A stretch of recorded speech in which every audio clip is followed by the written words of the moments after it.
Chapter 1. The Science of Deduction. Sherlock Holmes took his bottle from the corner of the mantelpiece, and his hypodermic syringe from its neat morocco case.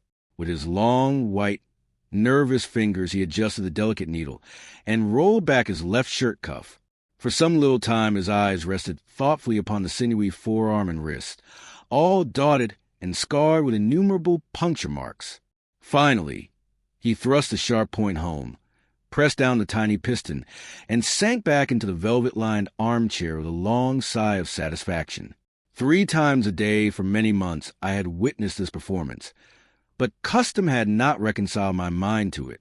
On the contrary, from day to day I had become more irritable at the sight, and my conscience swelled nightly within me at the thought that I had lacked the courage to protest. Again and again I had registered a vow that I should deliver my soul upon the subject, but there was in the cool, nonchalant air of my companion, which made him the last man with whom one would care to take anything approaching to a liberty.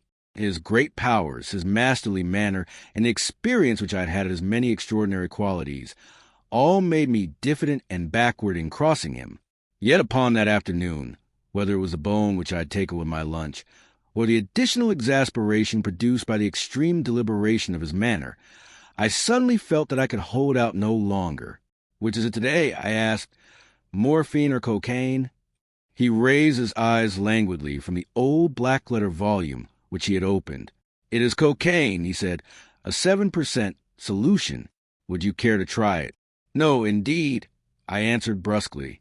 "My constitution has not got over the Afghan campaign yet. I cannot afford to throw any extra strain upon it." He smiled at my vehemence. "Perhaps you are right, Watson," he said. "I suppose that its influence is physically a bad one. I find it, however, so transcendently stimulating and clarifying to mind that its secondary action is a matter of small moment. But consider," I said earnestly, "count the cost. Your brain may, as you say, be roused and excited, but it is a pathological and morbid process, which involves increased tissue change and may at last leave a permanent weakness. You know, too, what a black reaction comes upon you. Surely the game is hardly worth the candle. Why should you, for a mere passing pleasure, risk the loss of those great powers with which you have been endowed? Remember that I speak not only as one comrade to another, but as a medical man to one for whose constitution he is to some extent answerable." He did not seem offended. On the contrary, he put his fingertips together and leaned his elbows on the arms of his chair, like one who has a relish for conversation. "My mind," he said, "rebels at stagnation. Give me problems. Give me work. Give me the most abstruse cryptogram or the most intricate analysis, and I am in my own proper atmosphere. I can dispense then with artificial stimulants. But I abhor the dull routine of existence. I crave for mental exaltation. That is why I have chosen my own particular profession, or rather created it, for I am the only one in the world." "The only unofficial detective?" I said, raising my eyebrows. "The only unofficial consulting detective," he answered. "I am the last and highest court of appeal and detection. When Gregson or Lestrade or Athelney Jones are out of their depths, which, by the way, is their normal state, the matter is laid before me. I examine the data as an expert and pronounce a specialist opinion. I claim no credit in such cases. My name figures in no newspaper.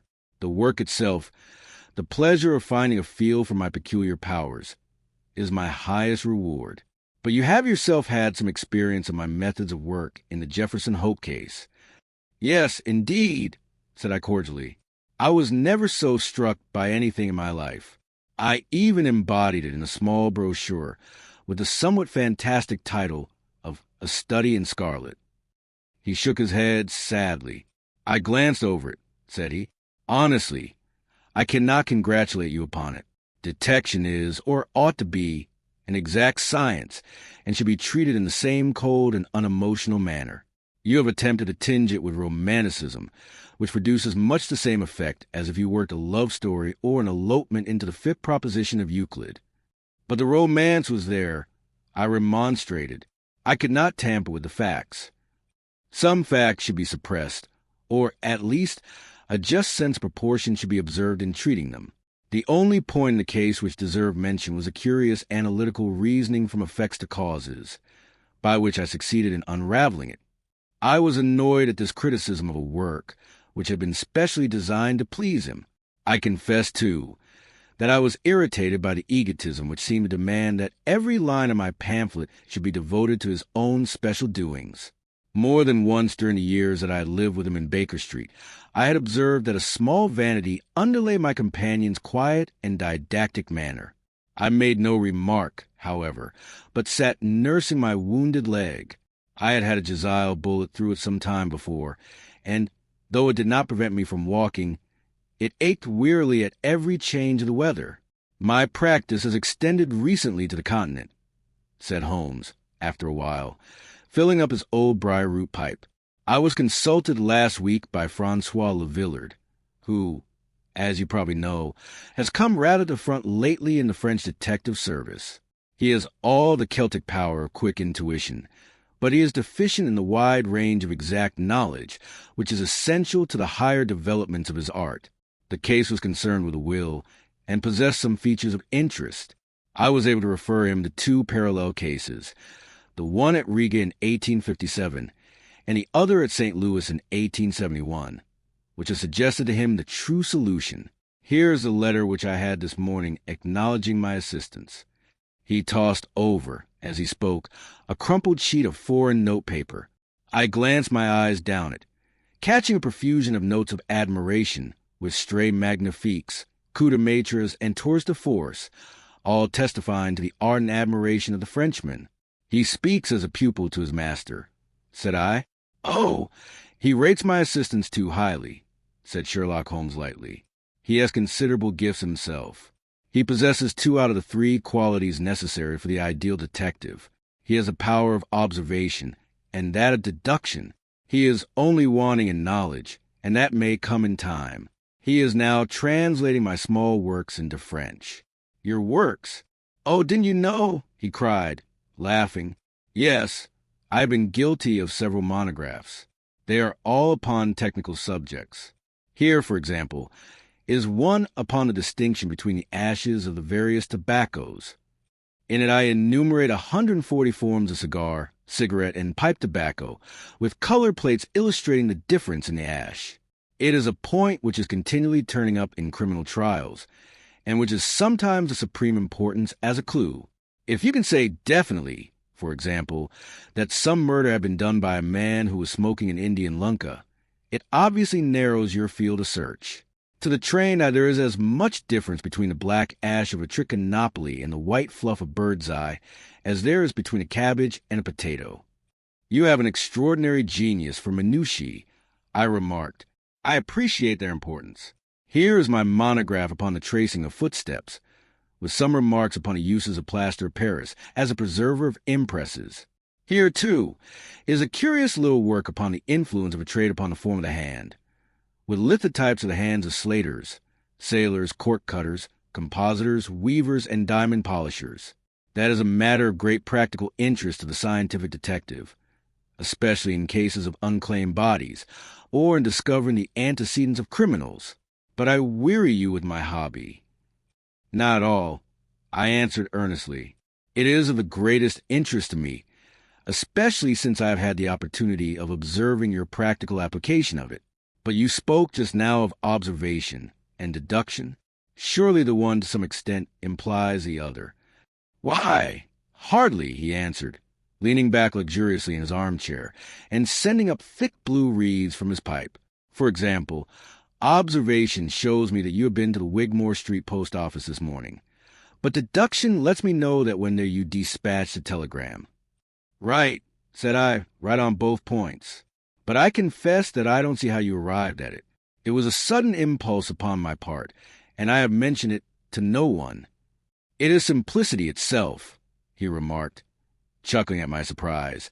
"So absurdly simple that an explanation is superfluous, and yet it may serve to find the limits of observation and of deduction. Observation tells me that you have a little reddish mold adhering to your instep. Just opposite the Wigmore Street office they have taken up the pavement and thrown up some earth, which lies in such a way that it is difficult to avoid treading in it and entering. The earth is of this peculiar reddish tint which is found, as far as I know, nowhere else in the neighborhood. So much is observation. The rest is deduction. How, then, did you deduce the telegram? Why, of course I knew that you had not written a letter, since I sat opposite to you all morning. I see also in your open desk there that you have a sheet of stamps and a thick bundle of postcards. What could you go into the post office for, then, but to send a wire? Eliminate all other factors, and the one which remains must be the truth. In this case it certainly is so, I replied, after a little thought. The thing, however, is, as you say, of the simplest. Would you think me impertinent if I were to put your theories to a more severe test? On the contrary, he answered, it would prevent me from taking a second dose of cocaine. I should be delighted to look into any problem which you might submit to me. I have heard you say that it is difficult for a man to have any object in daily use without leaving the impress of his individuality upon it in such a way that a trained observer might read it. Now, I have here a watch which has recently come into my possession. Would you have the kindness to let me have an opinion upon the character or habits of the late owner? I handed him over the watch with some slight feeling of amusement in my heart, for the test was, as I thought, an impossible one, and I intended it as a lesson against the somewhat dogmatic tone which he occasionally assumed. He balanced the watch in his hand, gazed hard at the dial, opened the back, and examined the works, first with his naked eyes and then with a powerful convex lens. I could hardly keep from smiling at his crestfallen face when he finally snapped the case to and handed it back. There are hardly any data, he remarked. The watch has been recently cleaned, which robs me of my most suggestive facts. You are right, I answered. It was cleaned before being sent to me. In my heart, I accuse my companion of putting forward a most lame and impotent excuse to cover his failure. What data could he expect from an unclean watch? Though unsatisfactory, my research has not been entirely barren, he observed, staring up at the ceiling with dreamy, lackluster eyes. Subject to your correction, I should judge that the watch belonged to your elder brother, who inherited it from your father, that you gather, no doubt, from the H.W. upon the back. Quite so. The W suggests your own name. The date of the watch is nearly 50 years back, and the initials are as old as the watch, so it was made for the last generation. Jewelry usually descends to the eldest son, and he is most likely to have the same name as a father. Your father has, if I remember right, been dead many years. It has, therefore, been in the hands of your eldest brother. Right, so far. Said I, anything else? He was a man of untidy habits, very untidy and careless. He was left with good prospects, but he threw away his chances, lived for some time in poverty with occasional short intervals of prosperity, and finally, taking a drink, he died. That is all I can gather. I sprang from my chair and limped impatiently about the room with considerable bitterness in my heart. This is unworthy of you, Holmes, I said. I could not have believed that you would have descended to this. You have made inquiries into the history of my unhappy brother, and you now pretend to deduce this knowledge in some fanciful way. You cannot expect me to believe that you have read all this from his old watch. It is unkind, and, to speak plainly, has a touch of charlatanism in it. My dear doctor, said he kindly, pray accept my apologies. Viewing the matter as an abstract problem, I have forgotten how personal and painful a thing it might be to you. I assure you, however, that I never even knew that you had a brother until you handed me the watch. Then how in the name of all that is wonderful did you get these facts? They are absolutely correct in every particular. Ah, that is good luck. I could only say what was the balance of probability. I did not at all expect to be so accurate, but it was not mere guesswork. No, I never guess. It is a shocking habit, destructive to the logical faculty. What seems strange to you is only so because you do not follow my train of thought or observe the small facts upon which large inferences may depend. For example, I began by stating that your brother was careless. When you observe the lower part of that watch case, you notice that it is not only dented in 2 places, but it is cut and marked all over from the habit of keeping other hard objects, such as coins or keys, in the same pocket. Surely it is no great feat to assume that a man who treats a 50-guinea watch so cavalierly must be a careless man. Neither is it a very far-fetched inference that a man who inherits one article of such value is pretty well provided for in other respects. I nodded, to show that I followed his reasoning. It is very customary for pawnbrokers in England, when they take a watch, to scratch the number of the ticket with a pinpoint upon the inside of the case. It is more handy than a label, as there is no risk of the number being lost or transposed. There are no less than 4 such numbers visible to my lens on the inside of this case. Inference, that your brother was often at low water. Secondary inference, that he had occasional bursts of prosperity, or he could not have redeemed the pledge. Finally, I ask you to look at the inner plate, which contains the keyhole. Look at the thousands of scratches all round the hole, marks where the key has slipped. What sober man's key could have scored those grooves? But you will never see a drunkard's watch without them. He winds it at night, and he leaves these traces of his unsteady hand. Where is the mystery in all this? It is as clear as daylight, I answered. I regret the injustice which I did you. I should have had more faith in your marvelous faculty. May I ask whether you have any professional inquiry on foot at present? None, hence the cocaine. I cannot live without brain work. What else is there to live for? Stand at the window here. Was ever such a dreary, dismal, and profitable world? See how the yellow fog swirls down the street and drifts across the dun-colored houses. What could be more hopelessly prosaic and material? What is the use of having powers, doctor, when one has no field upon which to exert them? Crime is commonplace.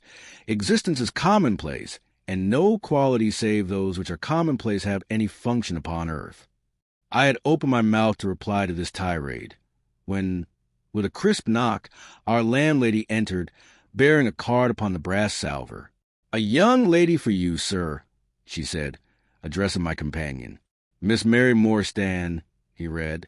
I have no recollection of the name. Ask the young lady to step up, Mrs. Hudson. Don't go, doctor. I should prefer that you remain.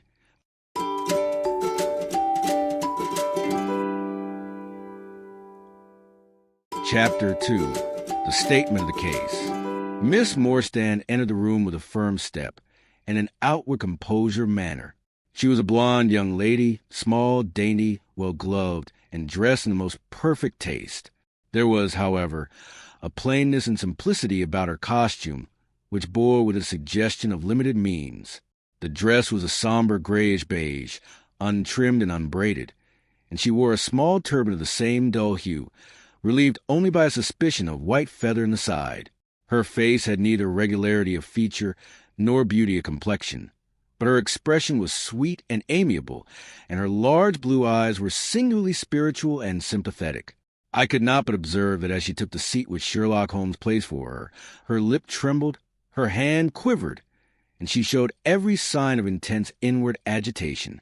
"I have come to you, Mr. Holmes," she said, "because you once enabled my employer, Mrs. Cecil Forrester, to unravel a little domestic complication. She was much impressed by your kindness and skill." Mrs. Cecil Forrester, he repeated thoughtfully. I believe that I was of some slight service to her. The case, however, as I remember it, was a very simple one. She did not think so, but at least you cannot say the same of mine. I can hardly imagine anything more strange, more utterly inexplicable, than the situation in which I find myself. Holmes rubbed his hands, and his eyes glistened. He leaned forward in his chair with an expression of extraordinary concentration upon his clear-cut, hawk-like features. "State your case," said he in brisk, business tones. I felt that my position was an embarrassing one. "You will, I am sure, excuse me," I said, rising from my chair. To my surprise, the young lady held up her gloved hand to detain me. "If your friend," she said, "would be good enough to stop, he might be of inestimable service to him." I relapsed into my chair. "Briefly," she continued, "the facts are these. My father was an officer in an Indian regiment who sent me home when I was quite a child. My mother was dead, and I had no relative in England. I was placed, however, in a comfortable boarding establishment at Edinburgh, and there I remained until I was 17 years of age. In the year 1878, my father, who was senior captain of his regiment, obtained 12 months' leave and came home. He telegraphed to me from London that he had arrived all safe, and directed me to come down at once, giving the Langham Hotel as his address. On reaching London, I drove to the Langham and was informed that Captain Morstan was staying there, but that he had gone out the night before and had not returned. I waited all day without news of him. That night, on the advice of the manager of the hotel, I communicated with the police, and next morning we advertised in all the papers. Our inquiries led to no result, and from that day to this no word has ever been heard of my unfortunate father. She put her hand to her throat, and a choking sob cut short the sentence. The date? Asked Holmes, opening his notebook. He disappeared upon the 3rd of December, 1878, nearly 10 years ago. His luggage remained at the hotel. There was nothing in it to suggest a clue. Some clothes, some books, and a considerable number of curiosities from the Andaman Islands. He had been one of the officers in charge of the convict guard there. Had he any friends in town? Only one that we know of, Major Sholto, of his own regiment, the 34th Bombay Infantry. The major had retired some little time before and lived at Upper Norwood. We communicated with him, of course, but he did not even know that his brother officer was in England. A singular case, remarked Holmes. I have not yet described to you the most singular part. About 6 years ago, to be exact, upon the 4th of May, 1882, an advertisement appeared in the Times asking for the address of Miss Mary Morstan, and stating that it would be to her advantage to come forward. There was no name or address appended. I had at that time just entered the family of Mrs. Cecil Forrester in the capacity of governess. By her advice, I published my address in the advertisement column. The same day there arrived to the post a small cardboard box addressed to me, which I found contained a very large and lustrous pearl. No word of writing was enclosed. Since then, every year upon the same date, there has always appeared a similar box, containing a similar pearl, without any clue as to the sender. They have been pronounced by an expert to be of a rare variety and of considerable value. You can see for yourselves that they are very handsome. She opened a flat box as she spoke, and showed me 6 of the finest pearls that I had ever seen. Your statement is most interesting, said Sherlock Holmes. Has anything else occurred to you? Yes, and no later than today. That is why I've come to you. This morning I received this letter, which you will perhaps read for yourself. Thank you, said Holmes. The envelope, too, please. Postmarked London, S.W. Date July 7th. Man's the mark on corner. Probably postman. Best quality paper. Envelopes at 6 pence a packet. Particular man in his stationery. No address. Be at the 3rd pillar from the left outside the Lyceum Theatre tonight at 7 o'clock. If you are distrustful, bring 2 friends. You are a wronged woman, and shall have justice. Do not bring police. If you do, all will be in vain. Your unknown friend. Well, really, this is a very pretty little mystery. What do you intend to do, Miss Morstan? That is exactly what I want to ask you. Then we shall most certainly go. You and I, and yes, why Dr. Watson is the very man. Your correspondent says 2 friends. He and I have worked together before. But would he come? She asked, with something appealing in her voice and expression. I shall be proud and happy, said I fervently, if I can be of any service. You are both very kind, she answered. I have led a retired life, and have no friends whom I could appeal to. If I am here at 6 it will do, I suppose? You must not be later, said Holmes. There is one other point, however. Is this handwriting the same as that upon the pearl box addresses? I have them here, she answered, producing 6 pieces of paper. You are certainly a model client. You have the correct intuition. Let us see now. He spread out the papers upon the table, and gave little darting glances from one to the other. "They are disguised hands, except the letter," he said presently. "But there can be no question as to the authorship. See how the irrepressible Greek E will break out, and see the twirl of the final S. They are undoubtedly by the same person. I should not like to suggest false hopes, Miss Morstan, but is there any resemblance between this hand and that of your father? Nothing could be more unlike. I expected to hear you say so. We shall look out for you, then, at 6. Pray allow me to keep the papers. I may look into the matter before then. It is only 3:30. Au revoir, then. Au revoir, said our visitor, and with a bright, kindly glance from one to the other of us, she replaced her pearl box in her bosom and hurried away. Standing at the window, I watched her walking briskly down the street, until the gray turban and white feather were but a speck in the somber crowd. What a very attractive woman, I exclaimed, turning to my companion. He had lit his pipe again and was leaning back with drooping eyelids. "Is she?" he said languidly. "I did not observe. You really are an automaton, a calculating machine," I cried.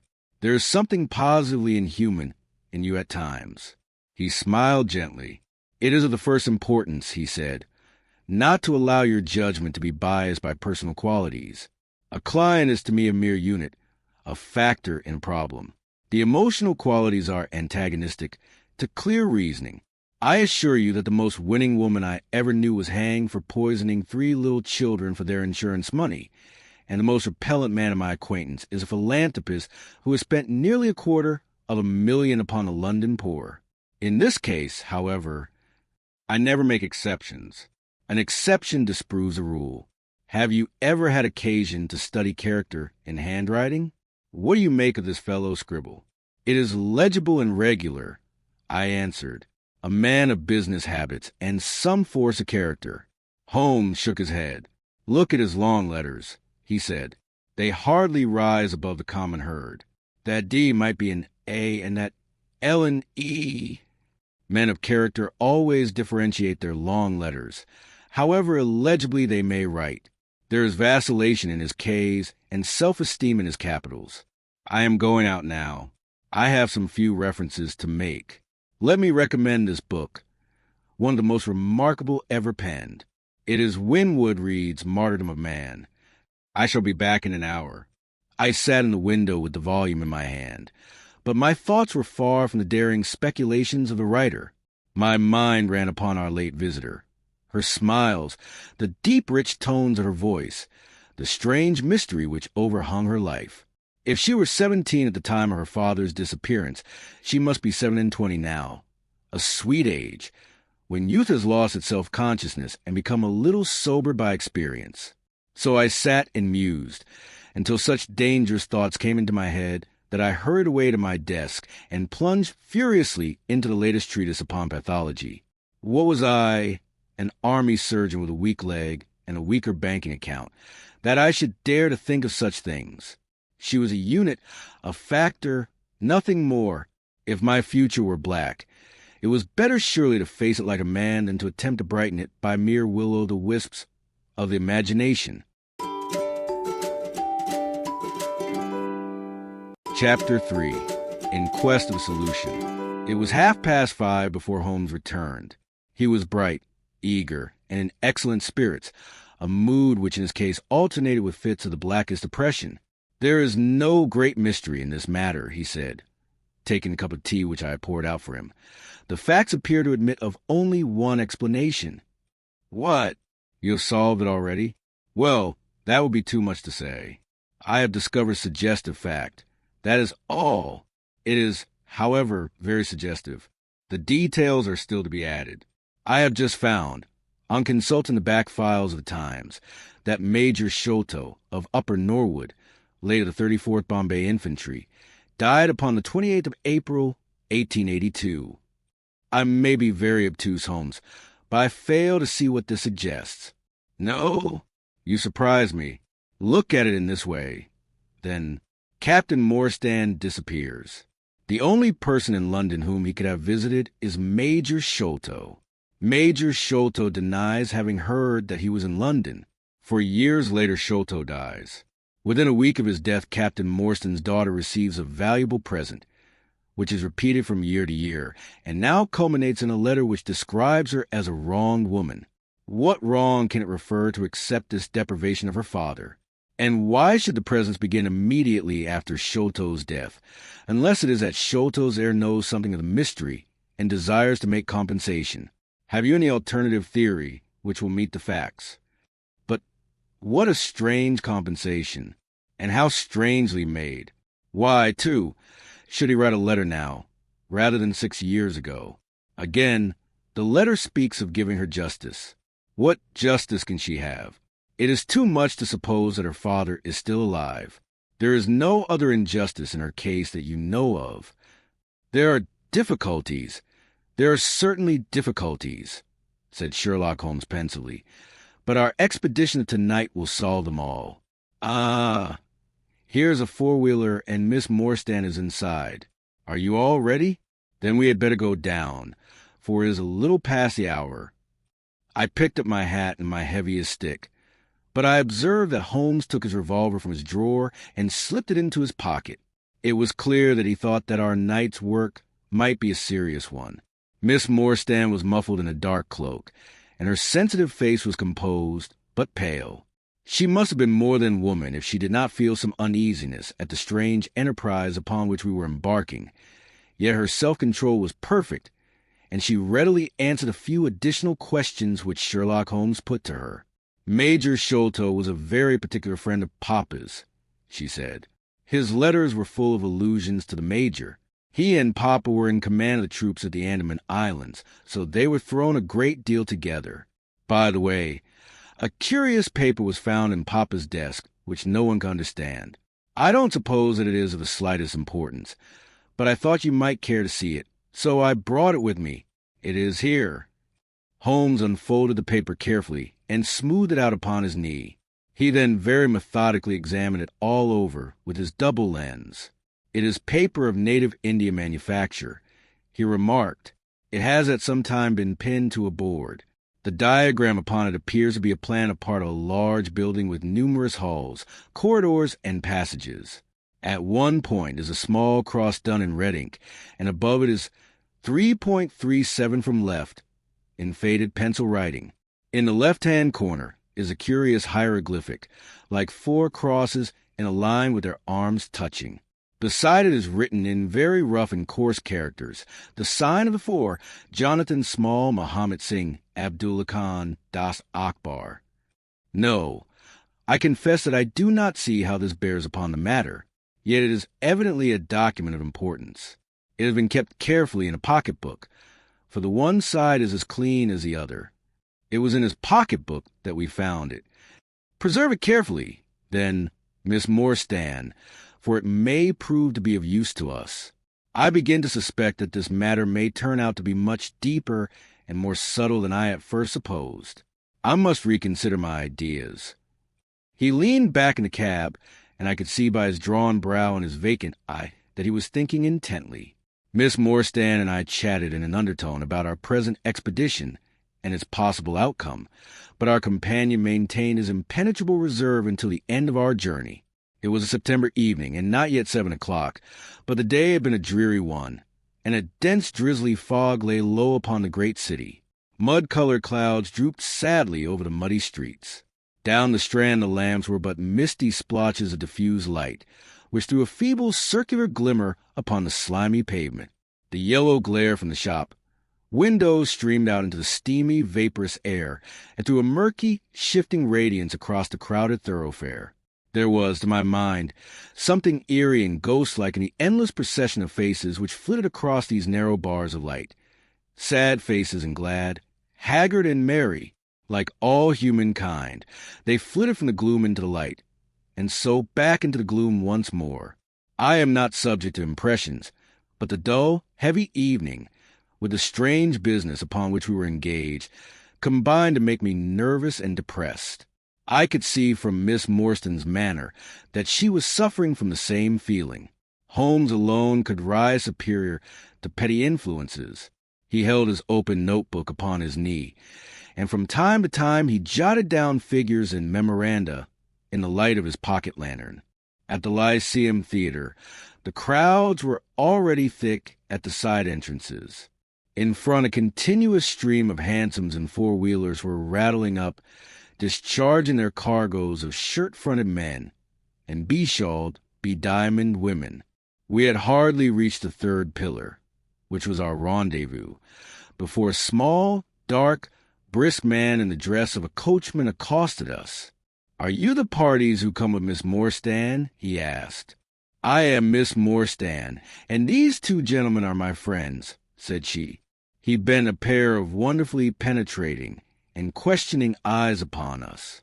"You will excuse me, miss," he said, with a certain dogged manner, "but I was to ask you to give me your word that neither of your companions is a police officer."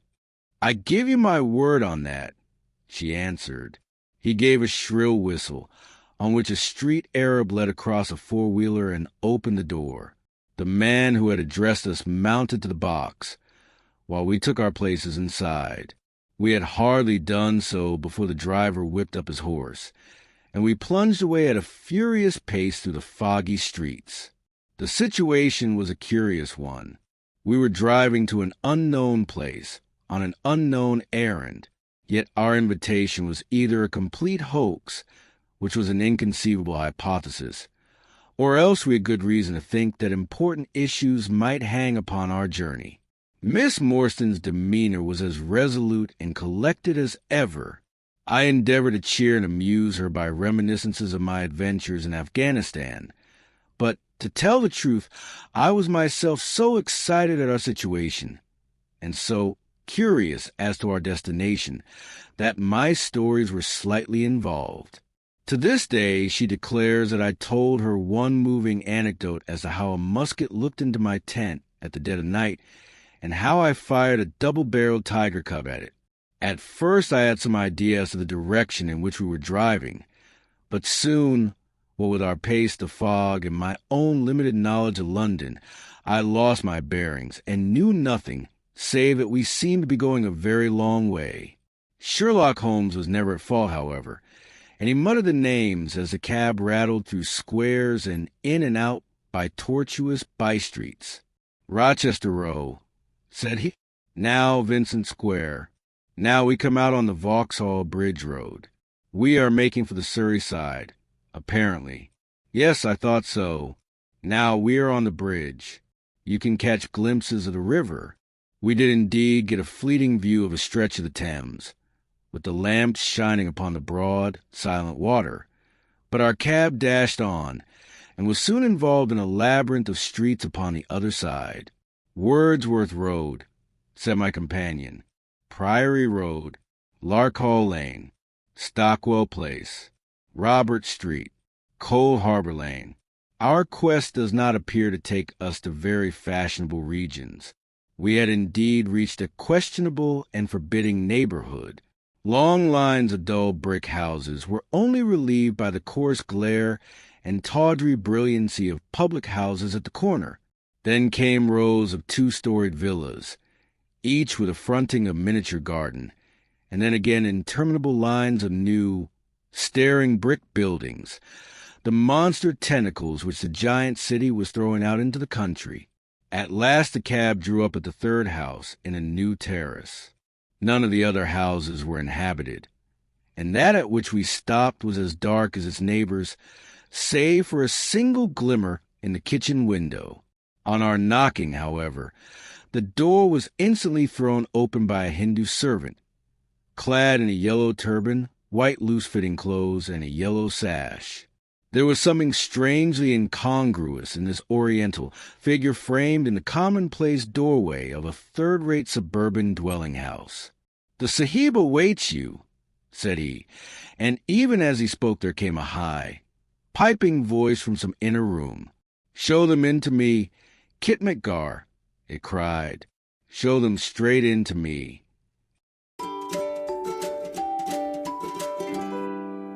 Chapter 4. The Story of the Bald-Headed Man. We followed the Indian down a sordid and common passage, ill-lit and worse furnished, until he came to a door upon the right, which he threw open, A blaze of yellow light streamed out upon us, and in the center of the glare there stood a small man with a very high head, a bristle of red hair all around the fringe of it, and a bald, shining scalp which shot out from among it like a mountain peak from fir trees. He writhed his hands together as he stood, and his features were in a perpetual jerk, now smiling, now scowling, but never for an instant in repose. Nature had given him a pendulous lip and a too visible line of yellow and irregular teeth, which he strove feebly to conceal by constantly passing his hand over the lower part of his face. In spite of his obtrusive baldness, he gave the impression of youth. In point of fact, he had just turned his 30th year. "Your servant, Miss Morstan," he kept repeating in a thin, high voice. "Your servant, gentlemen. Pray step into my little sanctum. A small place, miss, but furnished to my own liking. An oasis of art in the howling desert of South London." We were all astonished by the appearance of the apartment into which he invited us. In that sorry house it looked as out of place as a diamond of the first water in a setting of brass. The richest and glossiest of curtains and tapestries draped the walls, looped back here and there to expose some richly mounted painting or oriental vase. The carpet was of amber and black, so soft and so thick that the foot sank pleasantly into it, as into a bed of moss. 2 great tiger skins thrown athwart it increased the suggestion of Eastern luxury, as did a huge hookah which stood upon a mat in the corner. A lamp in the fashion of a silver dove was hung from an almost invisible golden wire in the center of the room. As it burned, it filled the air with a subtle and aromatic odor. "Mr. Thaddeus Sholto," said the little man, still jerking and smiling. "That is my name. You are Miss Morstan, of course. And these gentlemen, this is Mr. Sherlock Holmes, and this Dr. Watson." "A doctor, eh?" cried he, much excited. "Have you your stethoscope? Might I ask you, would you have the kindness? I have grave doubts as to my mitral valve. If you would be so very good, the aortic I may rely upon, but I should value your opinion upon the mitral." I listened to his heart, as requested, but was unable to find anything amiss, save, indeed, that he was in an ecstasy of fear, for he shivered from head to foot. "It appears to be normal," I said. "You have no cause for uneasiness." "You will excuse my anxiety, Miss Morstan," he remarked airily. "I am a great sufferer, and I have long had suspicions as to that valve. I am delighted to hear that they are unwarranted. Had your father, Miss Morstan, refrained from throwing a strain upon his heart, he might have been alive now. I could have struck the man across the face. So hot was I at this callous and offhand reference to so delicate matter." Miss Morstan sat down, and her face grew white to the lips. "I knew in my heart that he was dead," said she. "I can give you every information," said he, "and, what is more, I can do you justice, and I will too, whatever Brother Bartholomew may say. I am so glad to have your friends here, not only as an escort to you, but also as witnesses to what I am about to do and say. The 3 of us can show a bold front to Brother Bartholomew. But let us have no outsiders, no police or officials. We can settle everything satisfactorily among ourselves, without any interference. Nothing would annoy Brother Bartholomew more than any publicity." He sat down upon a low settee, and blinked at us inquiringly with his weak, watery blue eyes. "For my part," said Holmes, "whatever you may choose to say will go no further." I nodded to show my agreement. That is well, said he. "May I offer you a glass of Chianti, Miss Morstan? Or of Tokay? I keep no other wines. Shall I open a flask? No? Well then, I trust that you have no objection to tobacco smoke, to the balsamic odor of the Eastern tobacco. I am a little nervous, and I find my hookah an invaluable sedative." He applied a taper to the great bowl, and the smoke bubbled merrily through the rose water. We sat all 3 in a semicircle, with our heads advanced and our chins upon our hands, while the strange, jerky little fellow, with his high, shining head, puffed uneasily in the center. "When I first determined to make this communication to you," said he, "I might have given you my address, but I fear that you might disregard my request and bring unpleasant people with you. I took the liberty, therefore, of making an appointment in such a way that my man Williams might be able to see you first. I have complete confidence in his discretion, and he had orders, if he were dissatisfied, to proceed no further in the matter. You will excuse these precautions, but I am a man of somewhat retiring, and I might even say refined taste, and there is nothing more unaesthetic than a policeman. I have a natural shrinking from all forms of rough materialism. I seldom come in contact with the rough crowd. I live, as you see, with some little atmosphere of elegance around me. I may call myself a patron of the arts. It is my weakness. The landscape is a genuine Corot, and though a connoisseur might perhaps throw a doubt upon that Salvator Rosa, there cannot be the least question about the Bouguereau. I am partial to the modern French school. You will excuse me, Mr. Sholto, said Miss Morstan, but I am here at your request to learn something which you desire to tell me. It is very late, and I should desire the interview be as short as possible. At the best it must take some time, he answered, for we shall certainly have to go to Norwood and see Brother Bartholomew. We shall all go and try if we can get the better of Brother Bartholomew. He is very angry with me for taking the course which has seemed right to me. I had quite high words with him last night. You cannot imagine what a terrible fellow he is when he is angry. If we are to go to Norwood, it would perhaps be as well to start at once, I ventured to remark. He laughed until his ears were quite red. That would hardly do, he cried. I don't know what he would say if I brought you in that sudden way. No, I must prepare you by showing you how we all stand to each other. In the first place, I must tell you that there are several points in the story of which I am myself ignorant. I can only lay the facts before you as far as I know them myself. My father was, as you may have guessed, Major John Sholto, once of the Indian Army. He retired some 11 years ago, and came to live at Pondicherry Lodge in Upper Norwood. He had prospered in India, and brought back with him a considerable sum of money, a large collection of valuable curiosities, and a staff of native servants. With these advantages he bought himself a house, and lived in great luxury. My twin brother Bartholomew and I were the only children. I very well remember the sensation which was caused by the disappearance of Captain Morstan. We read the details in the papers, and, knowing that he had been a friend of our father's, we discussed the case freely in his presence. He used to join in our speculations as to what could have happened. Never for an instant did we suspect that he had the whole secret hidden in his own breast. That of all men he alone knew the fate of Arthur Morstan. We did know, however, that some mystery, some positive danger, overhung our father. He was very fearful of going out alone, and he always employed 2 prize fighters to act as porters at Pondicherry Lodge. Williams, who drove you tonight, was one of them. He was once lightweight champion of England. Our father would never tell us what was he feared, but he had a most marked aversion to men with wooden legs. On one occasion, he actually fired his revolver at a wooden-legged man, who proved to be a harmless tradesman canvassing for orders. We had to pay a large sum to hush the matter up. My brother and I used to think this a mere whim of my father's, but events have since led us to change our opinion. Early in 1882, my father received a letter from India, which was a great shock to him. He nearly fainted at the breakfast table when he opened it, and from that day he sickened to his death. What was in the letter we could never discover, but I could see as he held it that it was short and written in a scrawling hand. He had suffered for years from an enlarged spleen, but he now became rapidly worse, and toward the end of April we were informed that he was beyond all hope and that he wished to make a last communication to us. When we entered his room, he was propped up with pillows and breathing heavily. He besought us to lock the door and to come upon either side of the bed. Then, grasping our hands, he made a remarkable statement to us, in a voice which was broken as much by emotion as by pain. I shall try and give it to you in his own very words.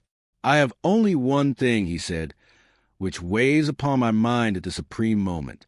It is my treatment of poor Morstan's orphan. The cursed greed which has been my besetting sin through life has withheld from her the treasure, half at least of which should have been hers. And yet I have made no use of it myself. So blind and foolish a thing is avarice. The mere feeling of possession has been so dear to me that I could not bear to share it with another. See that chaplet tipped with pearls beside the quinine bottle, even that I could not bear to part with, although I had got it out with the design of sending it to her.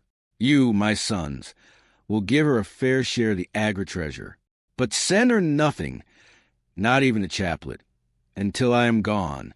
After all, men have been as bad as this and have recovered. I will tell you how Morstan died, he continued. He had suffered for years from a weak heart, but he concealed it from every one. I alone knew it, when in India he and I, through a remarkable chain of circumstances, came into possession of considerable treasure. I brought it over to England, and on the night of Morstan's arrival, he came straight over here to claim his share. He walked over from the station, and was admitted by my faithful old Lal Chowdar, who is now dead. Morstan and I had a difference of opinion as to the division of the treasure, and we came to heated words. Morstan had sprung out of his chair in a paroxysm of anger, when he suddenly pressed his hand to his side. His face turned a dusky hue, and he fell backwards, cutting his head against the corner of the treasure chest. When I stooped over him, I found, to my horror, that he was dead. For a long time I sat half distracted, wondering what I should do. My first impulse was, of course, to call for assistance, but I could not but recognize that there was every chance that I would be accused of his murder. His death at the moment of a quarrel, and the gash in his head, would be black against me.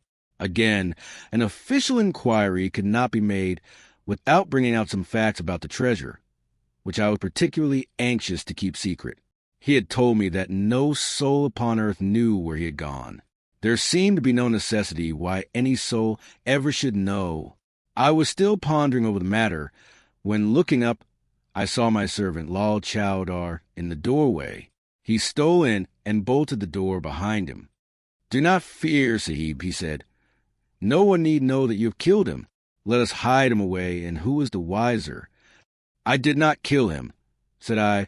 Lal Chowdar shook his head and smiled. "I heard it all, Sahib," said he. "I heard you quarrel, and I heard the blow, but my lips are sealed. All are asleep in the house.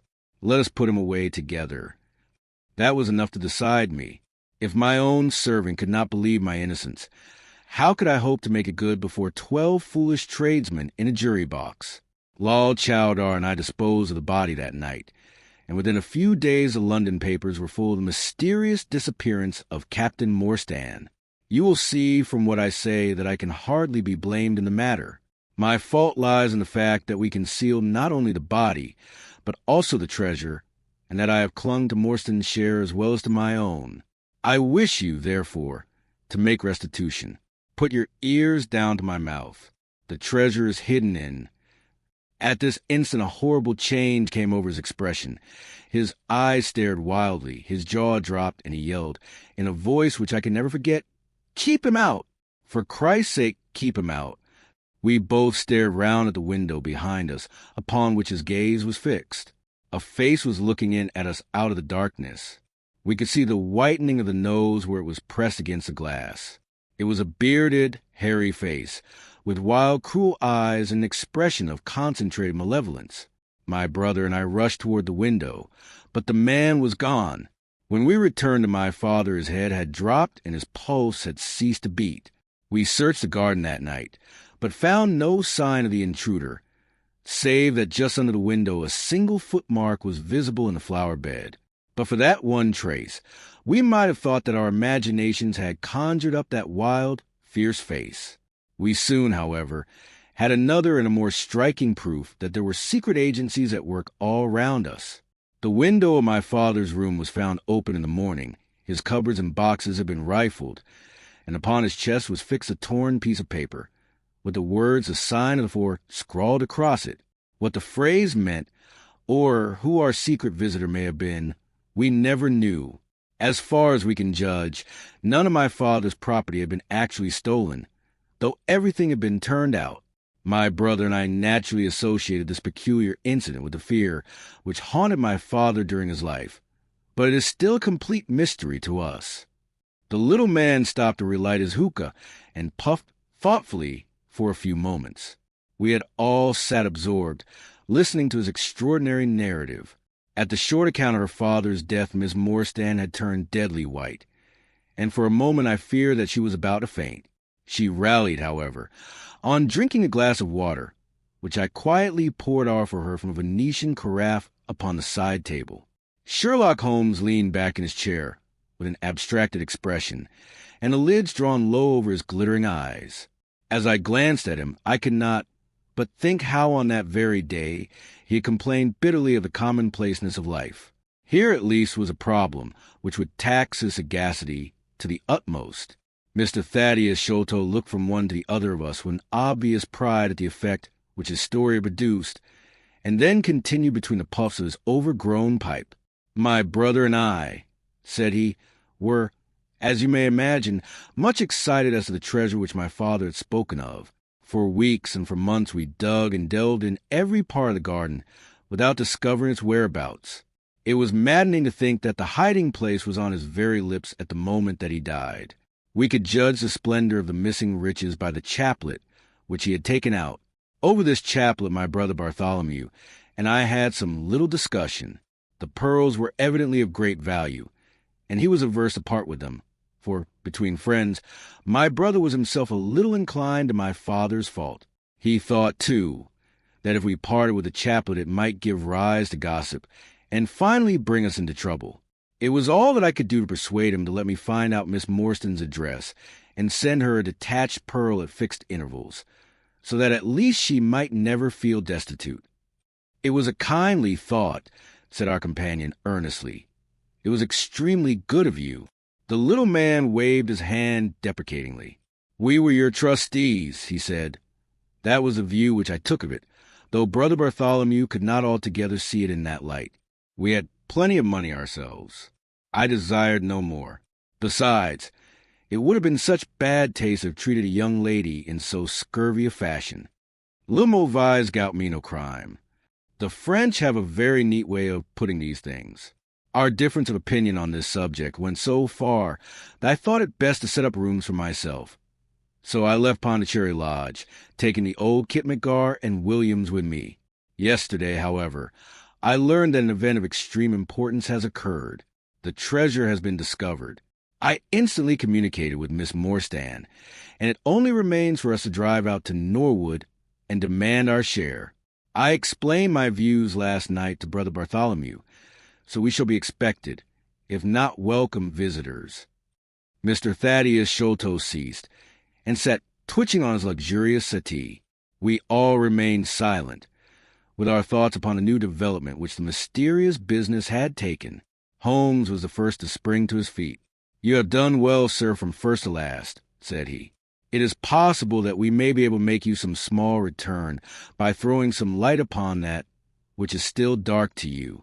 But, as Miss Morstan remarked just now, it is late, and we had best put the matter through without delay.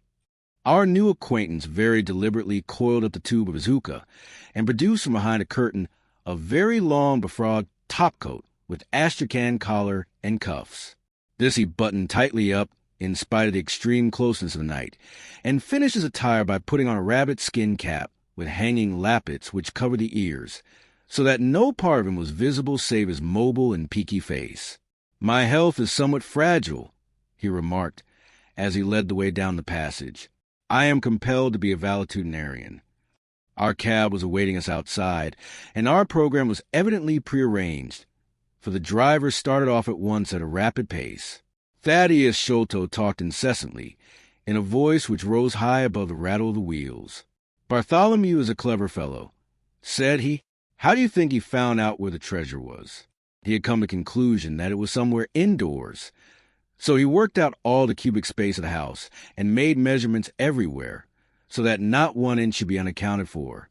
Among other things, he found that the height of the building was 74 feet, but on adding together the heights of all the separate rooms, and making every allowance for the space between, which he ascertained by borings, he could not bring the total to more than 70 feet. There were 4 feet unaccounted for. These could only be at the top of the building. He knocked a hole, therefore, in the lath and plaster ceiling of the highest room, and there, sure enough, he came upon another little garret above it, which had been sealed up and was known to no one. In the center stood the treasure chest, resting upon two rafters. He lowered it through the hole, and there it lies. He computes the value of the jewels at not less than £500,000 sterling. At the mention of this gigantic sum, we all stared at one another open-eyed. Miss Morstan, could we secure her rights, would change from a needy governess to the richest heiress in England. Surely it was the place of a loyal friend to rejoice at such news. Yet I am ashamed to say that selfishness took me by the soul, and that my heart turned as heavy as lead within me. I stammered out some few halting words of congratulation, and then sat downcast, with my head drooped, deaf to the babble of our new acquaintance. He was clearly a confirmed hypochondriac, and I was dreamily conscious that he was pouring forth interminable trains of symptoms, and imploring information as to the composition and action of innumerable quack nostrums, some of which he bore about in a leather case in his pocket. I trust that he may not remember any of the answers which I gave him that night. Holmes declares that he overheard me caution him against the great danger of taking more than 2 drops of castor oil, while I recommended strychnine in large doses as a sedative. However that may be, I was certainly relieved when our cab pulled up with a jerk and the coachman sprang down to open the door. "This, Miss Morstan, is Pondicherry Lodge," said Mr. Thaddeus Sholto, as he handed her out.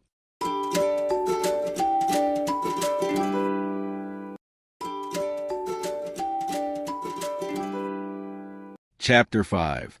The Tragedy of Pondicherry Lodge. It was nearly 11 o'clock when we reached this final stage of our night's adventures. We had left the damp fog of the great city behind us, and the night was fairly fine. A warm wind blew from the westward, and heavy clouds moved slowly across the sky, with half a moon peeping occasionally through the rifts. It was clear enough to see for some distance, but Thaddeus Sholto took down one of the side lamps in the carriage to give us a better light upon our way. Pondicherry Lodge stood in its own grounds, and was girt round with a very high stone wall topped with broken glass. A single narrow iron-clamped door formed the only means of entrance. On this our guide knocked with peculiar postman-like rat-tat.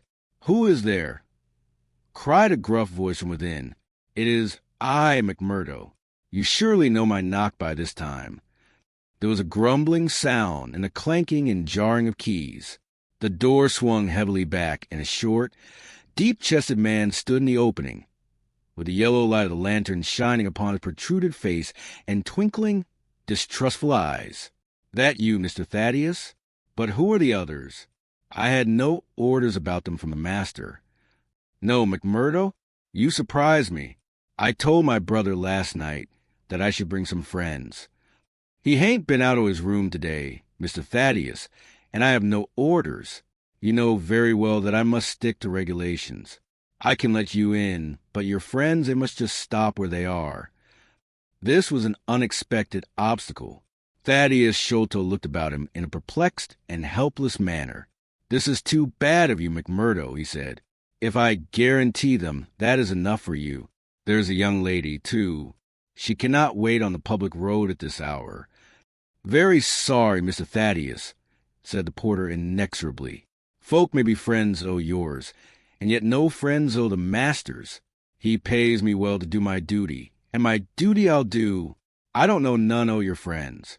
"Oh, yes, you do, McMurdo," cried Sherlock Holmes genially. "I don't think you can have forgotten me. Don't you remember the amateur who fought 3 rounds with you at Allison's rooms on the night of your benefit 4 years back?" "Not Mr. Sherlock Holmes," roared the prize fighter. "God's truth, how could I have mistook you? If instead o' standing there so quiet you had just stepped up and given me that crosset of yours under the jaw, I'd unknown you without a question. Ah, you're one that has wasted your gifts, you have. You might have aimed high if you had joined the fancy. You see, Watson, if all else fails me, I have still one of the scientific professions open to me," said Holmes, laughing. "Our friend won't keep us out in the cold now, I am sure." "In you come, sir, in you come, you and your friends," he answered. "Very sorry, Mr. Thaddeus, but orders are very strict. Had to be certain of your friends before I let them in." Inside, A gravel path wound through desolate grounds to a huge clump of a house, square and prosaic, all plunged in shadow save where a moonbeam struck one corner and glimmered in a garret window. The vast size of the building, with its gloom and its deathly silence, struck a chill to the heart. Even Thaddeus Sholto seemed ill at ease, and the lantern quivered and rattled in his hand. "I cannot understand it," he said. "There must be some mistake. I distinctly told Bartholomew that we should be here, and yet there is no light in his window. I do not know what to make of it." "Does he always guard the premises in this way?"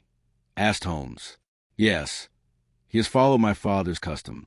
He was a favorite son, you know, and I sometimes think that my father may have told him more than he ever told me. That is Bartholomew's window up there where the moonshine strikes. It is quite bright, but there is no light from within, I think." "None," said Holmes. "But I see the glint of a light in that little window beside the door. Ah, that is the housekeeper's room. That is where old Mrs. Bernstone sits. She can tell us all about it. But perhaps you would not mind waiting here for a minute or two, for if we all go in together, and she has had no word of our coming, she may be alarmed. But hush! What is that?" He held up the lantern, and his hand shook until the circles of light flickered and wavered all round us. Miss Morstan seized my wrist, and we all stood with thumping hearts, straining our ears. From the great black house there sounded to the silent night the saddest and most pitiful of sounds, the shrill, broken whimpering of a frightened woman. "It is Mrs. Bernstone," said Sholto. "She is the only woman in the house. Wait here. I shall be back in a moment." He hurried for the door and knocked his peculiar way. We could see a tall old woman admit him, and sway with pleasure at the very sight of him. "Oh, Mr. Thaddeus, sir, I am so glad you have come. I am so glad you have come, Mr. Thaddeus, sir." We heard her reiterated rejoicings until the door was closed and her voice died away into a muffled monotone. Our guide had left us the lantern. Holmes swung it slowly round and peered keenly at the house and at the great rubbish heaps which cumbered the grounds. Miss Morstan and I stood together, and her hand was in mine.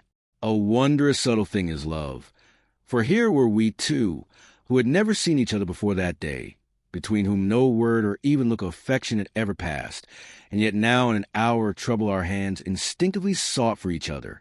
I have marveled at it since, but at the time it seemed the most natural thing that I should go out to her so, and, as she has often told me, there was in her also the instinct to turn to me for comfort and protection.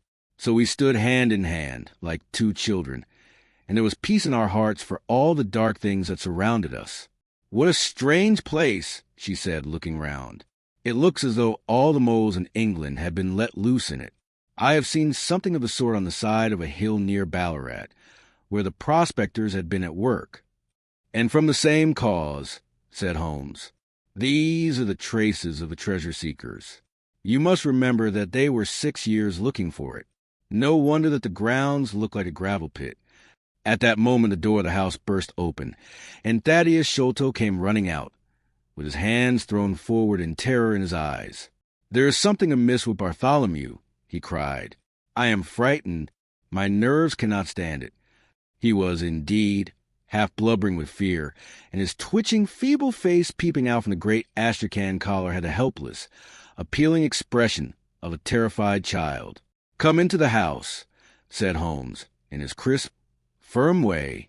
"Yes, do," pleaded Thaddeus Sholto. I really do not feel equal to giving directions. We all followed him into the housekeeper's room, which stood upon the left-hand side of the passage. The old woman was pacing up and down with a scared look and restless, picking fingers, but the sight of Miss Morstan appeared to have a soothing effect upon her. "God bless your sweet, calm face," she cried with an hysterical sob. "It does me good to see you." "Oh, but I have been sorely tried this day."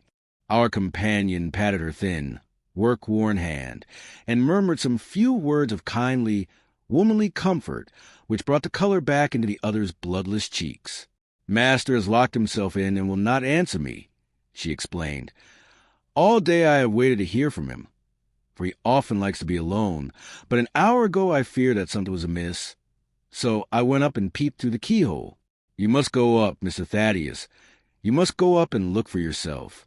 I have seen Mr. Bartholomew Sholto in joy and in sorrow for 10 long years, but I never saw him with such a face on him as that. Sherlock Holmes took the lamp and led the way, for Thaddeus Sholto's teeth were chattering in his head. So shaken was he that I had to pass my hand under his arm as we went up the stairs, for his knees were trembling under him. Twice as we ascended, Holmes whipped his lens out of his pocket and carefully examined marks which appeared to me to be mere shapeless smudges of dust upon the coconut matting which served as a stair carpet. He walked slowly from step to step, holding the lamp low, and shooting keen glances to right and left. Miss Morstan had remained behind with the frightened housekeeper. The third flight of stairs ended in a straight passage of some length, with a great picture in Indian tapestry upon the right of it and 3 doors upon the left. Holmes advanced along it in the same slow and methodical way, while we kept close at his heels, with our long black shadows streaming backwards down the corridor. The third door was that which we were seeking. Holmes knocked without receiving any answer, and then tried to turn the handle and force it open. It was locked on the inside, however, and by a broad and powerful bolt, as we could see when we set our lamp up against it. The key being turned, however, the hole was not entirely closed. Sherlock Holmes bent down to it, and instantly rose again with a sharp intaking of the breath. "There is something devilish in this, Watson," said he, more moved than I had ever before seen him. "What do you make of it?" I stooped to the hole, and recoiled in horror. Moonlight was streaming into the room, and it was bright with a vague and shifty radiance, looking straight at me, and suspended, as it were, in the air, for all beneath was in shadow. There hung a face, the very face of our companion Thaddeus.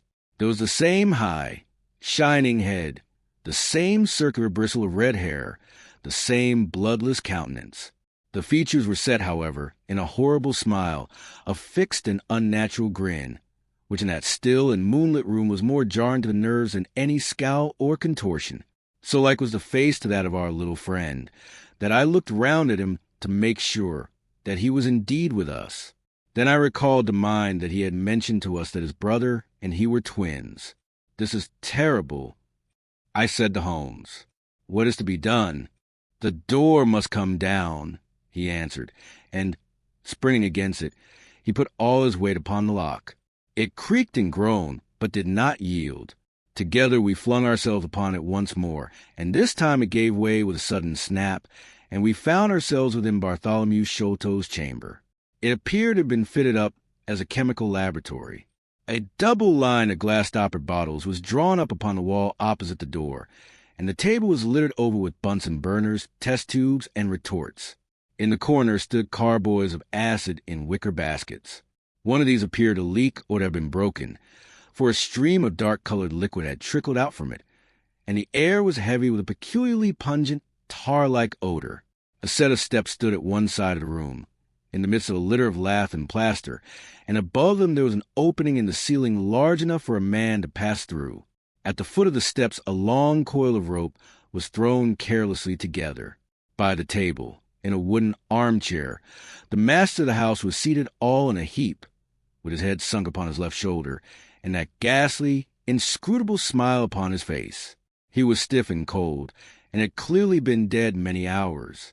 It seemed to me that not only his features, but all his limbs were twisted and turned in the most fantastic fashion.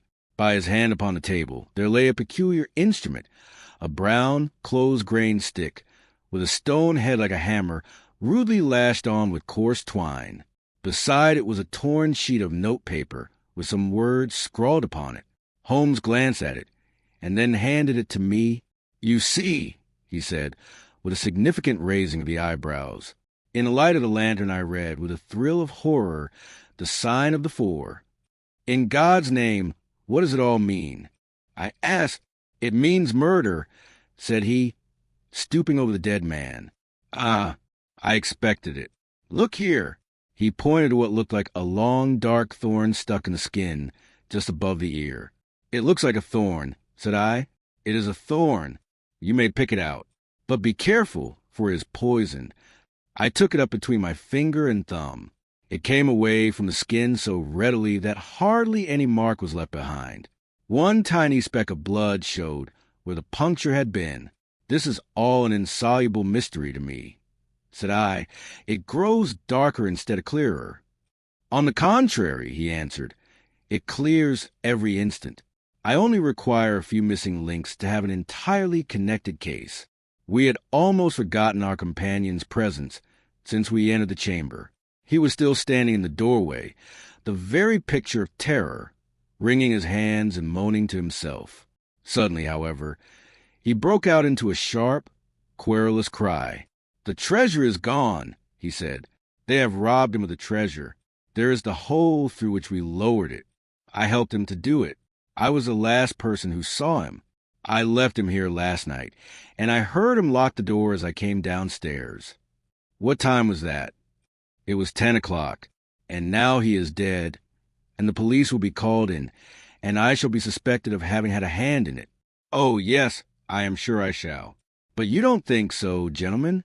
Surely you don't think that it was I? Is it likely that I would have brought you here if it were I? Oh, dear! Oh, dear! I know that I shall go mad." He jerked his arms and stamped his feet in a kind of convulsive frenzy. "You have no reason for fear, Mr. Sholto," said Holmes kindly, putting his hand upon his shoulder. "Take my advice and drive down to the station to report the matter to the police. Offer to assist them in every way. We shall wait here until your return." The little man obeyed in a half-stupefied fashion, and we heard him stumbling down the stairs in the dark.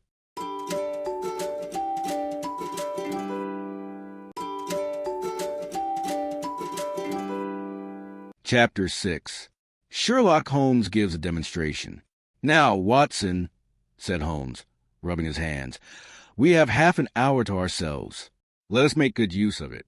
My case is, as I have told you, almost complete, but we must not err on the side of overconfidence.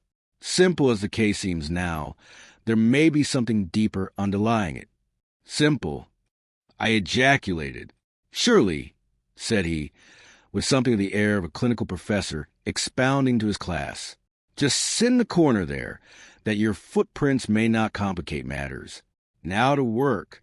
In the first place, how did these folk come, and how did they go? The door has not been opened since last night.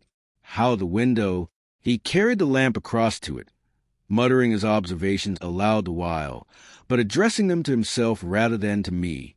"Window is snibbed on the inner side. Framework is solid. No hinges at the side. Let us open it. No water pipe near. Roof quite out of reach. Yet a man is mounted by the window. It rained a little last night. Here is the print of a foot in mold upon the sill. And here is a circular muddy mark.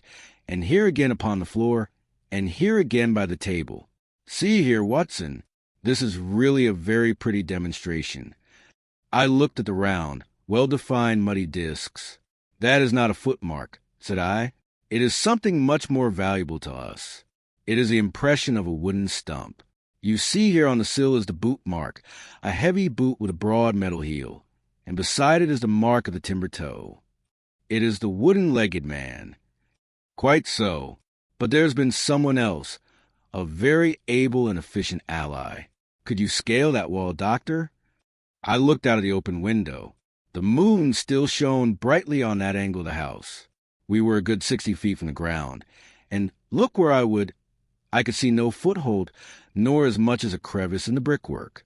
"It is absolutely impossible," I answered.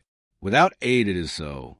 But suppose you had a friend up here who lowered you this good stout rope, which I see in the corner, securing one end of it to this great hook in the wall. Then I think, if you were an active man, you might swarm up, wooden leg and all. You would depart, of course, in the same fashion, and your ally would draw up the rope, untie it from the hook, shut the window, snib it on the inside, and get away in the way that he originally came. As a minor point, it may be noted," he continued, fingering the rope, "that our wooden-legged friend, though a fair climber, was not a professional sailor. His hands were far from horny. My lens discloses more than one blood mark, especially toward the end of the rope, from which I gather that he slipped down with such velocity that he took the skin off his hand. This is all very well, said I, but the thing becomes more unintelligible than ever. How about this mysterious ally? How came he into the room? Yes, the ally, repeated Holmes pensively. There are features of interest about this ally. He lifts the case from the regions of the commonplace. I fancy that this ally breaks fresh ground in the annals of crime in this country, though parallel cases suggest themselves from India, and, if my memory serves me, from Senegambia. How came he, then? I reiterated. The door is locked. The window is inaccessible. Was it through the chimney? The grate is much too small, he answered. I had already considered that possibility. How, then? I persisted. You will not apply my precept, he said, shaking his head. How often have I said to you that when you have eliminated the impossible, whatever remains, however improbable, must be the truth? We know that he did not come through the door, the window, or the chimney. We also know that he could not have been concealed in the room, as there is no concealment possible. Whence then did he come? He came through the hole in the roof. I cried. Of course he did. He must have done so.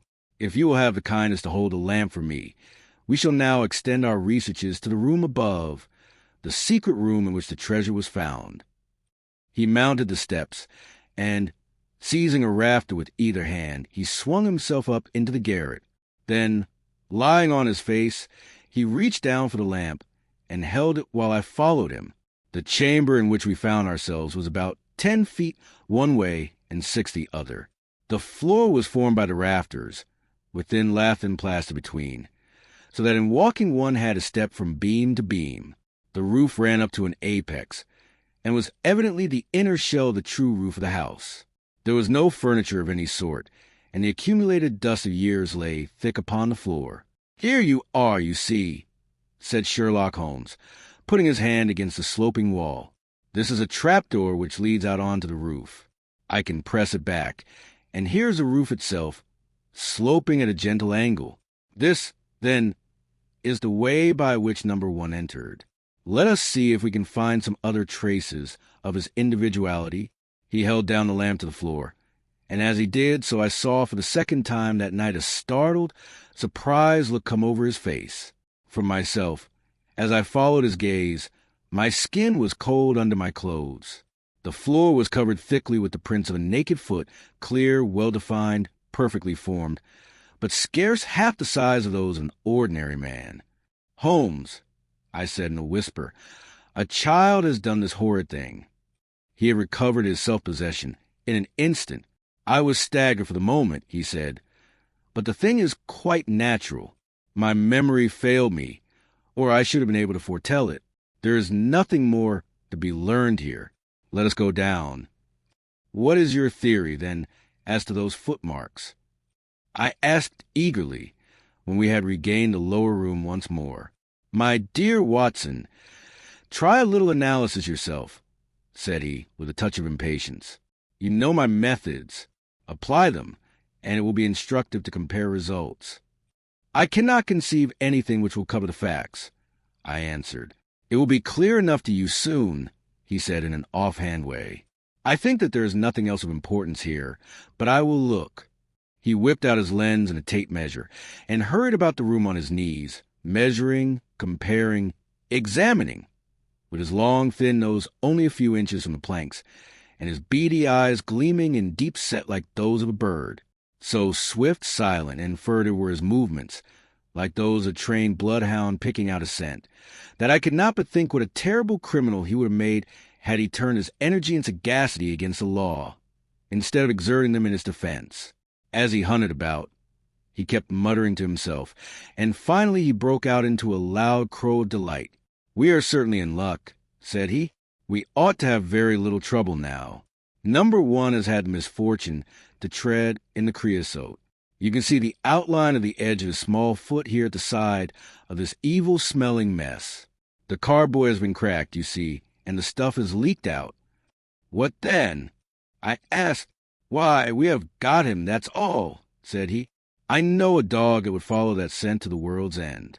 If a pack can track a trailed herring across a shire, how far can a specially trained hound follow so pungent a smell as this? It sounds like a sum in the rule of three.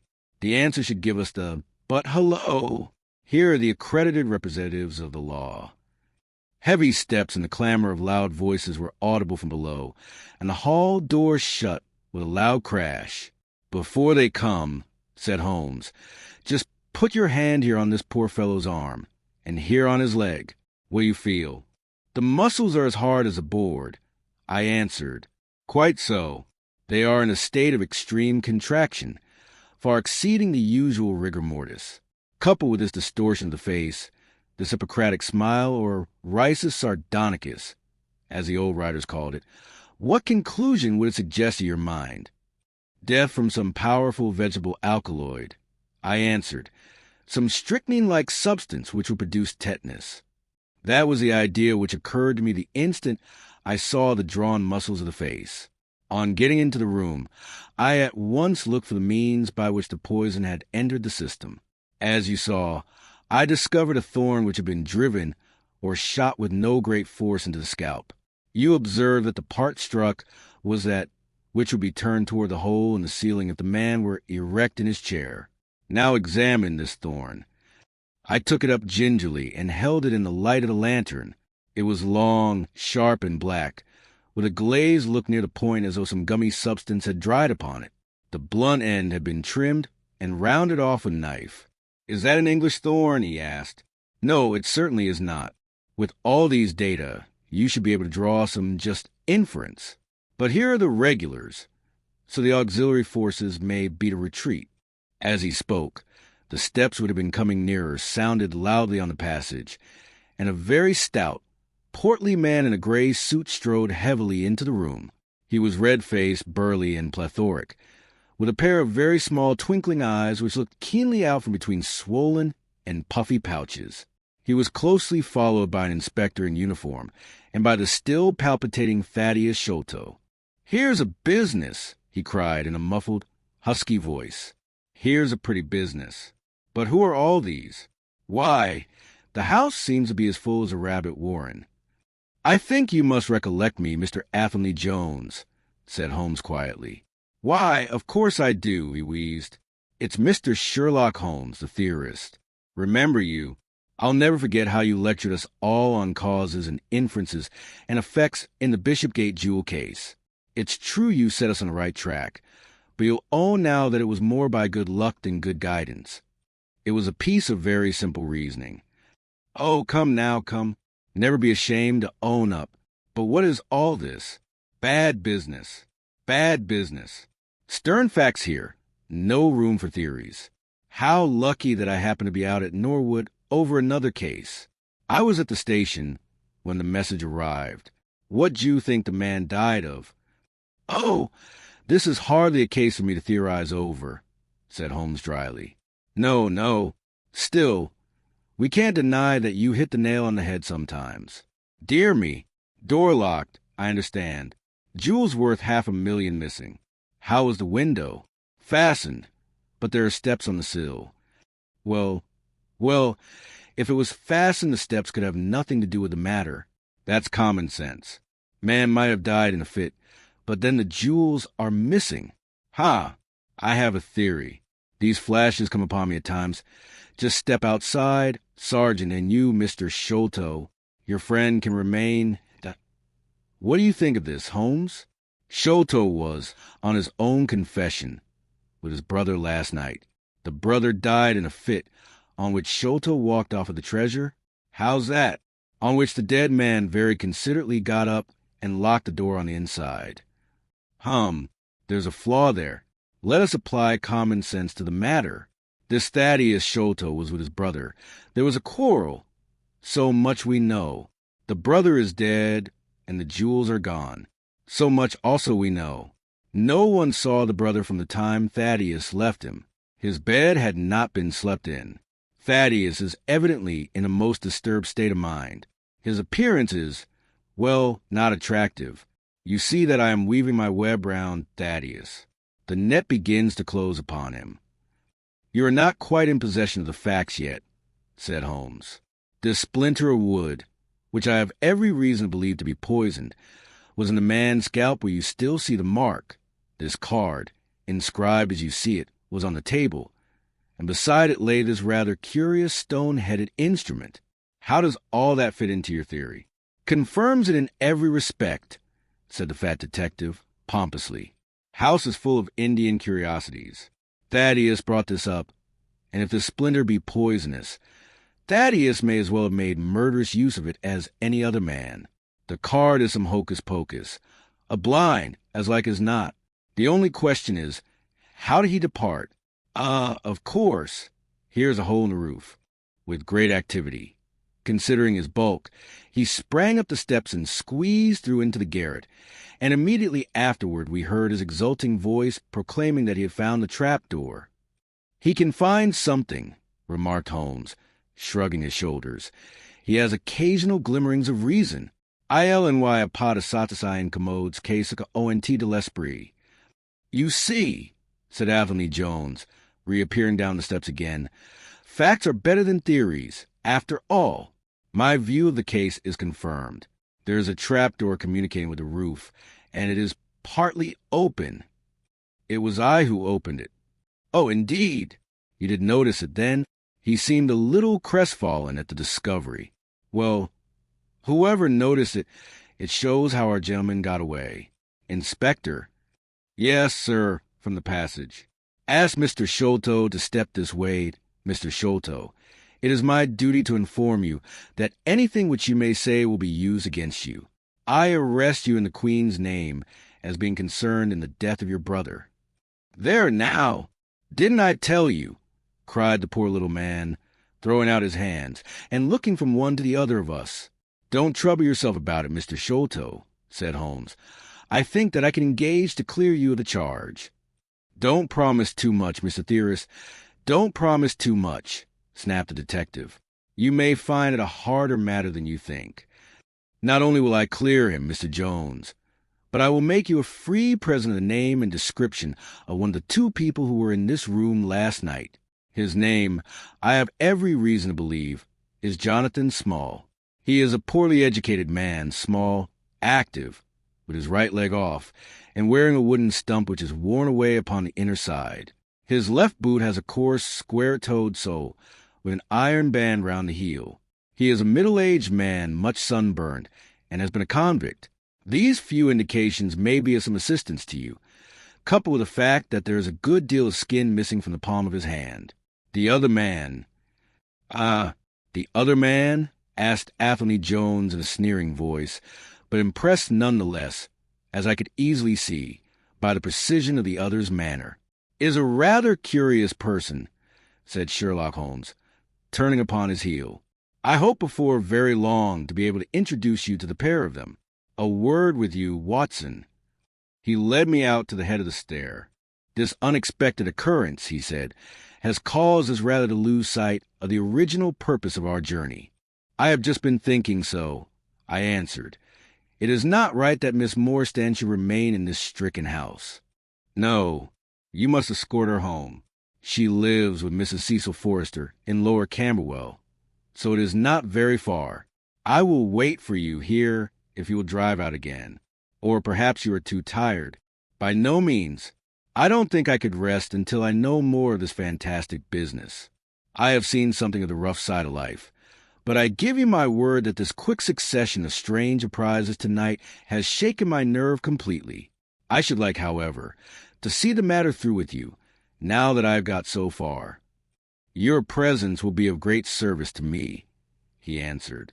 "We shall work the case out independently, and leave this fellow Jones to exult over any mare's nest which he may choose to construct. When you have dropped Miss Morstan, I wish you to go on to number 3, Pinchin Lane, down near the water's edge at Lambeth. The third house on the right-hand side is a bird-stuffer's. Sherman is the name. You will see a weasel holding a young rabbit in the window. Knock old Sherman up and tell him, with my compliments, that I want Toby at once. You will bring Toby back in the cab with you. A dog, I suppose." "Yes, a queer mongrel with a most amazing power of scent. I would rather have Toby's help than that of the whole detective force of London. I shall bring him, then, said I. It is 1 now. I ought to be back before 3, if I can get a fresh horse. And I, said Holmes, shall see what I can learn from Mrs. Bernstone and from the Indian servant, who, Mr. Thaddeus tells me, sleeps in the next garret. Then I shall study the great Jones's methods and listen to his not-too-delicate sarcasms. Were sin gewont das dimension verhonen was sie nicht verstehen. Goethe is always pithy.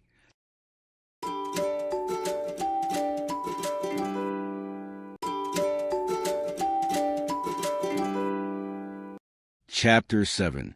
The Episode of the Barrel. The police had brought a cab with them, and in this I escorted Miss Morstan back to her home, after the angelic fashion of women. She had borne trouble with a calm face as long as there was someone weaker than herself to support, and I had found her bright and placid by the side of the frightened housekeeper.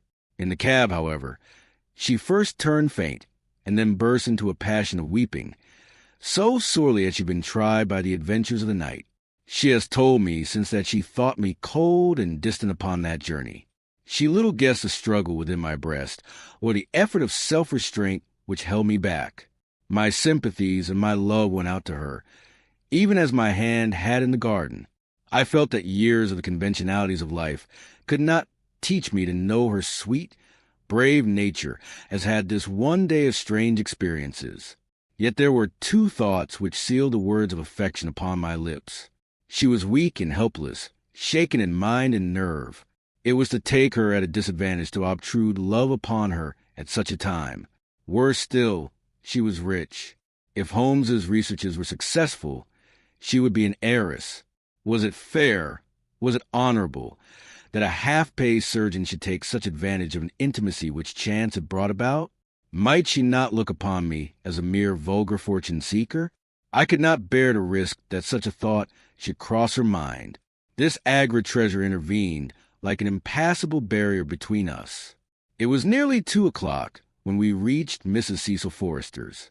The servants had retired hours ago, but Mrs. Forrester had been so interested by the strange message which Miss Morstan had received that she had sat up in the hope of her return. She opened the door herself, a middle-aged, graceful woman, and it gave me joy to see how tenderly her arm stole round the other's waist, and how motherly was the voice in which she greeted her. She was clearly no mere paid dependent, but an honored friend.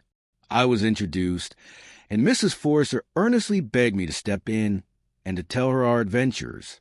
I explained, however, the importance of my errand, and promised faithfully to call and report any progress which we might make with the case. As we drove away, I stole a glance back, and I still seemed to see that little group on the step, the 2 graceful, clinging figures, the half-open door, the hall lights shining through stained glass, the barometer, and the bright stair rods.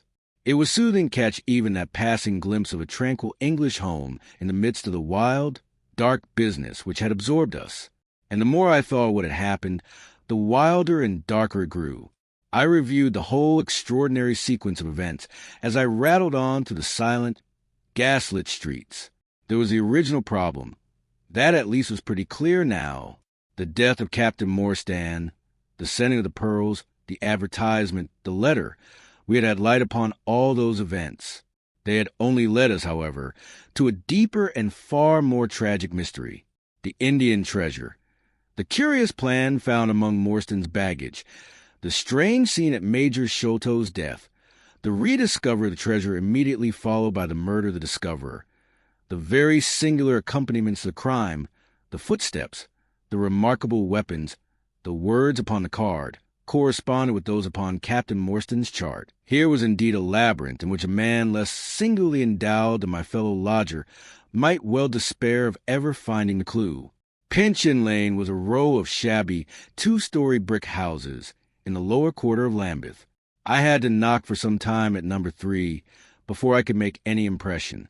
At last, however, there was the glint of a candle behind the blind, and a face looked out at the upper window. "Go on, you drunken vagabond," said the face. "If you kick up any more row, I'll open the kennels and let out 43 dogs upon you. If you'll let one out, it's just what I have come for. said I. Go on, yelled the voice. So help me gracious, I have a wiper in this bag, and I'll drop it on your head if you don't hook it. But I want a dog, I cried. I won't be argued with, shouted Mr. Sherman. Now stand clear, for when I say 3, down goes a wiper. Mr. Sherlock Holmes, I began, but the words had a most magical effect, for the window instantly slammed down, and within a minute the door was unbarred and open. Mr. Sherman was a lanky, lean old man with stooping shoulders, a stringy neck, and blue-tinted glasses. A friend of Mr. Sherlock is always welcome, said he. Step in, sir.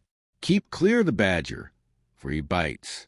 Ah, naughty, naughty, would you take a nip at the gentleman? This to a stoat which thrust its wicked head and red eyes between the bars of its cage. Don't mind that, sir, it's only a slow worm. It hain't got no fangs, so I gives it a run o' the room, for it keeps the beetles down. You must not mind my being just a little short while you at first, for I'm guided by the children, and there's many a one just comes down this lane to knock me up. What was it that Mr. Sherlock Holmes wanted, sir? He wanted a dog of yours. Ah, that would be Toby.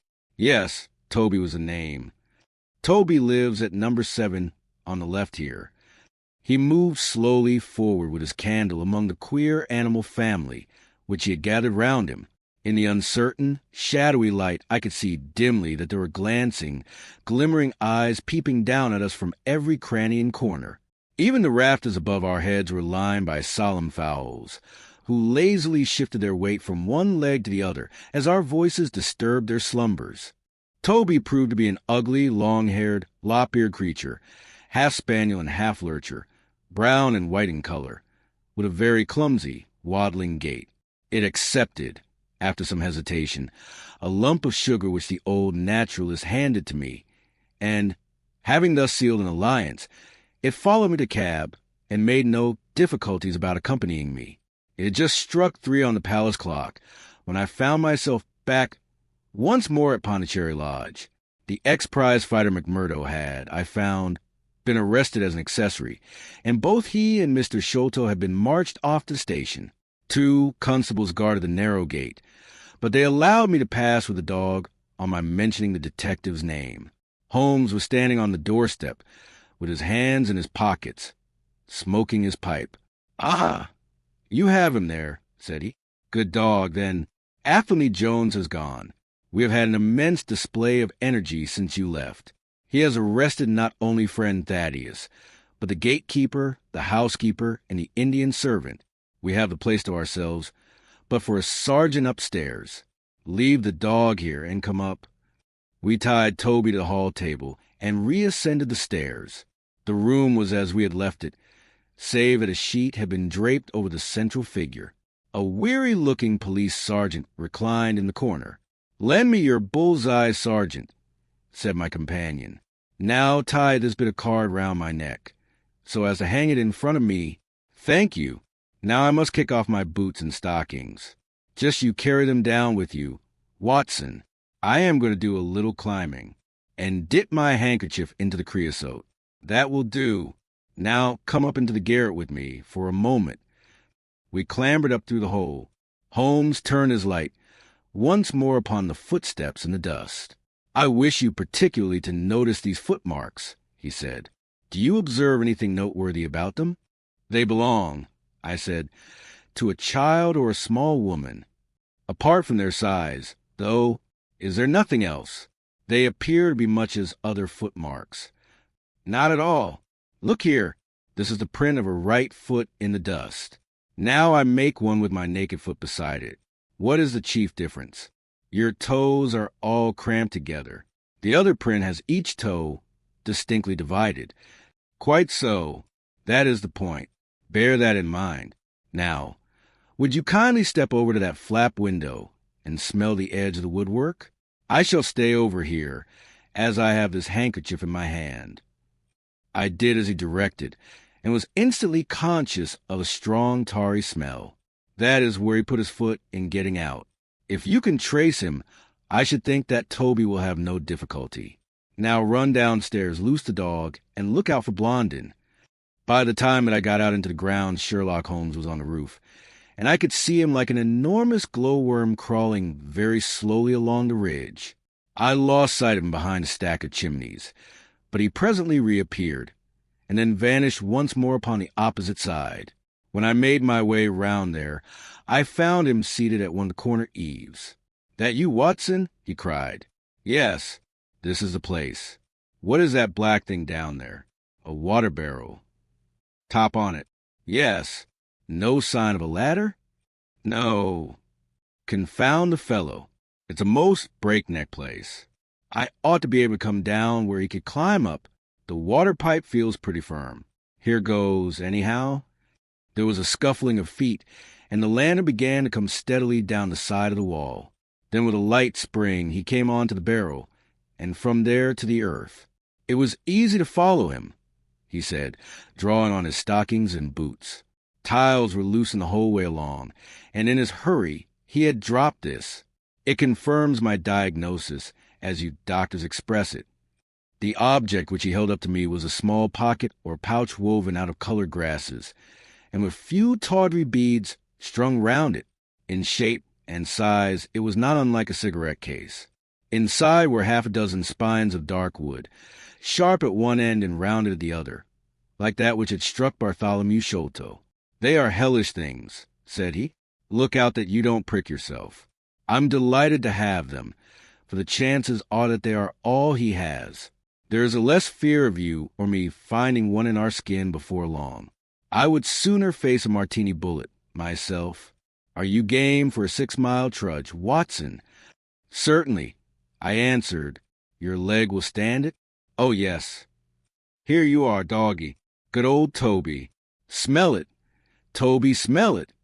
He pushed a creosote handkerchief under the dog's nose, while the creature stood with its fluffy legs separated, and with most comical cock to its head, like a connoisseur sniffing the bouquet of a famous vintage.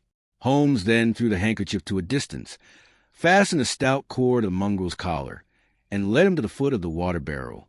The creature instantly broke into a succession of high, tremulous yelps, and, with his nose on the ground and his tail in the air, pattered off upon the trail at a pace which strained his leash and kept us at the top of our speed. The east had been gradually whitening, and we could now see some distance in the cold gray light. The square, massive house, with its black, empty windows and high, bare walls, towered up, sad and forlorn, behind us. Our course led right across the grounds, in and out among the trenches and pits with which they were scarred and intersected. The whole place, with scattered dirt heaps and ill-grown shrubs, had a blighted, ill-omened look which harmonized with the black tragedy which hung over it. On reaching the boundary wall, Toby ran along, whining eagerly, underneath its shadow, and stopped finally in a corner screened by a young beech. Where the two walls joined, several bricks had been loosened, and the crevices left were worn down and rounded upon the lower side, as though they had frequently been used as a ladder. Holmes clambered up, and, taking the dog from me, he dropped it over upon the other side. "There's the print of Wooden Leg's hand," he remarked, as I mounted up beside him. "You see the slight smudge of blood upon the white plaster. What a lucky thing it is that we have had no very heavy rain since yesterday. The scent will lie upon the road in spite of their 28-hour start. I confess that I had my doubts myself when I reflected upon the great traffic which had passed along the London road in the interval. My fears were soon appeased, however. Toby never hesitated or swerved, but waddled on in his peculiar rolling fashion. Clearly, the pungent smell of the creosote rose high above all other contending scents. "Do not imagine," said Holmes, "that I depend for my success in this case upon the mere chance of one of these fellows having put his foot in the chemical. I have knowledge now which would enable me to trace them in many different ways. This, however, is the readiest, and, since fortune has put it into our hands, I should be culpable if I neglected it. It has, however, prevented the case from becoming the pretty little intellectual problem which it at one time promised to be. There might have been some credit to be gained out of it, but for this too palpable clue." "There is credit in despair," said I. "I assure you, Holmes, that I marvel at the means by which you obtain your results in this case. even more than I did in the Jefferson Hope murder. The thing seems to me to be deeper and more inexplicable. How, for example, could you describe with such confidence the wooden-legged man? Shaw, my dear boy, it was simplicity itself. I don't wish to be theatrical. It is all patent and above board. 2 officers who are in command of convict guard learn an important secret as to buried treasure. A map is drawn for them by an Englishman named Jonathan Small. You remember that we saw the name upon the chart in Captain Morstan's possession. He had signed in behalf of himself and his associates, the sign of the four, as he somewhat dramatically called it. Aided by this chart, the officers, or one of them, gets the treasure and brings it to England, leaving, we will suppose, some condition under which he received it unfulfilled. Now then, why did not Jonathan Small get the treasure himself? The answer is obvious. The chart is dated at a time when Morstan was brought into close association with convicts. Jonathan Small did not get the treasure because he and his associates were themselves convicts and could not get away. But this is mere speculation, said I. It is more than that. It is the only hypothesis which covers the facts. Let us see how it fits in with the sequel. Major Sholto remains at peace for some years, happy in the possession of his treasure. Then he receives a letter from India, which gives him a great fright. What was that? A letter to say that the men whom he had wronged had been set free, or had escaped. That is much more likely, for he would have known what their term of imprisonment was. It would not have been a surprise to him. What does he do then? He guards himself against a wooden-legged man, a white man, mark you, for he mistakes a white tradesman for him and actually fires a pistol at him. Now, only one white man's name is on the chart.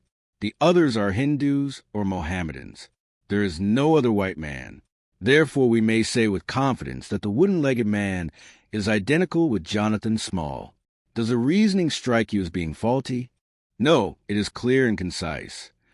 Well, now, let us put ourselves in the place of Jonathan Small. Let us look at it from his point of view. He comes to England with the double idea of regaining what he would consider to be his rights, and of having his revenge upon the man who had wronged him. He found out where Sholto lived, and very possibly he established communications with someone inside the house. There is this butler Lawrow, whom we have not seen. Mrs. Burnstone gives him far from a good character. Small could not find out, however, where the treasure was hid, for no one ever knew, save the Major and one faithful servant who had died. Suddenly Small learns that the Major is on his deathbed. In a frenzy lest the secret of the treasure die with him, he runs the gauntlet of the guards, makes his way to the dying man's window, and is only deterred from entering by the presence of his 2 sons.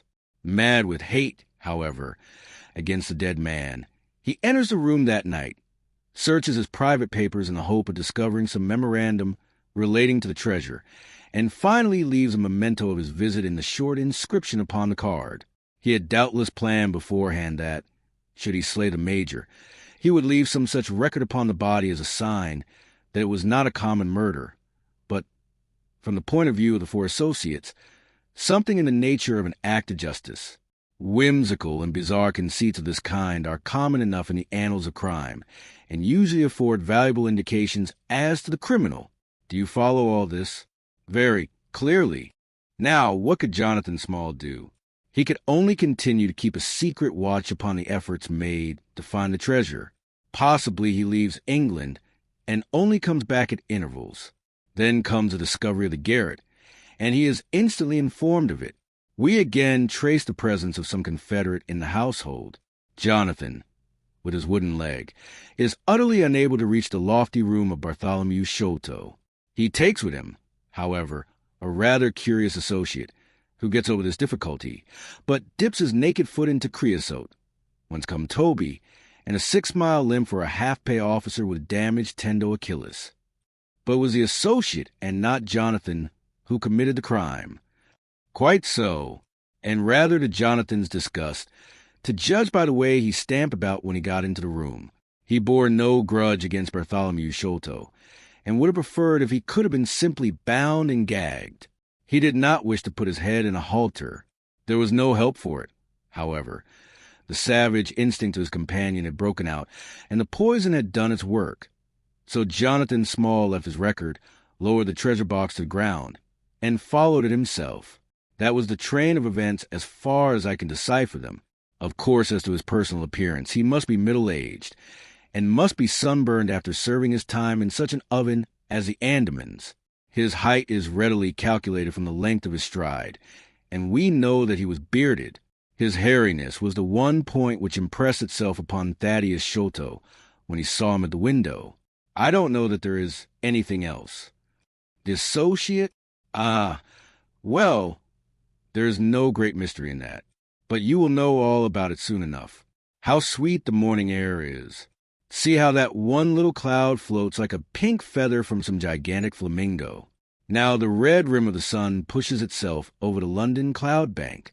It shines on a good many folk, but on none, I dare bet, who are on a stranger errand than you and I. How small we feel with our petty ambitions and strivings in the presence of the great elemental forces of nature. Are you well up in your gene, Paul? Fairly so. I worked back to him through Carlyle. That was like following the brook to the parent lake. He makes one curious but profound remark. It is that the chief proof of man's real greatness lies in his perception of his own smallness. It argues, you see, of power of comparison and of appreciation, which is in itself a proof of nobility. There is much food for thought in Richter. You have not a pistol, have you? I have my stick. It is just possible that we may need something of the sort if we get to their lair. Jonathan I shall leave to you, but if the other turns nasty, I shall shoot him dead. He took out his revolver as he spoke, and, having loaded 2 of the chambers, he put it back into the right-hand pocket of his jacket. We had during this time been following the guidance of Toby down the half-rural villa-lined roads which lead to Metropolis.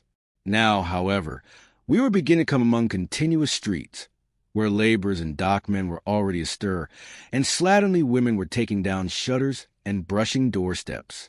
At the square-top corner public houses business was just beginning, and rough-looking men were emerging, rubbing their sleeves across their beards after their morning wet. Strange dogs sauntered up and stared wonderingly at us as we passed, but our inimitable Toby looked neither to the right or to the left, but trotted onwards with his nose to the ground and an occasional eager whine which spoke of a hot scent.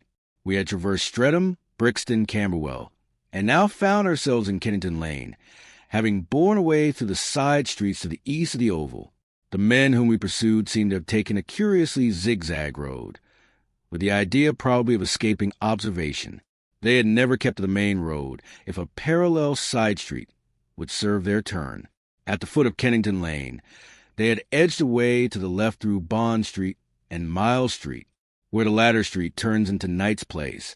Toby ceased to advance, but began to run backwards and forwards with one ear cocked and the other drooping, the very picture of canine indecision. Then he waddled round in circles, looking up to us from time to time, as if to ask for sympathy in his embarrassment. "What the deuce is the matter with the dog?" growled Holmes. "They surely would not take a cab or go off in a balloon. Perhaps they stood here for some time," I suggested. It's all right. He's off again," said my companion, in a tone of relief. He was indeed off, for after sniffing round again, he suddenly made up his mind, and darted away with an energy and determination such as he had not yet shown. The scent appeared to be much hotter than before, for he had not even put his nose on the ground, but tugged at his leash and tried to break into a run. I could see by the gleam in Holmes's eyes that he thought we were nearing the end of our journey. Our course now ran down 9 Elms until we came to Broderick and Nelson's large timber yard, just past the White Eagle Tavern. Here the dog, frantic with excitement, turned down to the side gate into the enclosure, where the sawyers were already at work. On the dog raced through sawdust and shavings, down an alley, round a passage, between 2 wood piles, and finally, with triumphant yelp, sprang upon a large barrel, which still stood upon the hand trolley on which it had been brought. With lolling tongue and blinking eyes, Toby stood upon the cask, looking from one to the other of us for some sign of appreciation. The staves of the barrel and the wheels of the trolley were smeared with a dark liquid, and the whole air was heavy with the smell of creosote. Sherlock Holmes and I looked blankly at each other, and then burst simultaneously into an uncontrollable fit of laughter.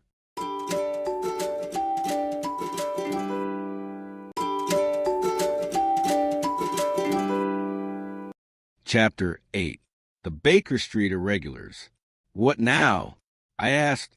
Toby has lost his character for infallibility. He acted according to his lights, said Holmes, lifting him down from a barrel and walking him out of the timber yard. If you consider how much creosote is carted about London in one day, it is no great wonder that our trail should have been crossed. It is much used now, especially for the seasoning of wood. Poor Toby is not to blame. We must get on the main scent again, I suppose. Yes, and fortunately, we have no distance to go. Evidently, what puzzled the dog at the corner of Knight's Place was that there were two different trails running in opposite directions. We took the wrong one. It only remains to follow the other. There was no difficulty about this. On leading Toby to the place where he committed his fault, he cast about in a wide circle and finally dashed off in a fresh direction. We must take care that he does not now bring us to the place where the creosote barrel came from. I observed. I had thought of that. But you notice that he keeps on the pavement, whereas the barrel passed down the roadway. No, we are on the true scent now. It tended down towards the riverside, running through Belmont Place and Prince's Street. At the end of Broad Street, it ran right down to the water's edge, where there was a small wooden wharf. Toby led us to the very edge of this, and there stood whining, looking out on the dark current beyond. We are out of luck, said Holmes. They have taken to a boat here. Several small punts and skiffs were lying about in the water and on the edge of the wharf. We took Toby round each in turn, but though he sniffed earnestly, he made no sign. Close to the rude landing stage was a small brick house, with a wooden placard slung out through the second window. Mordecai Smith was printed across it in large letters, and underneath, boats to hire by the hour or day. A second inscription above the door informed us that a steam launch was kept, a statement which was confirmed by a great pile of coke upon the jetty. Sherlock Holmes looked slowly round, and his face assumed an ominous expression. "This looks bad," said he. "These fellows are sharper than I expected. They seem to have covered their tracks. There has, I fear, been preconcerted management here." He was approaching the door of the house when it opened, and a little curly-headed lad of 6 came running out, followed by a stoutish, red-faced woman with a large sponge in her hand. "You come back and be washed, Jack," she shouted. "Come back, you young imp, for if your father comes home and finds you like that, he'll let us hear of it." "Dear little chap," said Holmes strategically. "What a rosy-cheeked young rascal. Now, Jack, is there anything you like?" The youth pondered for a moment. "I'd like a shillin'," said he. "Nothing you would like better?" "I'd like 2 shillin' better," the prodigy answered, after some thought. "Here you are, then. Catch! A fine child, Mrs. Smith. Lor, bless you, sir, he is that, and forward. He gets a'most too much for me to manage, especially when my man is away days at a time." "Away, is he?" said Holmes, in a disappointed voice. "I am sorry for that, for I want to speak to Mr. Smith. He's been away since yesterday morning, sir, and truth to tell, I am beginning to feel frightened about him. But if it was about a boat, sir, maybe I could serve as well. I wanted to hire his steam launch." "Why, bless you, sir, it is in the steam launch that he has gone. That's what puzzles me, for I know there ain't more coals in her than would take her to about Woolwich and back. If he'd been away in the barge, I'd have thought nothing. For many a time a job has taken him as far as Gravesend, and then if there was much doing there, he might ha' stayed over. But what good is a steam launch without coals? He might have bought some at a wharf down the river. He might, sir, but it weren't his way. Many a time I've heard him call out at the prices they charge for a few odd bags. Besides, I don't like that wooden-legged man. Why, his ugly face and outlandish talk. What do you want always knocking about here for?" "A wooden-legged man?" said Holmes, with bland surprise. "Yes, sir, a brown, monkey-faced chap that's called more than once my old man. It was him that roused him up yesternight. And, what's more, my man knew he was coming, for he'd steam up in a launch. I tell you straight, sir, I don't feel easy in my mind about it. But, my dear Mrs. Smith, said Holmes, shrugging his shoulders, you are frightening yourself about nothing.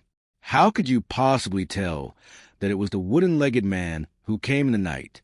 I don't quite understand how you can be so sure. His voice, sir. I knew his voice, which is kind o' thick and foggy. He tapped at the winder. About 3 it would be. Show a leg, matey, says he. Time to turn out guard. My old man woke up Jim, that's my eldest, and away they went, without so much as a word to me. I could hear the wooden leg clacking on the stones. And was this wooden-legged man alone? Couldn't say I am sure, sir. I didn't hear no one else. I am sorry, Mrs. Smith, for I wanted a steam launch, and I have heard good reports of the... Let me see, what is her name? The Aurora, sir. Ah, she's not that old green launch with a yellow line, very broad in the beam. No, indeed. She's as trim a little thing as any on the river. She's been fresh painted, black with 2 red streaks. Thanks. I hope that you will hear soon from Mr. Smith. I am going down the river, and if I should see anything of the Aurora, I shall let him know that you are uneasy. A black funnel, you say? No, sir. Black with a white band. Ah, of course. It was the sides which were black. Good morning, Mrs. Smith. There's a boatman here with a wherry, Watson. We shall take it and cross the river. The main thing with people of that sort, said Holmes, as we sat in the sheets of the wherry, is never to let them think that their information can be of the slightest importance to you. If you do, they will instantly shut up like an oyster. If you listen to them under protest, as it were, you are very likely to get what you want. Our course now seems pretty clear, said I. What would you do, then? I would engage a launch and go down the river on the track of the Aurora. My dear fellow, it would be a colossal task. She may have touched at any wharf on either side of the stream between here and Greenwich. Below the bridge there is a perfect labyrinth of landing places for miles. It would take you days and days to exhaust them, if you set about it alone. Employ the police, then. No, I shall probably call Athelney Jones in at the last moment. He is not a bad fellow, and I should not like to do anything which would injure him professionally. But I have a fancy for working it out myself, now that we have gone so far. Could we advertise, then, asking for information from wharfingers? Worse and worse. Our men would know that the chase was hot at their heels, and they would be off out of the country as it is. They are likely enough to leave, but as long as they think they are perfectly safe, they will be in no hurry. Jones's energy will be of use to us there, for his view of the case is sure to push itself into the daily press, and the runaways will think that everyone is off on the wrong scent. What are we to do, then?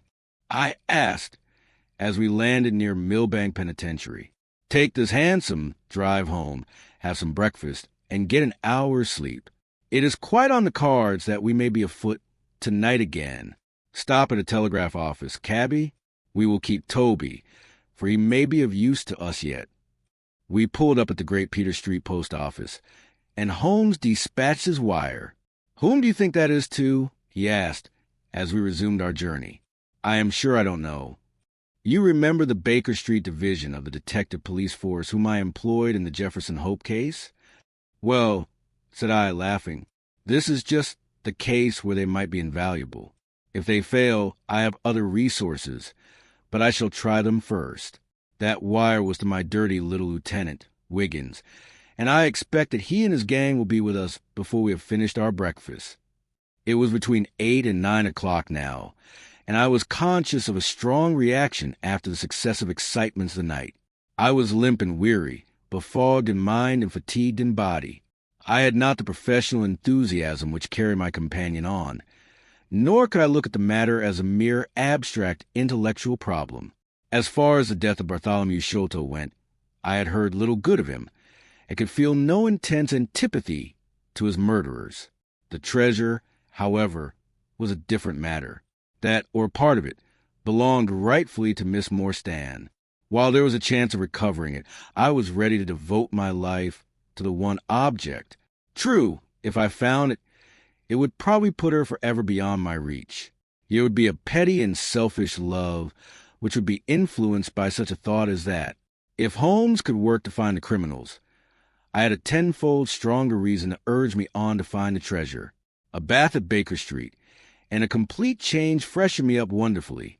When I came down to our room, I found the breakfast laid, and Holmes pouring out the coffee. "Here it is," said he, laughing and pointing to an open newspaper. "The energetic Jones and the ubiquitous reporter have fixed it up between them, but you have had enough of the case. Better have your ham and eggs first." "About 12 o'clock last night," said the Standard, Mr. Bartholomew Sholto, of Pondicherry Lodge, Upper Norwood, was found dead in his room under circumstances which point to foul play. As far as we can learn, no actual traces of violence were found upon Mr. Sholto's person, but a valuable collection of Indian gems which the deceased gentleman had inherited from his father has been carried off. The discovery was first made by Mr. Sherlock Holmes and Dr. Watson, who had called at the house with Mr. Thaddeus Sholto, brother of the deceased. By a singular piece of good fortune, Mr. Athelney Jones, the well-known member of the detective police force, happened to be at the Norwood police station and was on the ground within half an hour of the first alarm.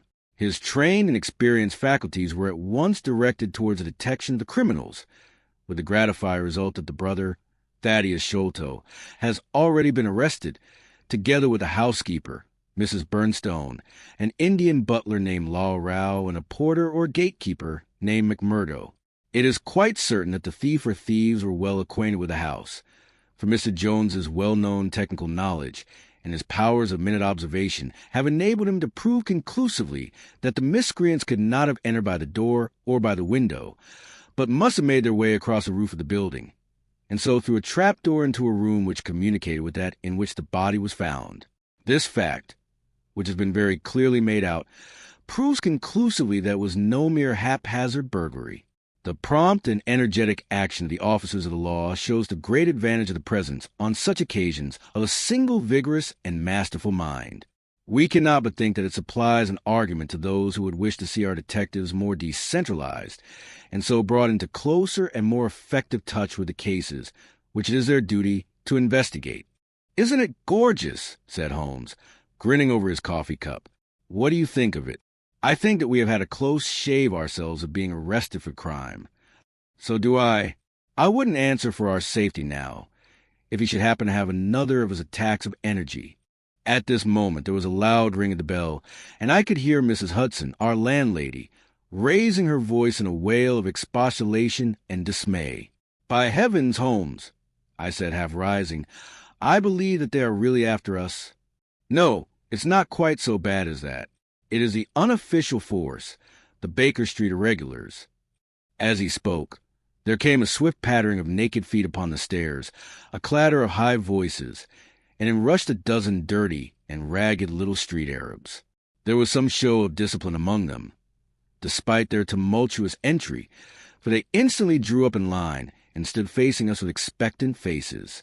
One of their number, taller and older than the others, stood forward with an air of lounging superiority, which was very funny in such a disreputable little scarecrow. "Got your message, sir," said he, "and brought 'em on sharp. 3 bob and a tanner for tickets." "Here you are," said Holmes, producing some silver. "In future they can report to you, Wiggins, and you to me. I cannot have the house invaded in this way. However, it is just as well that you should all hear the instructions. I want to find the whereabouts of the steam launch called the Aurora, owner Mordecai Smith, black with 2 red streaks, funnel black with a white band. She is down the river somewhere. I want one boy to be at Mordecai Smith's landing stage opposite Millbank to say if the boat comes back. You must divide it out among yourselves, and do both banks thoroughly. Let me know the moment you have news. Is that all clear?" "Yes, governor," said Wiggins. "The old scale of pay, and a guinea to the boy who finds a boat. Here's a day in advance. Now off you go." He handed them a shilling each, and away they buzzed down the stairs, and I saw them a moment later streaming down the street. "If the launch is above water, they will find her," said Holmes, as he rose from the table and lit his pipe.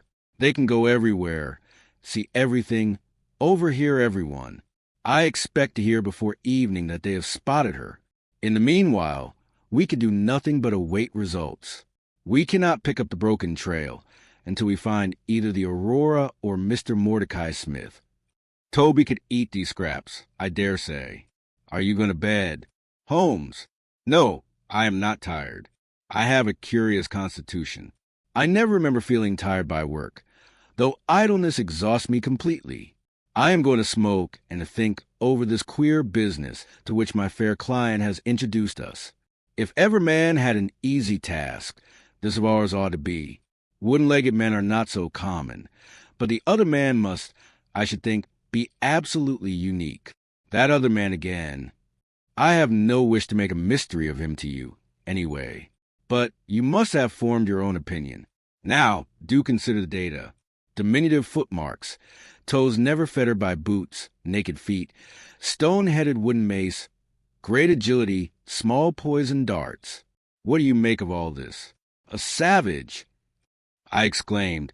Perhaps one of those Indians who were the associates of Jonathan Small. Hardly that, said he. When first I saw signs of strange weapons, I was inclined to think so, but the remarkable character of the footmarks caused me to reconsider my views. Some of the inhabitants of the Indian peninsula are small men, but none could have left such marks as that. The Hindu proper has long and thin feet. The sandal-wearing Mohammedan has the great toe well separated from the others, because a thong is commonly passed between. These little darts, too, could only be shot in one way. They are from a blowpipe. Now then, where are we to find our savage? South American, I hazarded. He stretched his hand up and took down a bulky volume from the shelf. This is the first volume of a gazetteer, which is now being published. It may be looked upon as the very latest authority. What have we here? Andaman Islands, situated 340 miles to north of Sumatra in the Bay of Bengal. What's all this? Moist climate, coral reefs, sharks, Port Blair convict barracks, Rutland Island, cottonwoods. Ah, here we are. The aborigines of the Andaman Islands may perhaps claim the distinction of being the smallest race upon this earth, though some anthropologists prefer the Bushmen of Africa, the Digger Indians of America, and the Terra del Fuegians.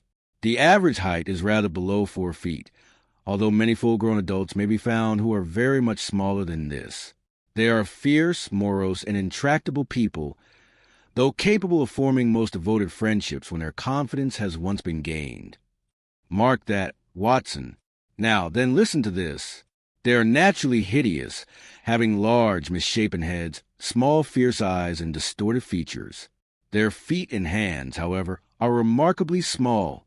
So intractable and fierce are they, that all the efforts of the British officials have failed to win them over in any degree. They have always been a terror to shipwrecked crews, braining the survivors with their stone-headed clubs, or shooting them with their poisoned arrows. These massacres are invariably concluded by a cannibal feast. Nice, amiable people, Watson, if this fellow had been left his own unaided devices, this affair might have taken an even more ghastly turn. I fancy that, even as it is, Jonathan Small would give a good deal not to have employed him. But how came he to have so singular a companion? Ah, that is more than I can tell. Since, however, we had already determined that Small had come from the Andamans, it is not so very wonderful that this islander should be with him. No doubt we shall know all about it in time. Look here, Watson, you look regularly done. Lie down there on the sofa, and see if I can put you to sleep. He took up his violin from the corner, and as I stretched myself out, he began to play some low, dreamy, melodious air, his own, no doubt, for he had a remarkable gift for improvisation. I have a vague remembrance of his gaunt limbs, his earnest face, and the rise and fall of his bow. Then I seemed to be floated peacefully away upon a soft sea of sound, until I found myself in dreamland, with the sweet face of Mary Morstan looking down upon me.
Chapter 9. A Break in the Chain.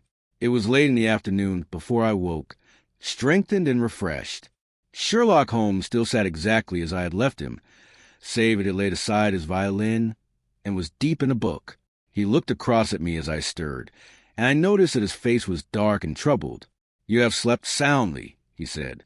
"I fear that our talk would wake you." "I heard nothing," I answered. "Have you had fresh news, then?" "Unfortunately, no. I confess that I am surprised and disappointed. I expected something definite by this time. Wiggins has just been up to report. He says that no trace can be found of the launch. It is a provoking check, for every hour is of importance. Can I do anything? I am perfectly fresh now, and quite ready for another night's outing." "No, we can do nothing. We can only wait. If we go ourselves, the message might come in our absence, and delay be caused. You can do what you will, but I must remain on guard. Then I shall run over to Camberwell, and call upon Mrs. Cecil Forrester. She asked me to yesterday." "On Mrs. Cecil Forrester?" asked Holmes, with a twinkle of a smile in his eyes. "Well, of course on Miss Morstan, too. They were anxious to hear what happened." "I would not tell them too much," said Holmes. "Women are never to be entirely trusted, not the best of them." I did not pause to argue over this atrocious sentiment. "I shall be back in an hour or two," I remarked. "All right. Good luck. But, I say, if you are crossing the river, you may as well return Toby, for I don't think it is at all likely that we shall have any use for him now." I took our mongrel accordingly, and left him, together with a half-sovereign, at the old naturalist in Pinchin Lane. At Camberwell, I found Miss Morstan a little weary after her night's adventures, but very eager to hear the news. Mrs. Forrester, too, was full of curiosity. I told them all that we had done, suppressing, however, the more dreadful parts of the tragedy. Thus, although I spoke of Mr. Sholto's death, I said nothing of the exact manner and method of it. With all my omissions, however, there was enough to startle and amaze them. "It is a romance," cried Mrs. Forrester. "An injured lady, $500,000 in treasure, a black cannibal, and a wooden-legged ruffian. They take the place of the conventional dragon or wicked earl. And 2 knight-errants to the rescue," added Miss Morstan, with a bright glance at me. "Why, Mary, your fortune depends upon the issue of this search. I don't think that you are nearly excited enough. Just imagine what it must be to be so rich, and have the world at your feet." It sent a little thrill of joy to my heart to notice that she showed no sign of elation at the prospect. On the contrary, she gave a toss of her proud head, as though the matter were one in which she took small interest. "It is for Mr. Thaddeus Sholto that I am anxious," she said. "Nothing else is of any consequence, but I think that he has behaved most kindly and honorably throughout. It is our duty to clear him of this dreadful and unfounded charge." It was evening before I left Camberwell, and quite dark by the time I reached home. My companion's book and pipe lay by his chair, but he had disappeared. I looked about in the hope of seeing a note, but there was none. "I suppose that Mr. Sherlock Holmes has gone out," I said to Mrs. Hudson as she came up to lower the blinds. "No, sir, he has gone to his room, sir. Do you know, sir," sinking her voice into an impressive whisper, "I'm afraid for his health." "Why so, Mrs. Hudson?" "Well, he's that strange, sir. After you was gone, he walked, up and down, until I was weary of the sound of his footstep. Then I heard him talking to himself and muttering, and every time the bell rang out, he came on the stairhead. With 'What is that, Mrs. Hudson?' And now he has slammed off to his room, but I can hear him walking away the same as ever. I hope he's not going to be ill, sir. I ventured to say something to him about cooling medicine, but he turned on me, sir, with such a look that I don't know how ever I got out of the room." "I don't think that you have any cause to be uneasy, Mrs. Hudson," I answered. "I have seen him like this before. He has some small matter upon his mind which makes him restless." I tried to speak lightly to our worthy landlady, but I was myself somewhat uneasy when through the long night I still from time to time heard the dull sound of his tread, and knew how his keen spirit was chafing against this involuntary inaction. At breakfast time he looked worn and haggard, with a little fleck of feverish color upon either cheek. "You are knocking yourself up, old man," I remarked. "I heard you marching about in the night." "No, I could not sleep," he answered. "This infernal problem is consuming me. It is too much to be balked by so petty an obstacle, when all else had been overcome. I know the men, the launch, everything, and yet I can get no news. I have set other agencies at work, and used every means at my disposal. The whole river has been searched on either side, but there is no news, nor has Mrs. Smith heard her husband. I shall come to the conclusion soon that they have scuttled the craft. But there are objections to that, or that Mrs. Smith has put us on a wrong scent. No, I think that may be dismissed. I had inquiries made, and there is a launch of that description. Could it have gone up the river? I have considered that possibility too, and there is a search party who will work up as far as Richmond. If no news comes today, I shall start off myself tomorrow, and go for the men rather than the boat. But surely we shall hear something." We did not, however. Not a word came to us either from Wiggins or from the other agencies. There were articles in most of the papers upon the Norwood tragedy. They all appeared to be rather hostile to the unfortunate Thaddeus Sholto. No fresh details were to be found, however, in any of them, save that an inquest was to be held upon the following day. I walked over to Camberwell in the evening to report our ill success to the ladies, and on my return I found Holmes dejected and somewhat morose.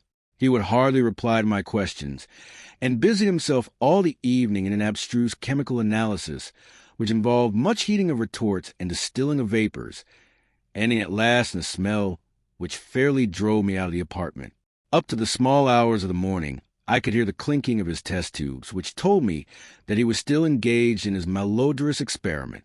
In the early dawn I woke with a start, and was surprised to find him standing by my bedside, clad in a rude sailor dress with a pea-jacket and a coarse red scarf round his neck.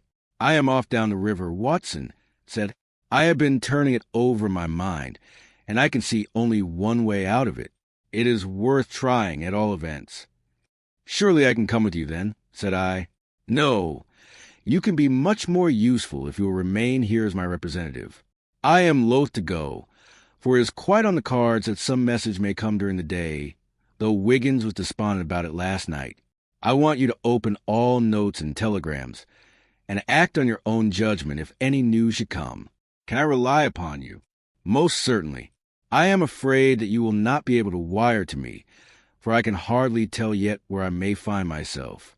If I am in luck, however, I may not be gone so very long. I shall have news of some sort or other before I get back." I had heard nothing of him by breakfast time. On opening the Standard, however, I found that there was a fresh allusion to the business, with reference to the Upper Norwood tragedy. It remarked, "We have reason to believe that the matter promises to be even more complex and mysterious than was originally supposed. Fresh evidence has shown that it is quite impossible that Mr. Thaddeus Sholto could have been in any way concerned in the matter. He and the housekeeper, Mrs. Bernstone, were both released yesterday evening. It is believed, however, that the police have a clue as to the real culprits, and that it is being prosecuted by Mr. Athelney Jones of Scotland Yard with all his well-known energy and sagacity. Further arrests may be expected at any moment. That is satisfactory so far as it goes. Thought I, friend Sholto is safe at any rate. I wonder what the fresh clue may be, though it seems to be a stereotype form whenever the police have made a blunder.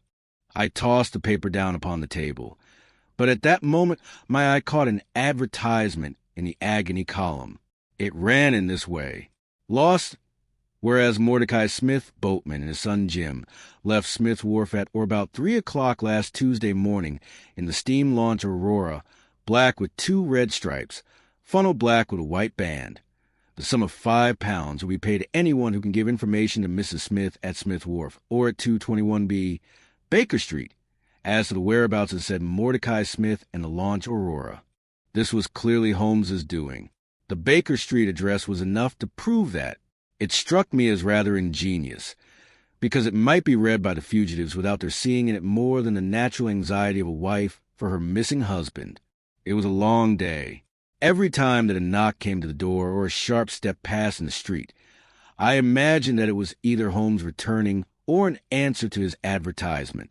I tried to read, but my thoughts would wander off to our strange quest and to the ill-assorted and villainous pair whom we were pursuing.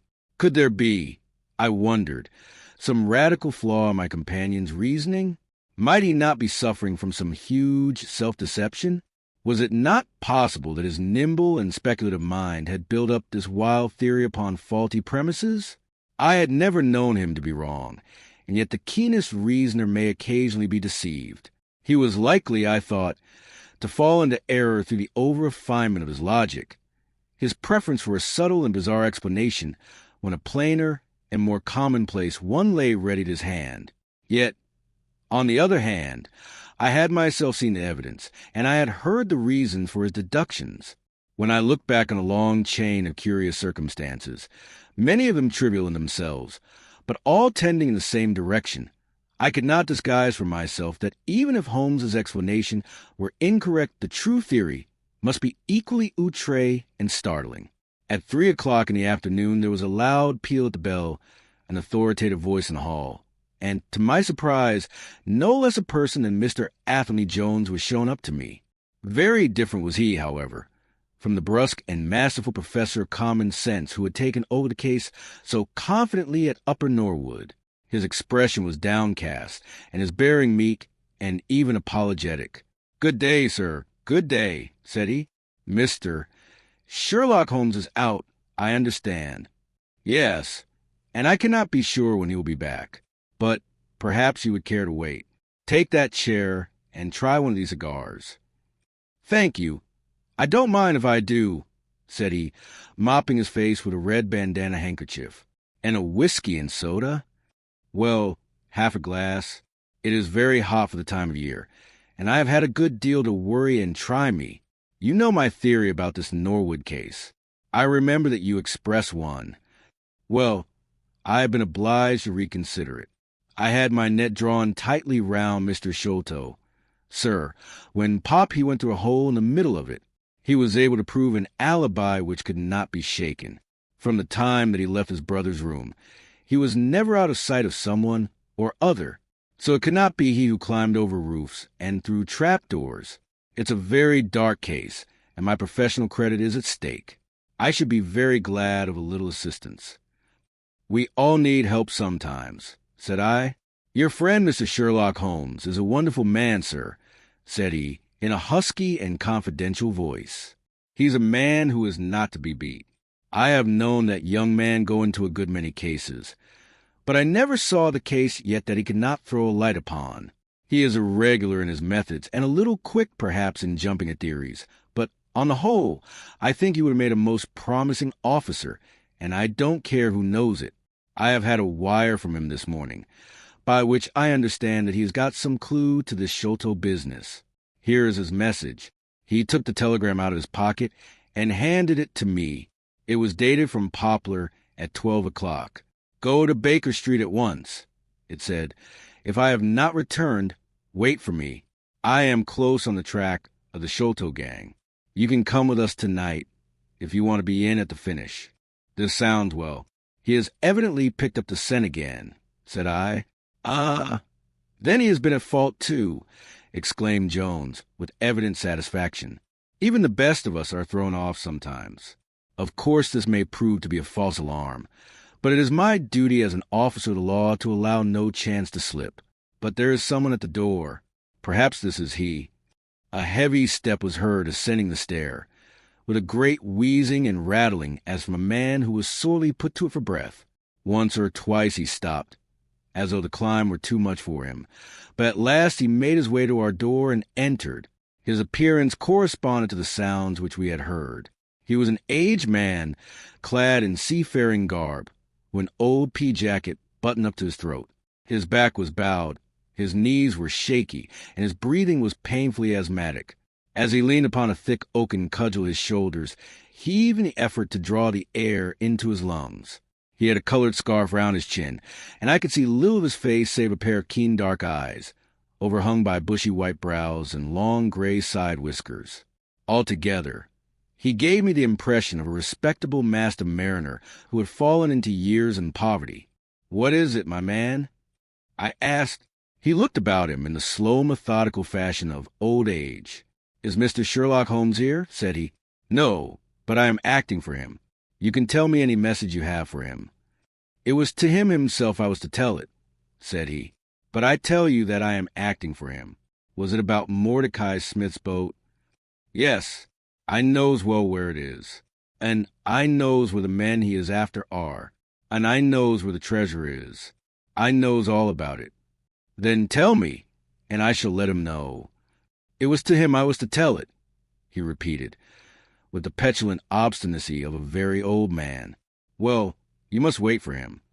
No, I ain't going to lose a whole day to please no one. If Mr. Holmes ain't here, then Mr. Holmes must find it all out for himself. I don't care about the look of either of you, and I won't tell a word." He shuffled toward the door, but Athelney Jones got in front of him. "Wait a bit, my friend," said he. "You have important information, and you must not walk off. We shall keep you, whether you like or not, until our friend returns." The old man made a little run toward the door, but as Athelney Jones put his broad back up against it, he recognized the uselessness of resistance. "Pretty sort of old treatment, this," he cried, stamping his stick. "I come here to see a gentleman, and you two, who I never saw in my life, seize me and treat me in this fashion." "You'll be none the worse," I said. "We shall recompense you for the loss of your time.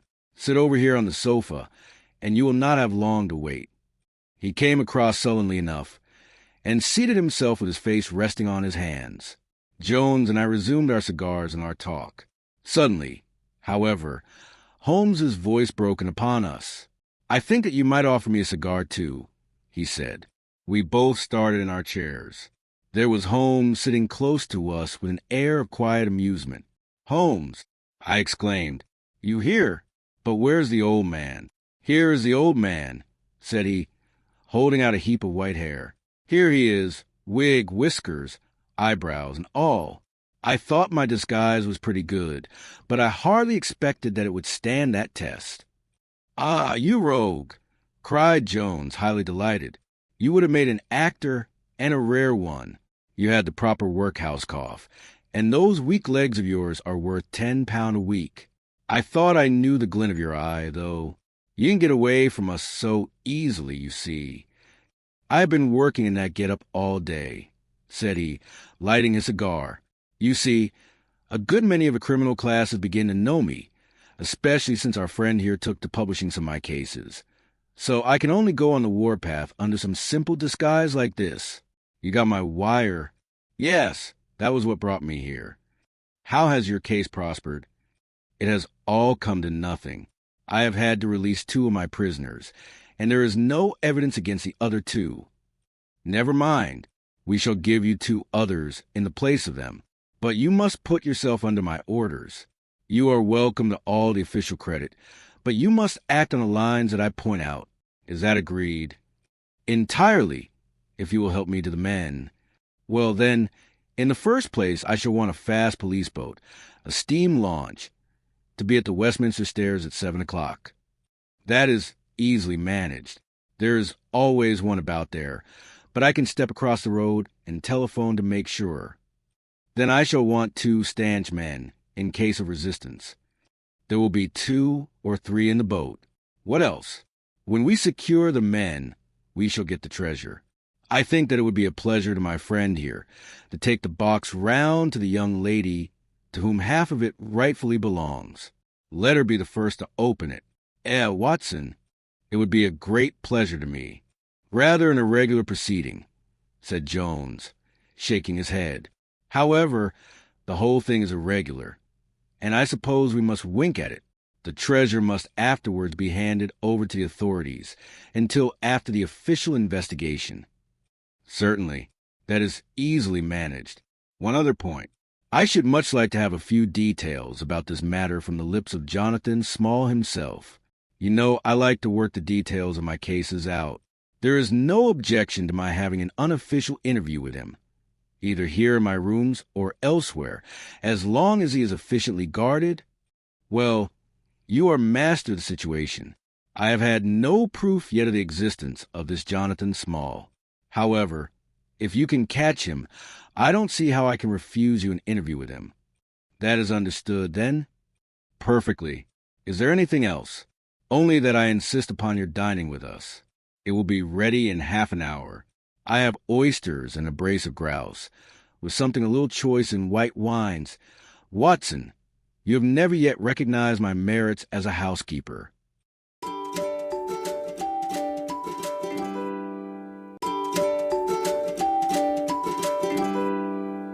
Chapter 10. The End of the Islander. Our meal was a merry one. Holmes could talk exceedingly well when he chose, and that night he did choose. He appeared to be in a state of nervous exaltation.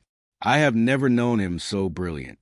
He spoke on a quick succession of subjects, on miracle plays, on medieval pottery, on Stradivarius violins, on the Buddhism of Ceylon, and on the warships of the future, handling each as though he had made a special study of it.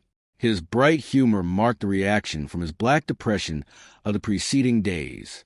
Anthony Jones proved to be a sociable soul in his hours of relaxation, and faced his dinner with the air of a bon vivant.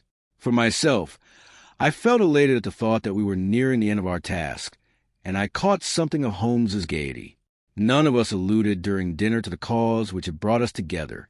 When the cloth was cleared, Holmes glanced at his watch and filled up 3 glasses with port.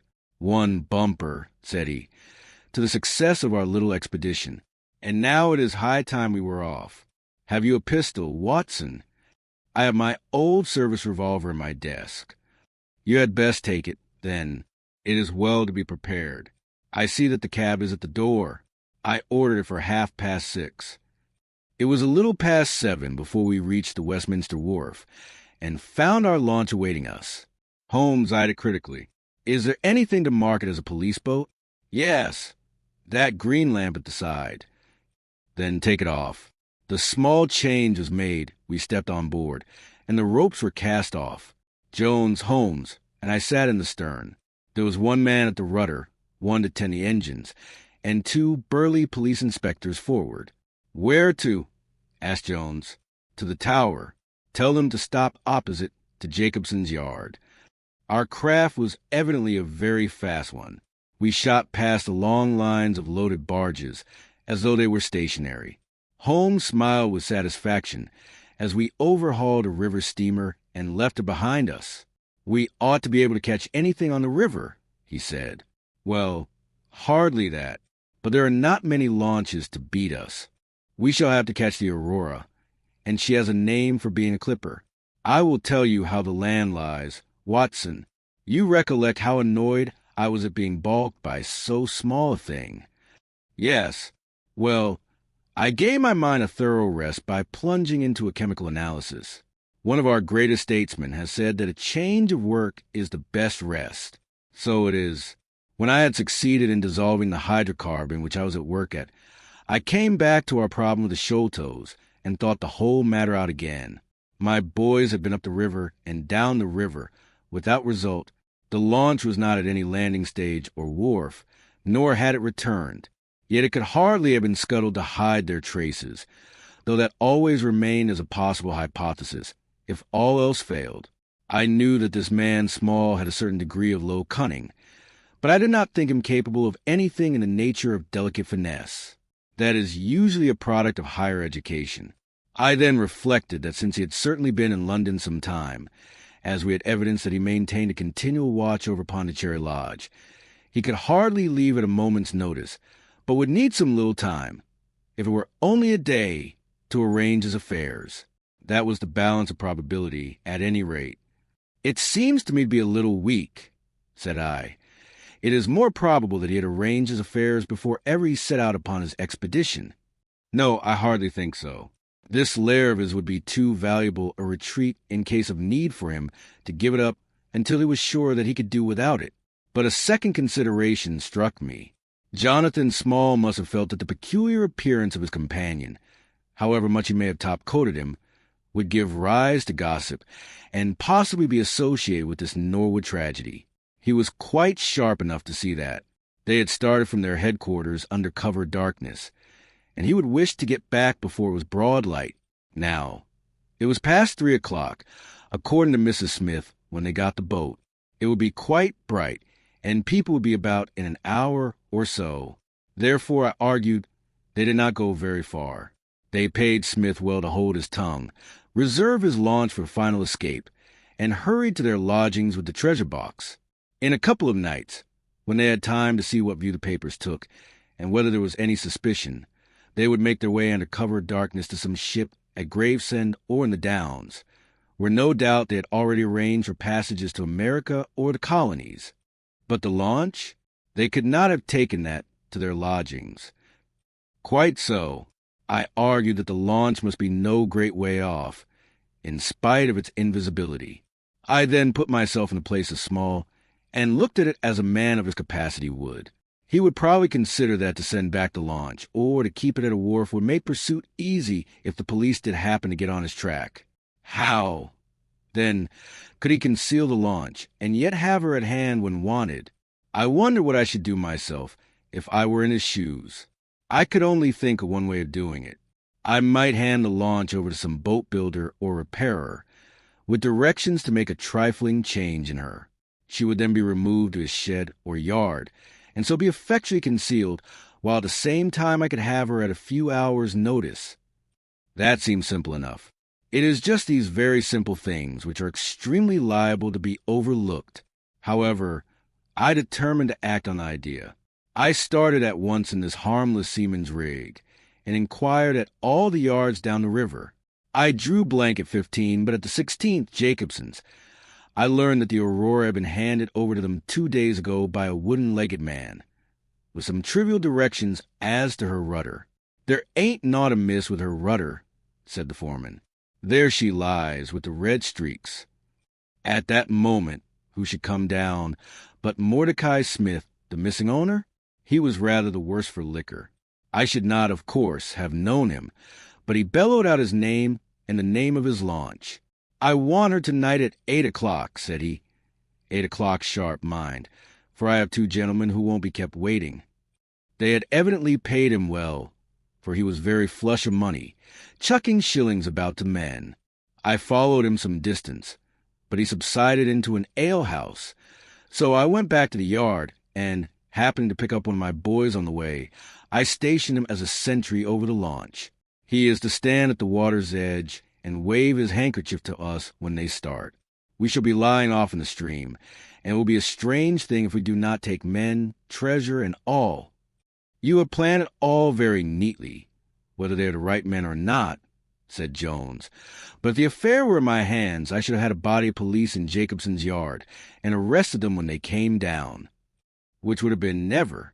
This man Small is a pretty shrewd fellow. He would send a scout on ahead, and if anything made him suspicious, he would lie snug for another week. But you might have stuck to Mordecai Smith, and so been led to their hiding place," said I. "In that case, I should have wasted my day. I think that it is 100 to 1 against Smith knowing where they live. As long as he has liquor and good pay, why should he ask questions? They send him messages what to do. No, I thought over every possible course, and this is the best." While this conversation had been proceeding, we had been shooting the long series of bridges which spanned the Thames. As we passed the city, the last rays of the sun were gilding the cross upon the summit of St. Paul's. It was twilight before we reached the tower. "That is Jacobson's yard," said Holmes, pointing to a bristle of masts and rigging on the Surrey side. "Cruise gently up and down here under cover of this string of lighters." He took a pair of night glasses from his pocket and gazed some time at the shore. "I see my sentry at his post," he remarked, "but no sign of a handkerchief." "Suppose we go downstream a short way and lie in wait for them," said Jones eagerly. We were all eager by this time, even the policemen and stokers, who had a very vague idea of what was going forward. "We have no right to take anything for granted," Holmes answered. "It is certainly 10 to 1 that they go downstream, but we cannot be certain. From this point we can see the entrance of the yard, and they can hardly see us. It will be a clear night and plenty of light. We must stay where we are. See how the folk swarm over yonder in the gaslight. They are coming from work in the yard. Dirty-looking rascals. But I suppose everyone has some little immortal spark concealed about him. You would not think it. To look at them, there is no a priori probability about it. A strange enigma is man. Someone calls him a soul concealed in an animal, I suggested. Winwood Reade is good upon the subject, said Holmes. He remarks that, while the individual man is an insoluble puzzle, in the aggregate he becomes a mathematical certainty. You can, for example, never foretell what any one man will do, but you can say with precision what an average number will be up to. Individuals vary, but percentages remain constant. So says the statistician. But do I see a handkerchief? Surely there's a white flutter over yonder. Yes, it is your boy, I cried. I can see him plainly. And there's the Aurora, exclaimed Holmes. And going like the devil. Full speed ahead, engineer. Make after that launch with the yellow light. By heaven, I shall never forgive myself if she proves to have the heels of us. She had slipped unseen through the yard entrance and passed behind 2 or 3 small craft, so that she had fairly got her speed up before we saw her. Now she was flying down the stream, near into the shore, going at a tremendous rate. Jones looked gravely at her and shook his head. She is very fast, he said. I doubt if we shall catch her. We must catch her, cried Holmes between his teeth. Heap it on, stokers. Make her do all she can. If we burn the boat, we must have them. We were fairly after her now. The furnaces roared, and the powerful engines whizzed and clanked like a great metallic heart. Her sharp, steep prow cut through the still river water and sent 2 rolling waves to right and to left of us. With every throb of the engines, we sprang and quivered like a living thing. One great yellow lantern in our bows threw a long, flickering funnel of light in front of us. Right ahead, a dark blur upon the water showed where the Aurora lay, and the swirl of white foam behind her spoke of the pace at which she was going. We flashed past barges, steamers, merchant vessels, in and out, behind this one and round the other. Voices hailed us out of the darkness, but still the Aurora thundered on, and still we followed close upon her track. "Pilot on, men! Pilot on!" cried Holmes, looking down into the engine-room, while the fierce glow from below beat upon his eager, aquiline face. "Get every pound of steam you can." "I think we gain a little," said Jones, with his eyes on the Aurora. "I am sure of it," said I. "We shall be up with her in a very few minutes." At that moment, however, as our evil fate would have it, a tug with 3 barges in tow blundered in between us. It was only by putting our helm hard down that we avoided a collision, and before we could round them and recover our way, the Aurora had gained a good 200 yards. She was still, however, well in view, and the murky, uncertain twilight was settling into a clear, starlit night. Our boilers were strained to their utmost, and the frail shell vibrated and creaked with the fierce energy which was driving us along. We had shot through the Pool, past the West India docks, down the long Deptford Reach, and up again after rounding the Isle of Dogs. The dull blur in front of us resolved itself now clearly enough into the dainty Aurora. Jones turned our searchlight upon her, so that we could plainly see the figures upon her deck. One man sat by the stern, with something black between his knees, over which he stooped. Beside him lay a dark mass, which looked like a Newfoundland dog. The boy held the tiller, while against the red glare of the furnace I could see Old Smith, stripped to the waist, and shoveling coals for dear life. They may have had some doubt at first as to whether we were really pursuing them, but now as we followed every winding and turn in which they took, there could no longer be any question about it. At Greenwich we were about 300 paces behind them. At Black Wall we could not have been more than 250. I have coursed many creatures in many countries during my checkered career, but never did sport give me such a wild thrill as this mad, flying manhunt down the Thames. Steadily we drew in upon them, yard by yard. In the silence of the night, we could hear the panting and clanking of their machinery. The man in the stern still crouched upon the deck, and his arms were moving as though he were busy, while every now and then he would look up and measure with a glance the distance which still separated us. Nearer we came and nearer. Jones yelled to them to stop. We were not more than 4 boats' length behind them, both boats flying at a tremendous pace. It was a clear reach of the river, with barking level upon one side and the melancholy Plumstead marshes upon the other. At our hail, the man in the stern sprang up from the deck and shook his two clenched fists at us, cursing the while a high, cracked voice. He was a good-sized, powerful man, and as he stood poising himself with legs astride, I could see that from the thigh downwards there was but a wooden stump upon the right side. At the sound of his strident, angry cries, there was movement in the huddled bundle upon the deck. It straightened itself into a little black man, the smallest I have even seen, with a great misshapen head and a shock of tangled, disheveled hair. Holmes had already drawn his revolver, and I whipped out mine at the sight of this savage, distorted creature. He was wrapped in some sort of dark ulster or blanket, which left only his face exposed. But that face was enough to give a man a sleepless night. Never have I seen features so deeply marked with all bestiality and cruelty. His small eyes glowed and burned with a somber light, and his thick lips were writhed back from his teeth, which grinned and chattered at us with half-animal fury. "Fire if he raises his hand," said Holmes quietly. We were within a boat's length by this time, and almost within touch of our quarry. I can see the two of them now as they stood, the white man with his legs far apart, shrieking out curses, and the unhallowed dwarf with his hideous face, and his strong yellow teeth gnashing at us in the light of our lantern. It was well that we had so clear a view of him. Even as we looked, he plucked out from under his covering a short, round piece of wood, like a school ruler, and clapped it to his lips. Our pistols rang out together. He whirled round, threw up his arms, and, with a kind of choking cough, fell sideways into the stream. I caught one glimpse of his venomous, menacing eyes amid the white swirl of the waters. At the same moment, the wooden-legged man threw himself upon the rudder and put hard down, so that his boat made straight in for the southern bank, while we shot past her stern, only clearing her by a few feet. We were round after her in an instant, but she was already nearly at the bank. It was a wild and desolate place, where the moon glimmered upon a wide expanse of marshland, with pools of stagnant water and beds of decaying vegetation. The launch, with a dull thud, ran up upon the mud bank, with her bow in the air and her stern flush with the water. The fugitive sprang out, but his stump instantly sank its whole length into the sodden soil. In vain he struggled and writhed.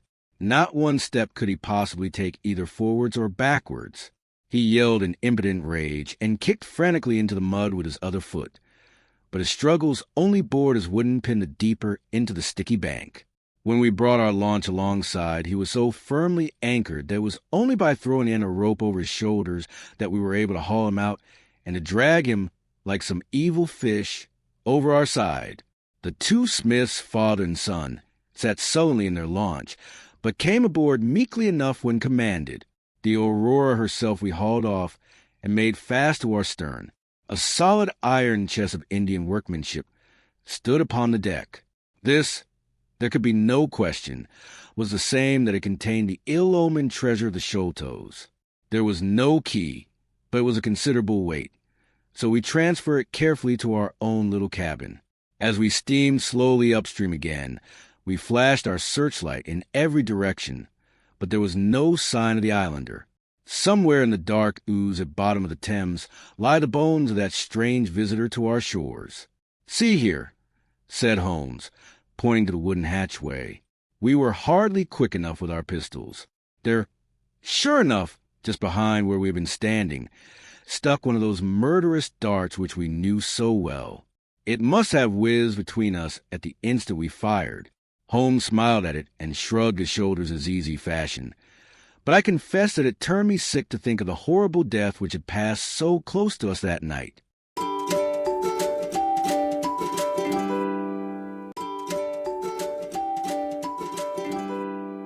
Chapter 11. The Great Agra Treasure. Our captive sat in the cabin opposite to the iron box, which he had done so much and waited so long to gain. He was a sunburned, reckless-eyed fellow, with a network of lines and wrinkles all over his mahogany features, which told a hard, open-air life. There was a singular prominence about his bearded chin, which marked a man who was not to be easily turned from his purpose. His age may have been 50 or thereabouts, for his black, curly hair was thickly shot with gray. His face in repose was not an unpleasing one, though his heavy brows and aggressive chin gave him, as I had lately seen, a terrible expression when moved to anger. He sat now with his handcuffed hands upon his lap, and his head sunk upon his breast, while he looked with his keen, twinkling eyes at the box which had been the cause of his ill-doings. It seemed to me that there was more sorrow than anger in his rigid and contained countenance. Once he looked up at me with a gleam of something like humor in his eyes. "Well, Jonathan Small," said Holmes, lighting a cigar, "I am sorry that it has come to this." "And so am I, sir," he answered frankly. "I don't believe that I can swing over the job. I give you my word on the book that I never raised hand against Mr. Sholto. It was that little hellhound Tonga who shot one of his cursed darts into him. I had no part in it, sir. I was as grieved as if it had been my blood relation. I welted the little devil with the slack end of the rope for it, but it was done, and I could not undo it again." "Have a cigar," said Holmes, "and you had best take a pull out of my flask, for you are very wet. How could you expect so small and weak a man as this black fellow to overpower Mr. Sholto and hold him while you were climbing the rope? You seem to know as much about it as if you were there, sir. The truth is that I hope to find the room clear. I knew the habits of the house pretty well, and it was a time when Mr. Sholto usually went down to his supper. I shall make no secret of the business. The best defense that I can make is just the simple truth. Now, if it had been the old Major, I would have swung for him with a light heart. I would have thought no more of knifing him than of smoking the cigar. But it's cursed hard that I should be lagged over this young Sholto, with whom I had no quarrel whatever. You are under the charge of Mr. Athelney Jones, of Scotland Yard. He is going to bring you up to my rooms, and I shall ask you for a true account of the matter. You must make a clean breast of it, for if you do, I hope that I may be of use to you. I think I can prove that the poison acts so quickly that the man was dead before ever you reached the room. That he was, sir, I never got such a turn in my life as when I saw him grinning at me with his head on his shoulder as I climbed through the window. It fairly shook me, sir. I have half killed Tonga for it, if he had not scrambled off. That was how he came to leave his club, and some of his darts too, as he tells me, which I dare say helped to put you on our track, though how you kept on it is more than I can tell. I don't feel no malice against you for it. But it does seem a queer thing," he added, with a bitter smile, "that I, who have a fair claim to $500,000 of money, should spend the first half of my life building a breakwater in the Andamans, and am like to spend the other half digging drains at Dartmoor. It was an evil day for me when first I clapped eyes upon the merchant Achmet, and had to do with the Agra treasure, which never brought anything but a curse yet upon the man who owned it. To him it brought murder. To Major Sholto it brought fear and guilt. To me it has meant slavery for life." At this moment Athelney Jones thrust his broad face and heavy shoulders into the tiny cabin. "Quite a family party," he remarked. "I think I shall have a pull of that flask." Holmes. "Well, I think we may all congratulate each other. Pity we didn't take the other alive, but there was no choice. I say, Holmes, you must confess that you cut it rather fine. It was all we could do to overhaul her." "All is well that ends well," said Holmes. "But I certainly did not know that the Aurora was such a clipper. Smith says she is one of the fastest launches on the river, and that if he had had another man to help with the engines, we should never have caught her. He swears he knew nothing of this Norwood business." "Neither he did," cried our prisoner, "not a word. I chose his launch because I heard that she was a flyer. We told him nothing, but we paid him well, and he was to get something handsome if we reached our vessel, the Esmeralda, at Gravesend, outward bound for the Brazils. Well, if he has done no wrong, we shall see that no wrong comes to him. If we are pretty quick in catching our men, we are not so quick in condemning them." It was amusing to notice how the consequential Jones was already beginning to give himself airs on the strength of the capture.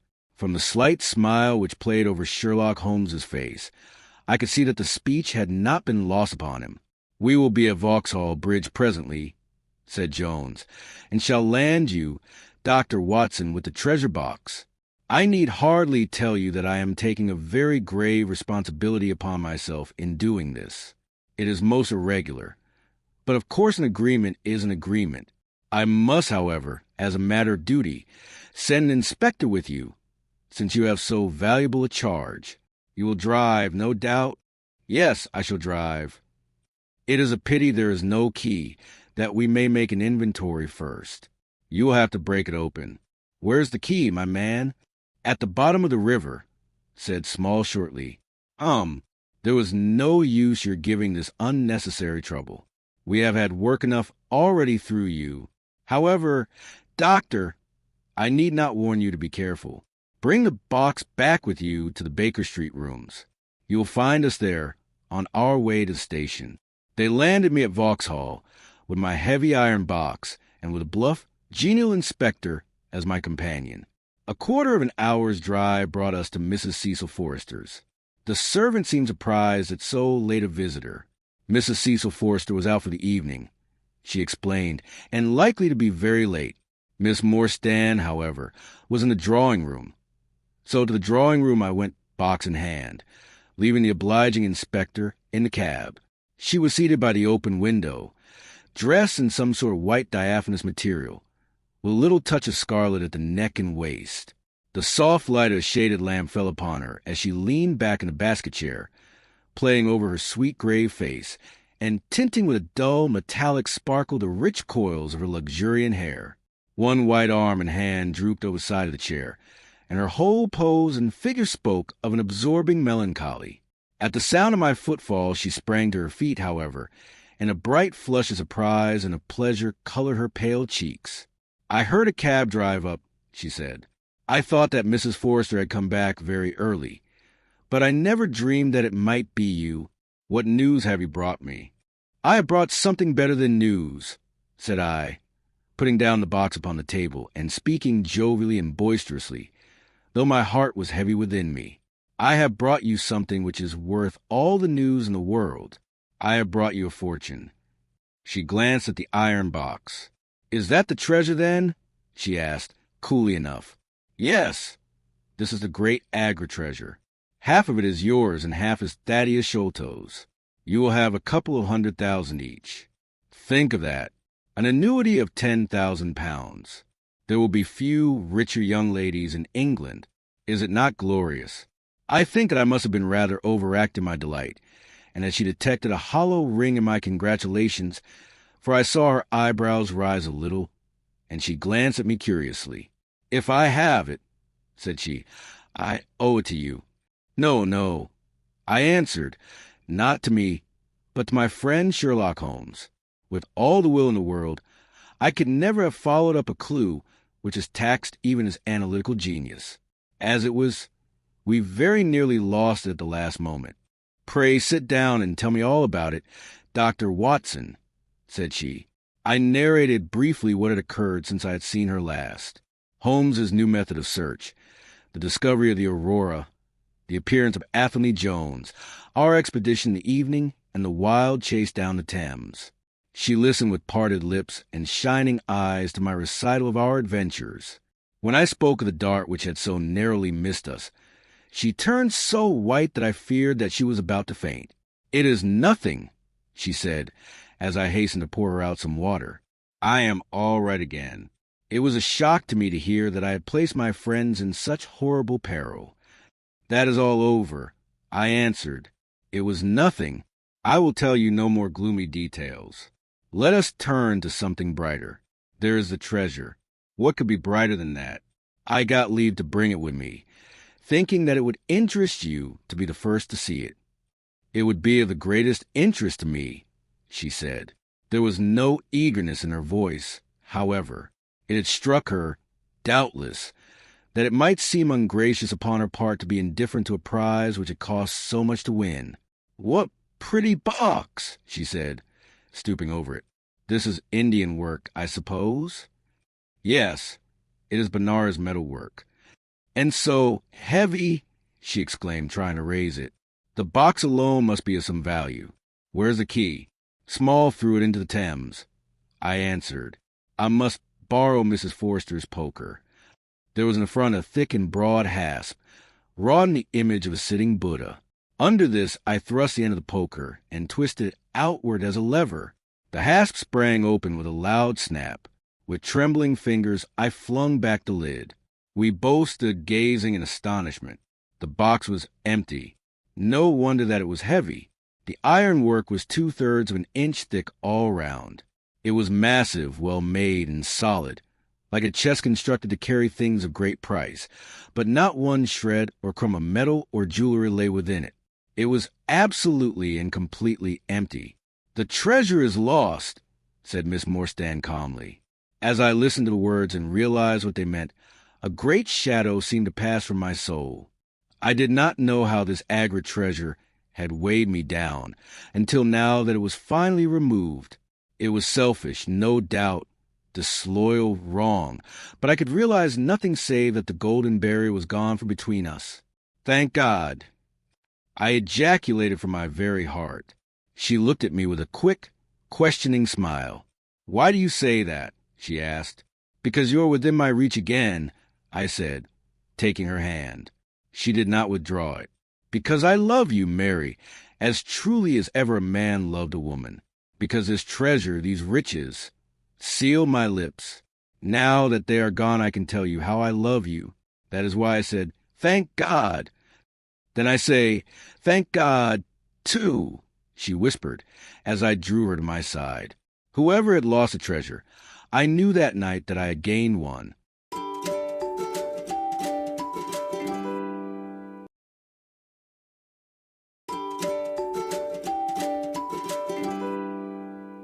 Chapter 12. The Strange Story of Jonathan Small. A very patient man was that inspector in the cab, for it was a weary time before I rejoined him. His face clouded over when I showed him the empty box. "There goes the reward," said he gloomily.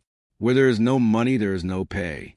This night's work would have been worth a tenner each to Sam Brown and me if the treasure had been there."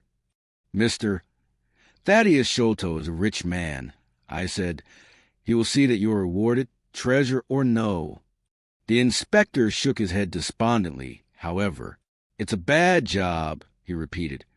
"And so Mr. Athelney Jones will think." His forecast proved to be correct, for the detective looked blank enough when I got to Baker Street and showed him the empty box. They had only just arrived, Holmes, the prisoner, and he, for they had changed their plans so far as to report themselves at a station upon the way.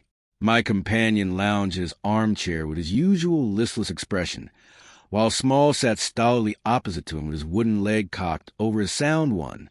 As I exhibited the empty box, he leaned back in his chair and laughed aloud. "This is your doing, Small," said Athelney Jones angrily. "Yes, I have put it away where you shall never lay hand upon it," he cried exultantly. "It is my treasure, and if I can't have the loot, I'll take darn good care that no one else does. I tell you that no living man has any right to it, unless it is 3 men who are in the Andaman convict barracks and myself. I know now that I cannot have the use of it, and I know that they cannot. I have acted all through for them as much as for myself. It's been the sign of 4 with us always. Well, I know that they would have had me do just what I have done, and throw the treasure into the Thames rather than let it go to kith or kin of Sholto or Morstan. It was not to make them rich that we did for Achmet. You'll find the treasure where the key is, and where Lil Tonga is. When I saw that your launch must catch us, I put the loot away in a safe place. There are no rupees for you this journey." "You are deceiving us, Small," said Athelney Jones sternly. "If you had wished to throw the treasure into the Thames, it would have been easier for you to have thrown box and all."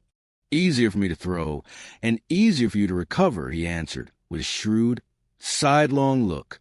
"The man that was clever enough to hunt me down is clever enough to pick an iron box from the bottom of a river. Now that they are scattered over 5 miles or so, it may be a harder job. It went in my heart to do it, though.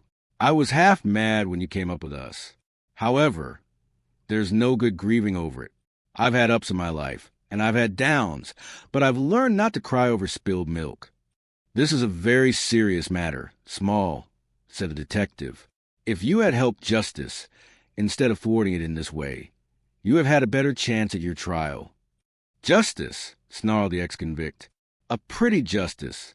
Whose loot is this, if it is not ours? Where is the justice that I should give it up to those who have never earned it? Look how I have earned it. 20 long years in that fever-ridden swamp, all day at work under the mangrove tree, all night chained up in the filthy convict huts, bitten by mosquitoes, racked with ague, bullied by every cursed black-faced policeman who loved to take it out of a white man. That was how I earned the Agra treasure. And you talk to me of justice, because I cannot bear to feel that I have paid this price only that another may enjoy it. I would rather swing a score times, or have one of Tonga's darts in my hide, than live in a convict cell and feel that another man is at his ease in a palace with the money that should be mine. Small had dropped his mask of stoicism, and all this came out in a wild whirl of words, while his eyes blazed and the handcuffs clanked together with the impassioned movement of his hands. I could understand, as I saw the fury and the passion of the man, that it was no groundless or unnatural terror which had possessed Major Sholto when he first learned that the injured convict was upon his track. "You forget that we know nothing of all this," said Holmes quietly. "We have not heard your story, and we cannot tell how far justice may originally have been on your side." "Well, sir, you have been very fair-spoken to me, though I can see that I have you to thank that I have these bracelets upon my wrists. Still, I bear no grudge for that. It is all fair and above board. If you want to hear my story, I have no wish to hold it back. What I say to you is God's truth, every word of it. Thank you. You can put the glass beside me here, and I'll put my lips to it if I am dry. I am a Worcestershire man myself, born near Pershore. I dare say you would find a heap of Smalls living there now if you were to look. I have often thought of taking a look round there, but the truth is that I was never much of a credit to the family, and I doubt if they would be so very glad to see me. They were all steady, chapel-going folk, small farmers, well known and respected over countryside, while I was always a bit of a rover. At last, however, when I was about 18, I gave them no more trouble, for I got into a mess over a girl, and could only get out of it again by taking the Queen's shilling and joining the 3rd Buffs, which was just starting for India. I wasn't destined to do much soldiering, however. I had just got past the goose step and learned to handle my musket when I was fool enough to go swimming in the Ganges. Luckily for me, my company's sergeant, John Holders, was in the water at the same time, and he was one of the finest swimmers in the service.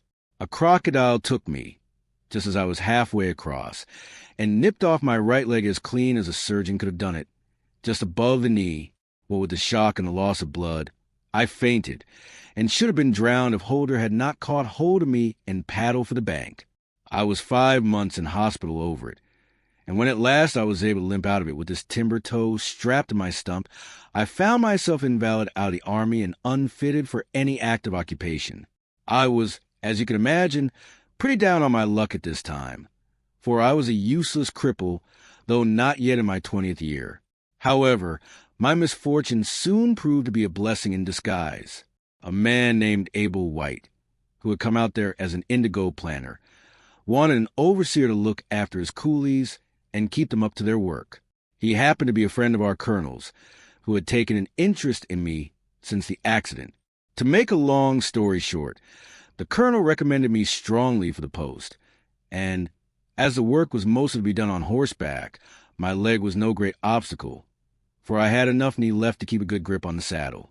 What I had to do was to ride over plantation, to keep an eye on the men as they worked, and to report the idlers. The pay was fair, I had comfortable quarters, and altogether I was content to spend the remainder of my life in indigo planting. Mr. Abel White was a kind man, and he would often drop into my little shanty and smoke a pipe with me, for white folk out there feel their hearts warm to each other as they never do here at home. Well, I was never in luck's way long. Suddenly, without a note of warning, the great mutiny broke upon us. 1 month India lay as still and peaceful to all appearance as Surrey or Kent. The next there were 200,000 black devils let loose, and the country was a perfect hell. Of course you know all about it, gentlemen. A deal more than I do, very like, since reading is not in my line. I only know what I saw with my own eyes. Our plantation was at a place called Mutra, near the border of the northwest provinces. Night after night, the whole sky was alight with the burning bungalows, and day after day we had small companies of Europeans passing through our estate with their wives and children on their way to Agra, where were the nearest troops. Mr. Abel White was an obstinate man. He had it in his head that the affair had been exaggerated, and that it would blow over as suddenly as it had sprung up. There he sat on his veranda, drinking whiskey pegs and smoking cheroots, while the country was in a blaze about him. Of course we stuck by him, I and Dawson, who, with his wife, used to do the bookwork and the managing. Well, one fine day the crash came. I had been away on a distant plantation, and was riding slowly home in the evening, when my eye fell upon something all huddled together at the bottom of a steep nullah. I rode down to see what it was, and the cold struck to my heart when I found it was Dawson's wife, all cut into ribbons and half eaten by jackals and native dogs. A little farther up the road Dawson himself was lying on his face, quite dead, with an empty revolver in his hand, and 4 sepoys lying across each other in front of him. I reined up my horse, wondering which way I should turn, but at that moment I saw thick smoke curling up from Abel White's bungalow, and the flames beginning to burst through the roof.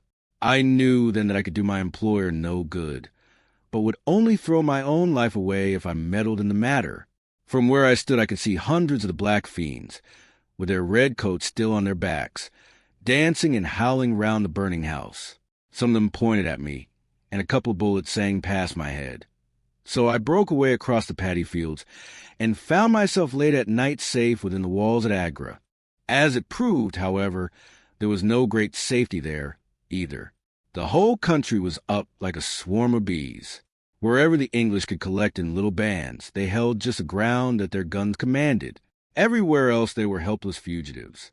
It was a fight of the millions against the hundreds, and the cruelest part was that these men that we fought against, foot, horse, and gunners, were our own picked troops, whom we had taught and trained, handling our own weapons and blowing our own bugle calls. At Agra there were the 3rd Bengal Fusiliers, some Sikhs, 2 troops of horse, and a battery of artillery. A volunteer corps of clerks and merchants had been formed, and this I joined, wooden leg and all. We went out to meet the rebels at Shotgunj early in July, and we beat them back for a time, but our powder gave out, and we had to fall back upon the city. Nothing but the worst news came to us from every side, which is not to be wondered at.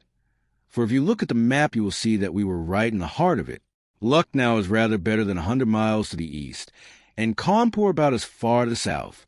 From every point on the compass there was nothing but torture and murder and outrage. The city of Agra is a great place, swarming with fanatics and fierce devil worshippers of all sorts. Our handful of men were lost among the narrow, winding streets. Our leader moved across the river, therefore, and took up his position in the old fort of Agra. I don't know if any of you gentlemen have ever read or heard anything of that old fort. It is a very queer place, the queerest that ever I was in, and I have been in some rum corners, too. First of all, it is enormous in size.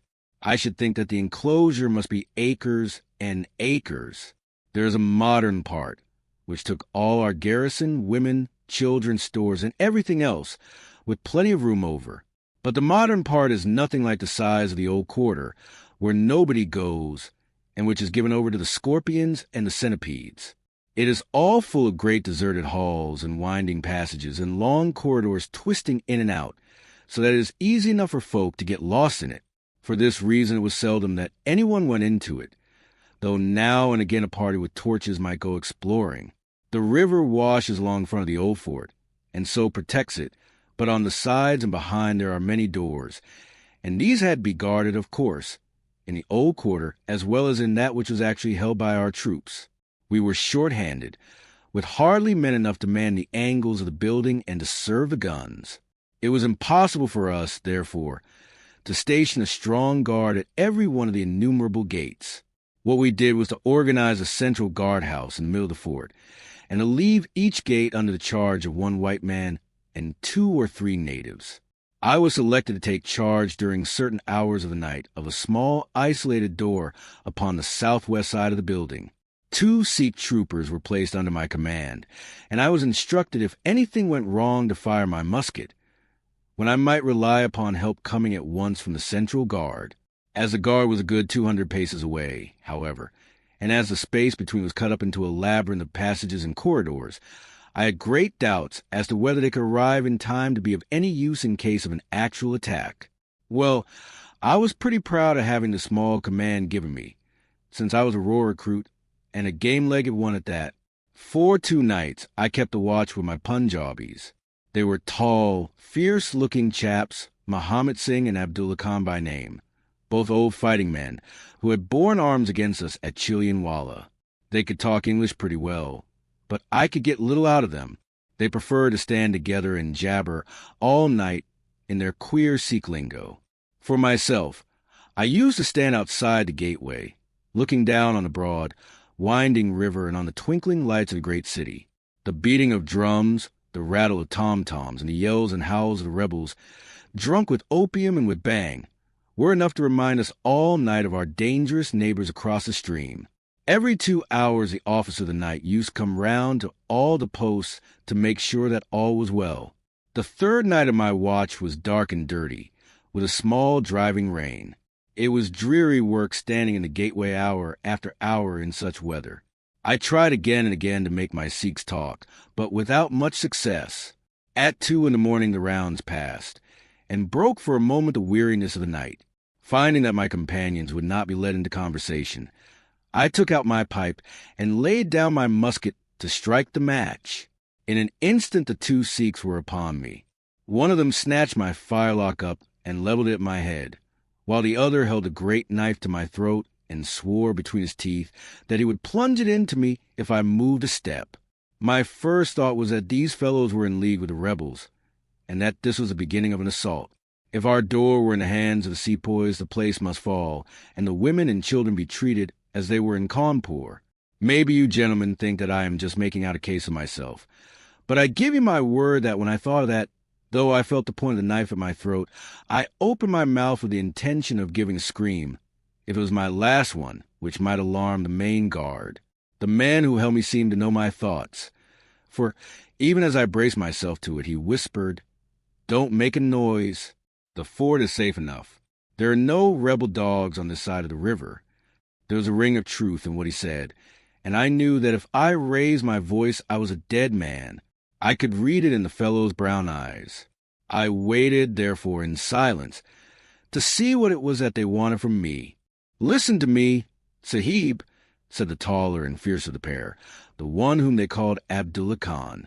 "You must either be with us now, or you must be silenced forever. The thing is too great a one for us to hesitate. Either you are heart and soul with us on your oath on the cross of the Christians, or your body this night shall be thrown into the ditch, and we shall pass over to our brothers in the rebel army. There is no middle way. Which is it to be, death or life? We can only give you 3 minutes to decide, for the time is passing, and all must be done before the rounds come again." "How can I decide?" said I. "You have not told me what you want of me, but I tell you now that if it is anything against the safety of the fort, I will have no truck with it, so you can drive home your knife and welcome." "It is nothing against the fort," said he.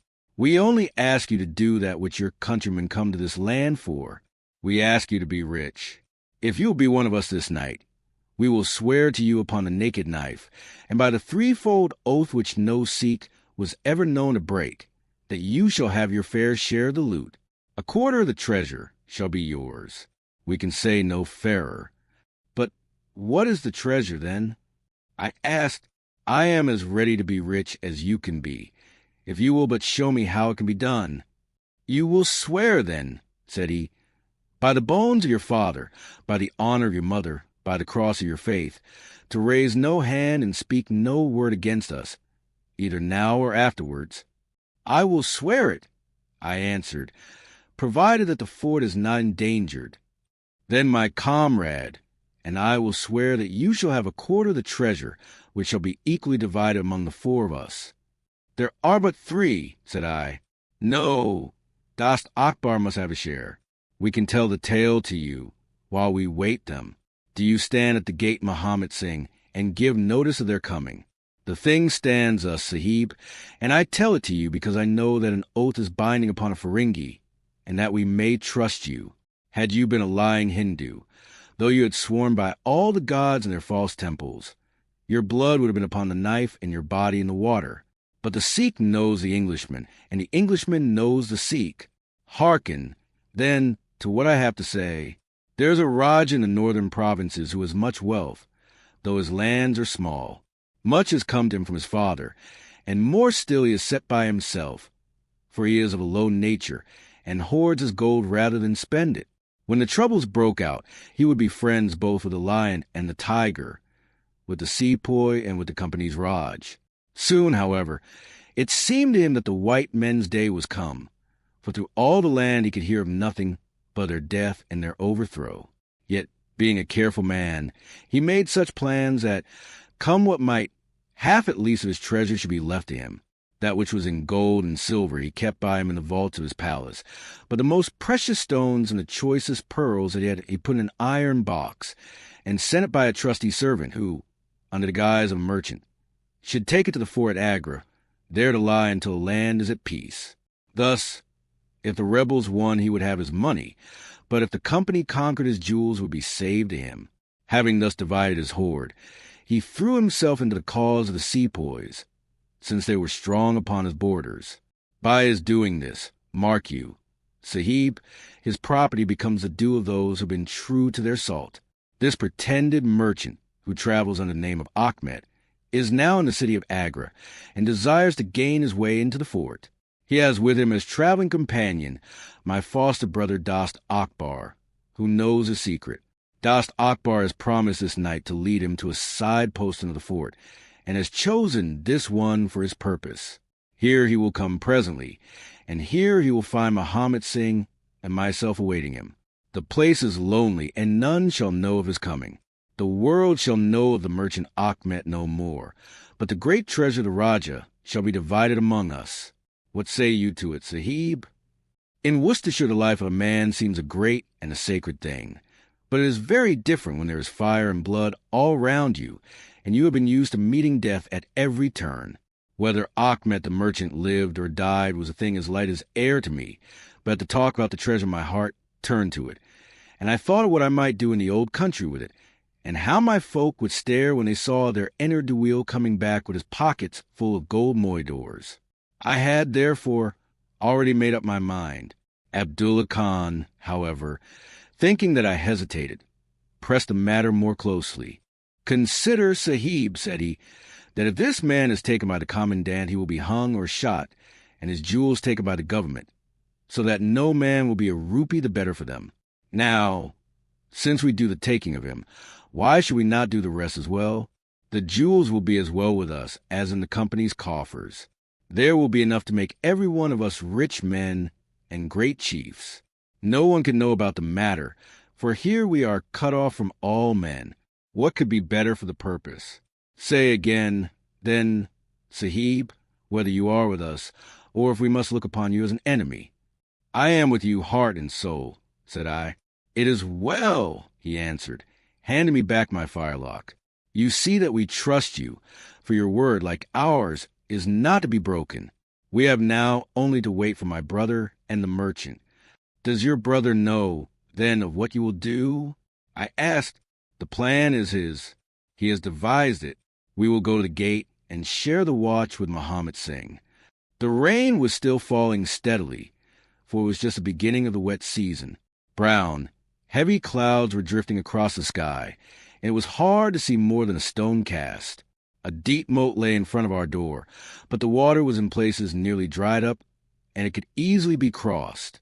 It was strange to me to be standing there with those two wild Punjabis waiting for the man who was coming to his death.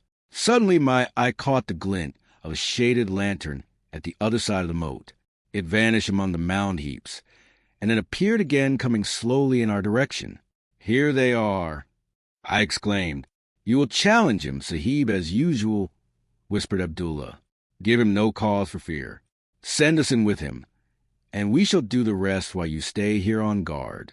Have a lantern ready to uncover, that we may be sure that it is indeed the man." The light had flickered onwards, now stopping and now advancing, until I could see two dark figures upon the other side of the moat. I let them scramble down the sloping bank, splash through the mire, and climb halfway up to the gate before I challenged them. "Who goes there?" said I in a subdued voice. "Friends," came the answer. I uncovered my lantern and threw a flood of light upon them. The first was an enormous Sikh, with a black beard which swept nearly down to his cummerbund. Outside of the show, I have never seen so tall a man. The other was a little fat, round fellow, with a great yellow turban and a bundle in his hand, done up in a shawl. He seemed to be all in a quiver with fear, for his hands twitched as if he had the ague, and his head kept turning to left and right with two bright little twinkling eyes, like a mouse when he ventures out from his hole. It gave me the chills to think of killing him, but I thought of the treasure, and my heart set as hard as a flint within me. When he saw my white face, he gave a little chirp of joy, and came running up towards me. "Your protection, Sahib," he panted. "Your protection for the unhappy merchant Achmet. I have traveled across Rajputana, that I might seek the shelter of the fort at Agra. I have been robbed and beaten and abused because I have been a friend of the company. It is a blessed night this, when I am once more in safety, I and my poor possessions. What have you in the bundle?" I asked. "An iron box," he answered, "which contains one or two little family matters which are no value to others, but which I should be sorry to lose. Yet I am not a beggar, and I shall reward you, young Sahib, and your governor also, if he will give me the shelter I ask." I could not trust myself to speak longer with the man. The more I looked at his fat, frightened face, the harder did it seem that we should slay him in cold blood. It was best to get it over. "Take him to the main guard," said I. The two Sikhs closed in upon him on each side, and the giant walked behind, while they marched into the dark gateway. Never was a man so compassed round with death. I remained at the gateway with the lantern. I could hear the measured tramp of their footsteps sounding through the lonely corridors. Suddenly it ceased, and I heard voices and a scuffle with the sound of blows. A moment later there came, to my horror, a rush of footsteps coming in my direction, with a loud breathing of a running man. I turned my lantern down the long, straight passage, and there was a fat man, running like the wind, with a smear of blood across his face, and close at his heels, bounding like a tiger, the great black-bearded Sikh, with a knife flashing in his hand. I have never seen a man run so fast as that little merchant. He was gaining on the Sikh, and I could see that if he once passed me and got to the open air, he would save himself yet. My heart softened him, but again the thought of his treasure turned me hard and bitter. I cast my firelock between his legs as he raced past, and he rolled twice over like a shot rabbit. Ere he could stagger to his feet, the Sikh was upon him, and buried his knife twice in his side. The man never uttered moan nor moved muscle, but lay where he had fallen. I think myself that he may have broken his neck with the fall. You see, gentlemen, that I am keeping my promise. I am telling you every word of the business just exactly as it happened, whether it is in my favor or not. He stopped and held out his manacled hands for the whiskey and water, which Holmes had brewed for him. For myself, I confess that I had now conceived the utmost horror of the man, not only for this cold-blooded business in which he had been concerned, but even more for the somewhat flippant and careless way in which he narrated it. Whatever punishment was in store for him, I felt that he might expect no sympathy from me. Sherlock Holmes and Jones sat with their hands upon their knees, deeply interested in the story, but with the same disgust written upon their faces. He may have observed it, for there was a touch of defiance in his voice and manner as he proceeded. "It was all very bad, no doubt," said he. "I should like to know how many fellows in my shoes would have refused a share of this loot, when they knew that they would have their throats cut for their pains. Besides, it was my life or his when once he was in the fort. If he had got out, the whole business would come to light, and I should have been court-martialed and shot as likely as not, for people were not very lenient at a time like that." "Go on with your story," said Holmes shortly. "Well, we carried him in, Abdullah, Akbar and I. A fine weight he was, too, for all that he was so short. Muhammad Singh was left to guard the door. We took him to a place which the Sikhs had already prepared. It was some distance off, where a winding passage leads to a great empty hall, the brick walls of which were all crumbling to pieces. The earth floor had sunken at one place, making a natural grave, so we left Achmet the merchant there, having first covered him over with loose bricks. This done, we all went back to the treasure. It lay where he had dropped it when he was first attacked. The box was the same which now lies open upon your table. A key was hung by a silken cord to that carved handle upon the top. We opened it, and the light of the lantern gleamed upon a collection of gems, such as I have read of and thought about when I was a little lad at Pershore. It was blinding to look upon them. When we had feasted our eyes, we took them all out and made a list of them. There were 143 diamonds of the first water, including one which has been called, I believe, the Great Mogul, and is said to be the second largest stone in existence. Then there were 97 very fine emeralds and 170 rubies, some of which, however, were small. There were 40 carbuncles, 210 sapphires, 61 agates, and a great quantity of beryls, onyxes, cat's eyes, turquoises, and other stones, the very names of which I did not know at the time, though I have become more familiar with them since.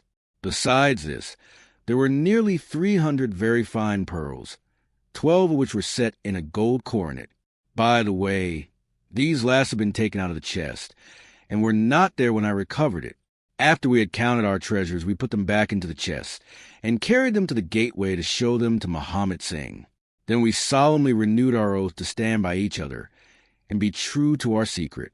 We agreed to conceal our loot in a safe place until the country should be at peace again, and then to divide it equally among ourselves. There was no use dividing it at present, for if gems of such value were found upon us, it would cause suspicion, and there was no privacy in the fort nor any place where we could keep them. We carried the box, therefore, into the same hall where we had buried the body, and there, under certain bricks in the best-preserved wall, we made a hollow and put our treasure. We made careful note of the place, and next day I drew 4 plans, one for each of us, and put the sign of the 4 of us at the bottom, for we had sworn that we should each always act for all, so that none might take advantage. That is an oath that I can put my hand to my heart and swear that I have never broken. Well, there's no use my telling you, gentlemen, what came of the Indian Mutiny. After Wilson took Delhi and Sir Colin relieved, Lucknow, the back of the business, was broken. Fresh troops came pouring in, and Nana Sahib made himself scarce over frontier. A flying column under Colonel Grade came round Agra and cleared the Pandys away from it. Peace seemed to be settling upon the country, and we 4 were beginning to hope that the time was at hand when we might safely go off with our shares of the plunder. In a moment, however, our hopes were shattered by our being arrested as the murderers of Achmet. It came about in this way. When the Rajah put his jewels into the hands of Achmet, he did it because he knew that he was a trusty man. They are suspicious folk in the East, however. So what does this Rajah do but take a second, even more trusty servant, and set him to play the spy upon the first? This second man was ordered never to let Achmet out of his sight, and he followed him like his shadow. He went after him that night, and saw him pass through the doorway. Of course he thought he had taken refuge in the fort, and applied for admission there himself next day, but could find no trace of Achmet. This seemed to him so strange that he spoke about it to a sergeant of guides, who brought it to the ears of the commandant. A thorough search was quickly made, and the body was discovered. Thus, at the very moment that we thought that all was safe, we were all 4 seized and brought to trial on a charge of murder. 3 of us because we had held the gate that night, and the 4th because he was known to be in the company of the murdered man. Not a word about the jewels came out at the trial, for the Rajah had been deposed and driven out of India, so no one had any particular interest in them. The murder, however, was clearly made out, and it was certain that we must all have been concerned in it. The 3 Sikhs got penal servitude for life, and I was condemned to death, though my sentence was afterwards commuted into the same as the others. It was rather a queer position that we found ourselves in then. There we were all 4 tied by the leg and with precious little chance of ever getting out again, while we each held a secret which might have put each of us in the palace, if we could only have made use of it. It was enough to make a man eat his heart out to have to stand the kick and the cuff of every petty jack in office, to have rice to eat and water to drink, when that gorgeous fortune was ready for him outside, just waiting to be picked up. It might have driven me mad, but I was always a pretty stubborn one, so I just held on and bided my time. At last it seemed to me to have come. I was changed from Agra to Madras, and from there to Blair Island in the Andamans. There are very few white convicts at this settlement, and, as I had behaved well from the first, I soon found myself a sort of privileged person.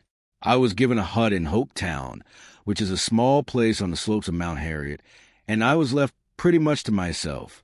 It is a dreary, fever-stricken place, and all beyond our little clearings was infested with wild cannibal natives, who were ready enough to blow a poisoned dart at us if they saw a chance. There was digging and ditching and yam planting, and a dozen other things to be done. So we were busy enough all day, though in the evening we had a little time to ourselves. Among other things, I learned to dispense drugs with the surgeon, and picked up a smattering of his knowledge. All the time I was on the lookout for a chance of escape, but it is hundreds of miles from any other land, and there is little or no wind in those seas. So it was a terribly difficult job to get away. The surgeon, Dr. Somerton, was a fast, sporting young chap, and the other young officers would meet in his rooms of an evening and play cards. The surgery, where I used to make up my drugs, was next to his sitting room, with a small window between us. Often, if I felt lonesome, I used to turn out the lamp in the surgery, and then, standing there, I could hear their talk and watch their play. I am fond of a hand at card myself, and it was almost as good as having one to watch the others. There was Major Sholto, Captain Morstan, and Lieutenant Bromley Brown, who were in command of the native troops, and there was the surgeon himself, and 2 or 3 prison officials, crafty old hands who played a nice sly safe game. A very snug little party they used to make.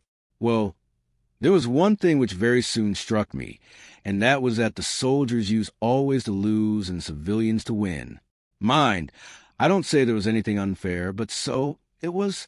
These prison chaps had done little else than play cards ever since they had been at the Andamans, and they knew each other's game to a point, while the others just played to pass the time and threw their cards down anyhow. Night after night, the soldiers got up poorer men, and the poorer they got, the more keen they were to play. Major Sholto was the hardest hit. He used to pay in notes and gold at first, but soon it came in notes of hand, and for big sums. He sometimes would win for a few deals, just to give him heart, and then the luck would set in against him worse than ever. All day he would wander about as black as thunder, and he took to drinking a deal more than was good for him. One night he lost even more heavily than usual. I was sitting in my hut when he and Captain Morstan came stumbling along on the way to their quarters. They were bosom friends, those two, and never far apart. The Major was raving about his losses. "It's all up, Morstan," he was saying as they passed my hut. "I shall have to send in my papers. I am a ruined man." "Nonsense, old chap," said the other, slapping him upon the shoulder. "I've had a nasty face of myself, but—" That was all I could hear, but it was enough to set me thinking. A couple of days later Major Sholto was strolling on the beach, so I took the chance of speaking to him. "I wish to have your advice, Major," said I. "Well, Small, what is it?" he asked, taking his cheroot from his lips. "I wanted to ask you, sir," said I, "who is the proper person to whom hidden treasure should be handed over? I know where $500,000 worth lies, and, as I cannot use it myself, I thought perhaps the best thing that I could do would be to hand over to the proper authorities, and then perhaps they would get my sentence shortened for me." "$500,000, Small," he gasped, looking hard at me to see if I was in earnest. "Quite that, sir, in jewels and pearls. It lies there ready for anyone. And the queer thing about it is that the real owner is outlawed and cannot hold property, so that it belongs to the first comer. To government, Small," he stammered, "to government." But he said it in a halting fashion, and I knew in my heart that I got him.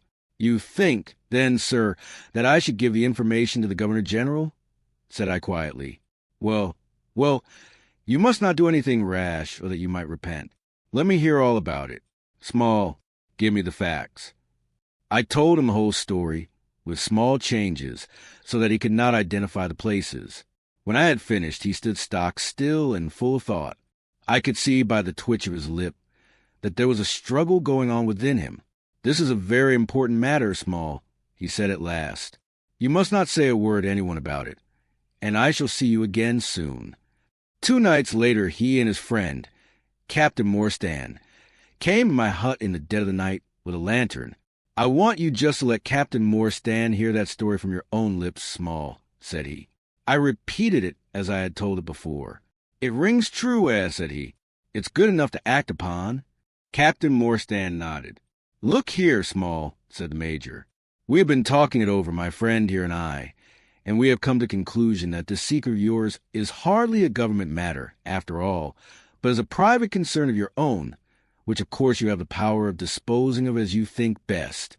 Now the question is, what price would you ask for it? We might be inclined to take it up and at least look into it, if we could agree as to terms." He tried to speak in a cool, careless way, but his eyes were shining with excitement and greed. "Why, as to that, gentlemen," I answered, trying also to be cool, but feeling as excited as he did, "there is only one bargain which a man in my position can make. I shall want you to help me to my freedom, and to help my 3 companions to theirs. We shall then take you into partnership, and give you a 5th share to divide between you." "Hum," said he, "a 5th share? That is not very tempting." "It would come to 50,000 apiece," said I. "But how can we gain your freedom? You know very well that you ask an impossibility." "Nothing of the sort," I answered. "I have thought it all out to the last detail. The only bar to our escape is that we can get no boat fit for the voyage, and no provisions to last us for so long a time. There are plenty of little yachts and yawls at Calcutta or Madras, which would serve our turn well. Do you bring one over? We shall engage to get aboard her by night, and if you will drop us on any part of the Indian coast, you will have done your part of the bargain." "If there were only one," he said. "None or all," I answered. "We have sworn it. The 4 of us must always act together." "You see, Morstan," said he, "Small is a man of his word. He does not flinch from his friends.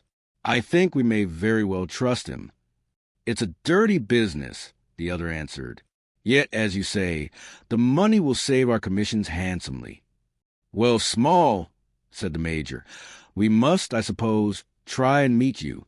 We must first, of course, test the truth of your story. Tell me where the box is hid, and I shall get leave of absence and go back to India in the monthly relief boat to inquire into the affair." "Not so fast," said I, growing colder as he got hot. "I must have the consent of my 3 comrades. I tell you that it is 4 or none with us." "Nonsense," he broke in. "What have 3 black fellows to do with our agreement?" "Black or blue," said I. "They are in with me, and we all go together." Well, the matter ended by a second meeting, at which Muhammad Singh Abdullah Khan and Dost Akbar were all present. We talked the matter over again, and at last we came to an arrangement. We were to provide both the officers with charts of the part of the Agra fort, and mark the place in the wall where the treasure was hid. Major Sholto was to go to India to test our story. If he found the box, he was to leave it there, to send out a small yacht provision for a voyage, which was to lie off Rutland Island, and to which we were to make our way, and finally to return to his duties. Captain Morstan was then to apply for leave of absence, to meet us at Agra, and there we were to have a final division of the treasure, he taking the Major's share as well as his own. All this we sealed by the most solemn oaths that the mind could think or the lips utter. I sat up all night with paper and ink, and by the morning I had the 2 charts all ready, signed with the sign of 4, that is, of Abdullah, Akbar, Muhammad, and myself. Well, gentlemen, I weary you with my long story, and I know that my friend Mr. Jones is impatient to get me safely stowed in Choki. I'll make it as short as I can. The villain Sholto went out to India, but he never came back again. Captain Morstan showed me his name among a list of passengers in one of the mail boats very shortly afterwards. His uncle had died, leaving him a fortune, and he had left the army. Yet he could stoop to treat 5 men as he had treated us. Morstan went over to Agra shortly afterwards and found, as we expected, that the treasure was indeed gone. The scoundrel had stolen it all, without carrying out one of the conditions on which we had sold him the secret. From that day, I lived only for vengeance. I thought of it by day, and I nursed it by night. It became an overpowering, absorbing passion with me. I cared nothing for the law, nothing for the gallows. To escape, to track down Sholto, to have my hand upon his throat. That was my one thought. Even the Agra treasure had come to be a smaller thing in my mind than the slaying of Sholto. Well, I have set my mind on many things in this life, and never one which I did not carry out. But it was weary years before my time came. I have told you that I had picked up something of medicine. One day, when Dr. Summon was down with a fever, a little Andaman islander was picked up by a convict gang in the woods. He was sick to death, and had gone to a lonely place to die. I took him in hand, though he was as venomous as a young snake, and after a couple of months I got him all right and able to walk. He took a kind of fancy to me then, and would hardly go back to his woods, but was always hanging about my hut. I learned a little of his lingo from him, and this made him all the fonder of me. Tunga, for that was his name, was a fine boatman, and owned a big, roomy canoe of his own. When I found that he was devoted to me, and would do anything to serve me, I saw my chance of escape. I talked it over with him. He was to bring his boat round on a certain night to an old wharf which was never guarded, and there he was to pick me up. I gave him directions to have several gourds of water, and a lot of yams, coconuts, and sweet potatoes. He was stanch and true, was little Tonga.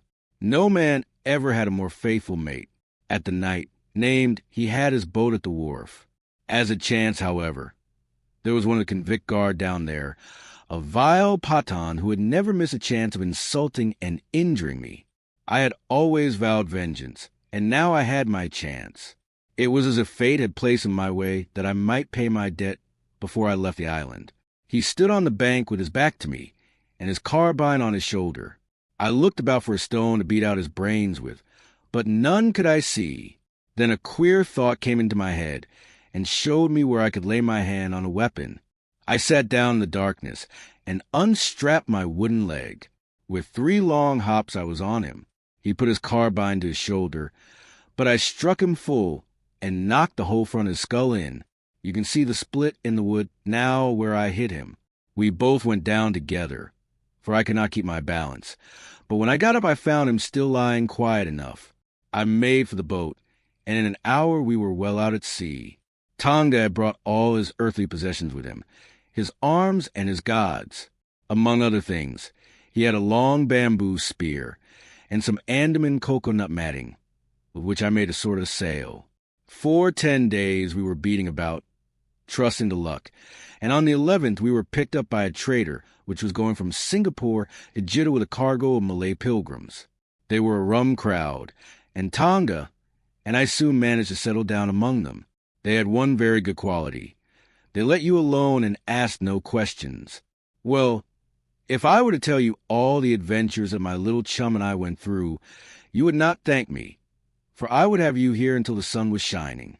Here and there we drifted about the world, something always turning up to keep us from London. All the time, however, I never lost sight of my purpose. I would dream of Sholto at night. 100 times I have killed him in my sleep. At last, however, some 3 or 4 years ago, we found ourselves in England. I had no great difficulty in finding where Sholto lived, and I set to work to discover whether he had realized the treasure or if he still had it. I made friends with someone who could help me. I named no names, for I don't want to get anyone else in a hole, and I soon found that he still had the jewels. Then I tried to get at him in many ways, but he was pretty sly, and had always 2 prize fighters, besides his sons and his Khitmatgar, on guard over him. One day, however, I got word that he was dying. I hurried at once to the garden, mad that he should slip out of my clutches like that, and, looking through the window, I saw him lying in his bed, with his sons on each side of him. I'd have come through and taken my chance with the 3 of them. Only even as I looked at him, his jaw dropped, and I knew that he was gone. I got into his room that same night, though, and I searched his papers to see if there was any record of where he had hidden our jewels. There was not a line, however, so I came away bitter and savage as a man could be. Before I left, I bethought me that if I ever met my Sikh friends again, it would be a satisfaction to know that I had left some mark of our hatred. So I scrawled down the sign of the four of us, as it had been on the chart, and I pinned it on his bosom. It was too much that he should be taken to the grave without some token from the men whom he had robbed and befooled. We earned a living at this time by my exhibiting poor Tonga at fairs, and other such places as the Black Cannibal. He would eat raw meat and dance his war dance. So we always had a hatful of pennies after a day's work. I still heard all the news from Pondicherry Lodge, and for some years there was no news to hear, except that they were hunting for the treasure.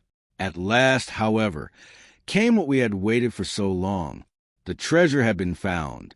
It was up at the top of the house, in Mr. Bartholomew Sholto's chemical laboratory. I came at once and had a look at the place, but I could not see how, with my wooden leg, I was to make my way up to it. I learned, however, about a trapdoor and roof, and also about Mr. Sholto's supper hour.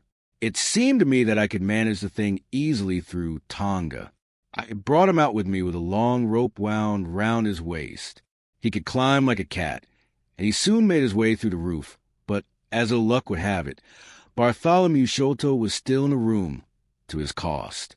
Tonga thought he had done something very clever in killing him, for when I came up by the rope, I found him strutting about as proud as a peacock.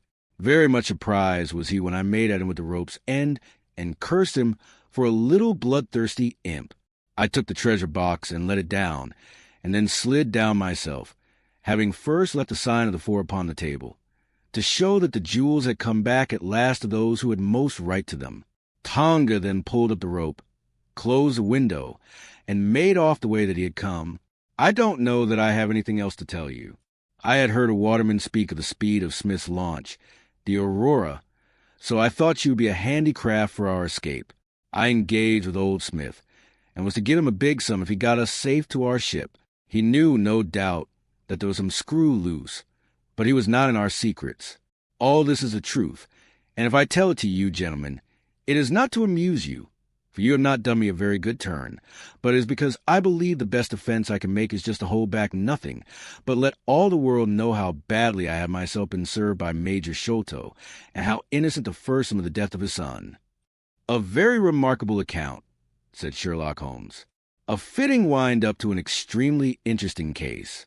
There is nothing at all new to me in the latter part of your narrative, except that you brought your own rope, that I did not know.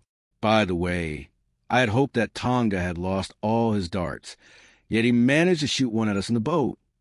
He had lost them all, sir, except the one which was in his blowpipe at the time. Ah, of course, said Holmes. I had not thought of that. Is there any other point which you would like to ask about? Asked the convict affably. I think not, thank you, my companion answered. Well, Holmes, said Athelney Jones, you are a man to be humored, and we all know that you are a connoisseur of crime. But duty is duty, and I have gone rather far in doing what you and your friend asked me. I shall feel more at ease when we have our storyteller here safe under lock and key. The cab still waits, and there are 2 inspectors downstairs. I am much obliged to you both for your assistance. Of course you will be wanted at the trial. Good night to you. Good night, gentlemen both, said Jonathan Small. You first, Small, remarked the wary Jones as they left the room. I'll take particular care that you don't club me with your wooden leg, whatever you may have done to the gentleman at the Andaman Isles. Well, and there's the end of our little drama, I remarked, after we had sat some time smoking in silence. I fear that it may be the last investigation in which I shall have the chance of studying your methods. Miss Morstan has done me the honor to accept me as a husband in perspective. He gave a most dismal groan. I feared as much, said he. I really cannot congratulate you. I was a little hurt. Have you any reason to be dissatisfied with my choice? I asked. Not at all. I think she is one of the most charming young ladies I ever met, and might have been most useful in such work as we have been doing. She had a decided genius that way. witnessed the way in which she preserved that Agra plan from all the other papers of her father. But love is an emotional thing, and whatever is emotional is opposed to that true cold reason which I place above all things. I should never marry myself, lest I bias my judgment. I trust, said I, laughing, that my judgment may survive the ordeal. But you look weary. Yes, the reaction is already upon me. I shall be as limp as a rag for a week. Strange, said I, how terms of what in another man I should call laziness alternate with your fits of splendid energy and vigor. Yes, he answered, there are in me the makings of a very fine loafer, and also of a pretty spry sort of fellow. I often think of those lines of old Goethe. She das die Natur nur einen Mensch aus dir schuf.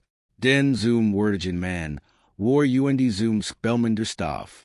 By the way, apropos of this Norwood business, you see that they had, as I surmised, a confederate in the house, who could be none other than Law Rao, the butler. So Jones actually has the undivided honor of having caught one fish in his great haul.